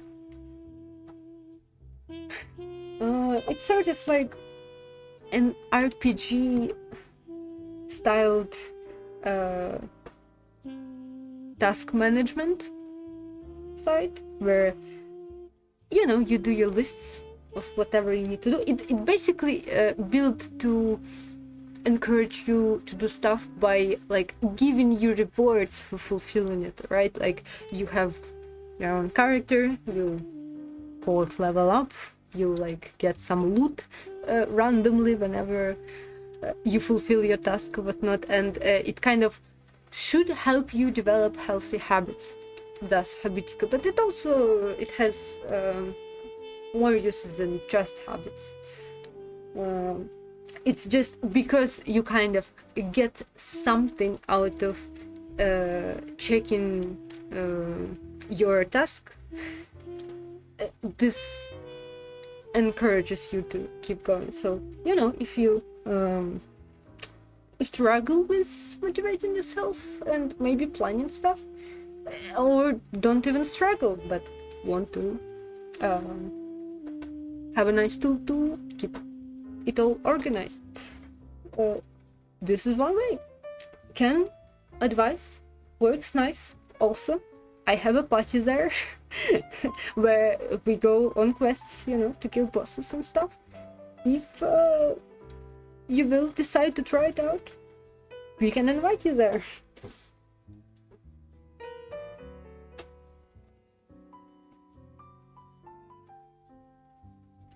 Well, you see, actually, in that book, that is learning new stuff is something that is mentioned in the book, in how you conceptualize it, that you have certain blockers or things that prevent you from being like the best, the fastest, the most efficient at your job, like as best and efficient as you could be, right? When you need to learn a new language to do the task that you decide needs to be done, then the task of learning is in itself like a reason to put off fulfilling the task itself and focus on like gaining that skill. So to break the blocker down, something like this.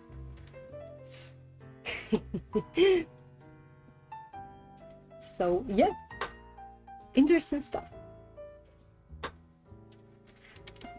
Oh, and yeah, I actually I have to wrap it up. But yeah, I will probably stream tomorrow, which is open up. It's Friday, right? Yeah. I will stream Friday, and I will still try to start off earlier because I do plan to start like around 1 p.m.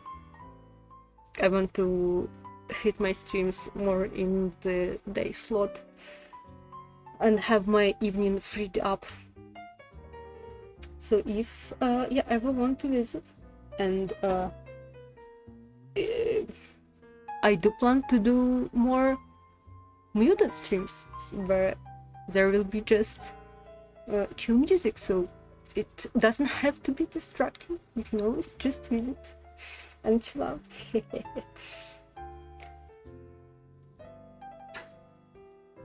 Yeah, but it was nice seeing everyone here today. So much cool people, oh, and cool talk. Yeah.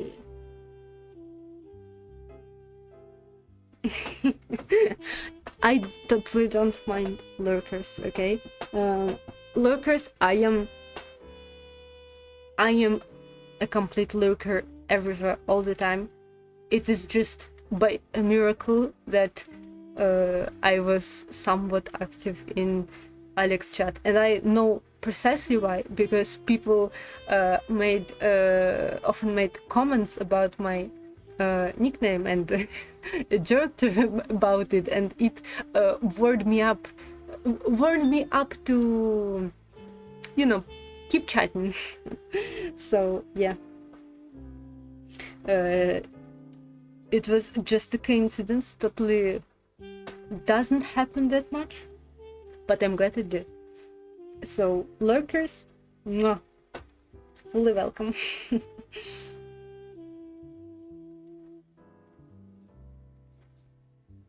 Yeah, cool people, nice chill chat. This is exactly why I decided to type in hello first. This is my way of socializing as well. Even that could be a lot sometimes. here is like another example of that. Sometimes when I find a new interesting stream, which I would like to come back maybe to that person another day, but I don't want to to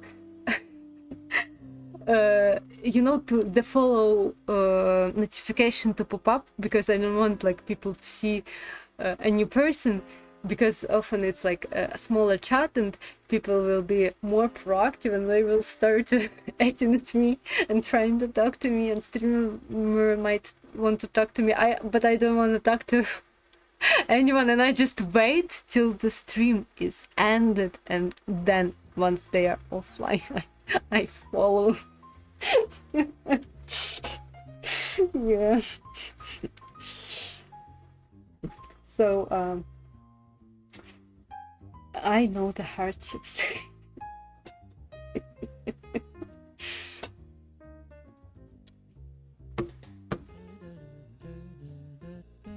But anyway, nice time, cool chat. Check me back tomorrow, and do your website. I hope it will be the best website you can do. Yeah. Of course I do. Of course I do. Many people in Alex chat are quite warm and nice. Yeah, I get that. Well, I try to sort of have a normal schedule, like a schedule of a normal person, because I tend to, if I start to work at night, then like I need a lot of time to wind down, and then I kind of fall asleep somewhere in the morning, and with each passing day I will fall asleep later and later on, like basically when the time comes when the sun comes up, and I don't want to do that. I just really try to sort of be a more of a, I feel like it's important for even for health reasons, to try to have a regular sort of sleep schedule. So yeah, but yeah. Have a nice work day, efficient work day, and then nice sleep. So